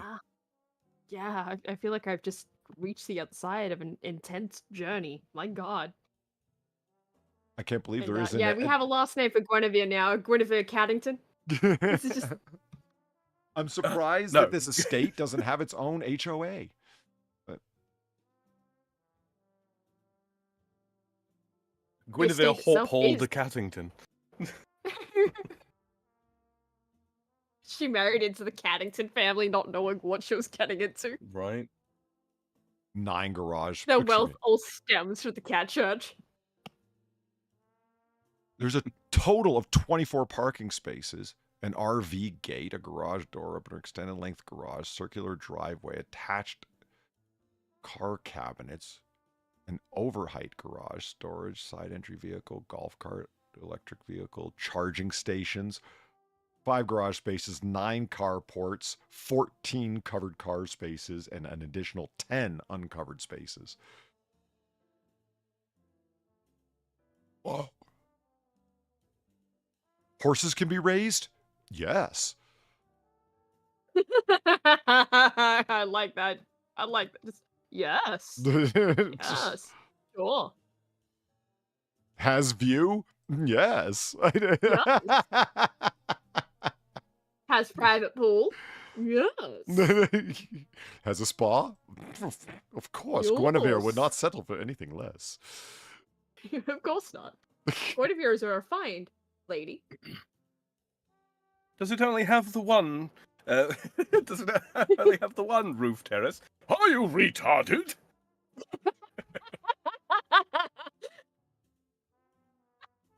Guinevere actually says that. It's like, are you retarded? No, of course we have multiple roof terraces. I think Rupert's last name is Gilbert. He's Rupert Gilbert. The fucking city's named after him. Let's just go with exactly. That. Yeah. She's Guinevere Caddington Gilbert. She hyphenated the name. One must never forget where one comes from, must one? Oh. Security. One must never forget that one comes from a cat cult. Oh, poor delusional Cousin Arthur. Look at that shit. Arthur Caddington. He finally gets a first name after how long? When it first went on the market in 2017, it was $5 million. Probably before it got kitted out, right? I would have to imagine so, because the build date is not 2017 at all. It's, oh wait, it's 2003. Yeah. I thought it Yeah, was. I thought it was 2023, meaning like when they built a whole load of shit and it was only finished in 2023. But no. If they got this place built for fucking 15 million, they got a good deal. Yeah. Like a really good deal. Yeah, the first time it's listed for sale is in 2009 for 2.95 million. Or 2.99 So how much million, money rather. laundering? How much money laundering do you think's happened here? A lot. Probably a good amount, right? Yeah, a good amount. I'd be more surprised if there was no money laundering going on around here at any point. I mean, Far, let's be honest. Who owns this house? A fucking Bitcoin dealer.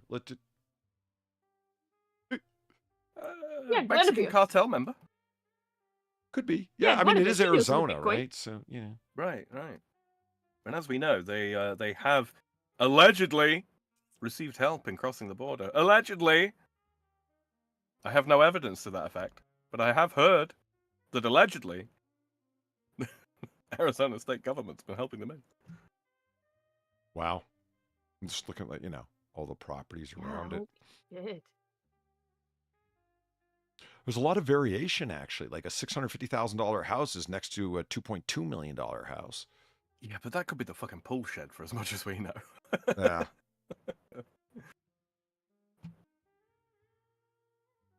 It's like, Imagine paying 600 grand to live amongst people that have $4 million homes. Yeah, no. Fuck that.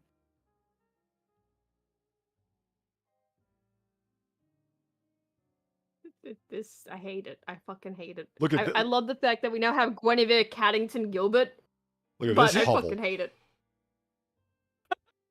Wow. It does look like a hovel in comparison. Yeah, it's not. It's a beautiful home. Look at the inside of it, right? It's just... It's on East Strawberry Drive. What's not to love? What is up with the fucking street names? Oh, it's Arizona. They're optimistic people. Oh, well, they're optimistic that they can, in fact, grow strawberries in the desert? Is that what you're saying? Yeah, exactly. Exactly. We should probably end this. Yep. It's yeah. They should probably end them. I was gonna leave that unsaid, Sam. So was I, but then I thought better of it. There's your first mistake.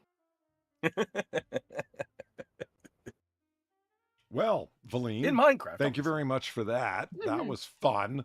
Oh, shit. Fuck. Oops. All right. I'm grabbing all my shit here. But yeah, we... boom. There we go. Okay.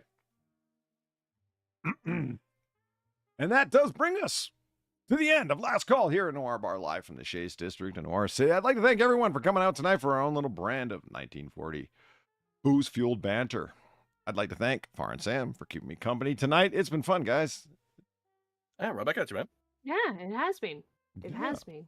And I'd like to thank all the people very generously who tipped the bartender, that's me, and who also tipped my two good friends here, because that's how we keep the fireplace burning, the candles lit, and the fucking cops paid off. You're so drunk you can't end Thank you. nothing. You're probably seeing double. I have 2 guns. One for each of you. I got one for you, Rupert, and another one for you, Guinevere. Gimmerly, thank you for the 550. So many people moved here. The housing is just insane. My one-story house with 3 bedrooms and a pool would sell for around $500,000. Yeah, the housing crunch is no joke. Fuck. Yeah, which makes me wish that I could have afforded property like 10 years ago. But, I couldn't. I'm going to have to launder money like every other honest criminal out there. Anyway. So again, thank you very much, everybody who tipped. It is very generous and greatly appreciated. It's how we keep the bar running. It is. Thank you very much. Yeah, thank you. It is much appreciated. And here are the sketches for tonight. There you go. Oh, nice. Sketch is cool. Hey, Pat, how's it going? Indeed. Yeah, R.I.P. Val Kilmer. No kidding. No fucking kidding. It was rough to watch Top Gun Maverick to see Val. I didn't think he was actually going to be in it. I thought he was just going to be there by text message until Maverick went over to his house, and I was like, oh, man, this is rough. Poor guy. So, yeah. Yeah. Rough before the end. Yeah. Well, at least he got, final, he was an actor, right? So at least he got his final chance to do it. Mm-hmm. All right, well, there it is. Thank you very much again, everybody. And as we always say about this time, you don't got to go home, but you do got to get the hell out of here. So have a good night, everybody. And, if you haven't already, on your way out the door, feel free to hit that like button. Have a good night, everyone. Thanks, dude. Yeah. Good night. You have been listening to Noir Bar, Moments of Sam.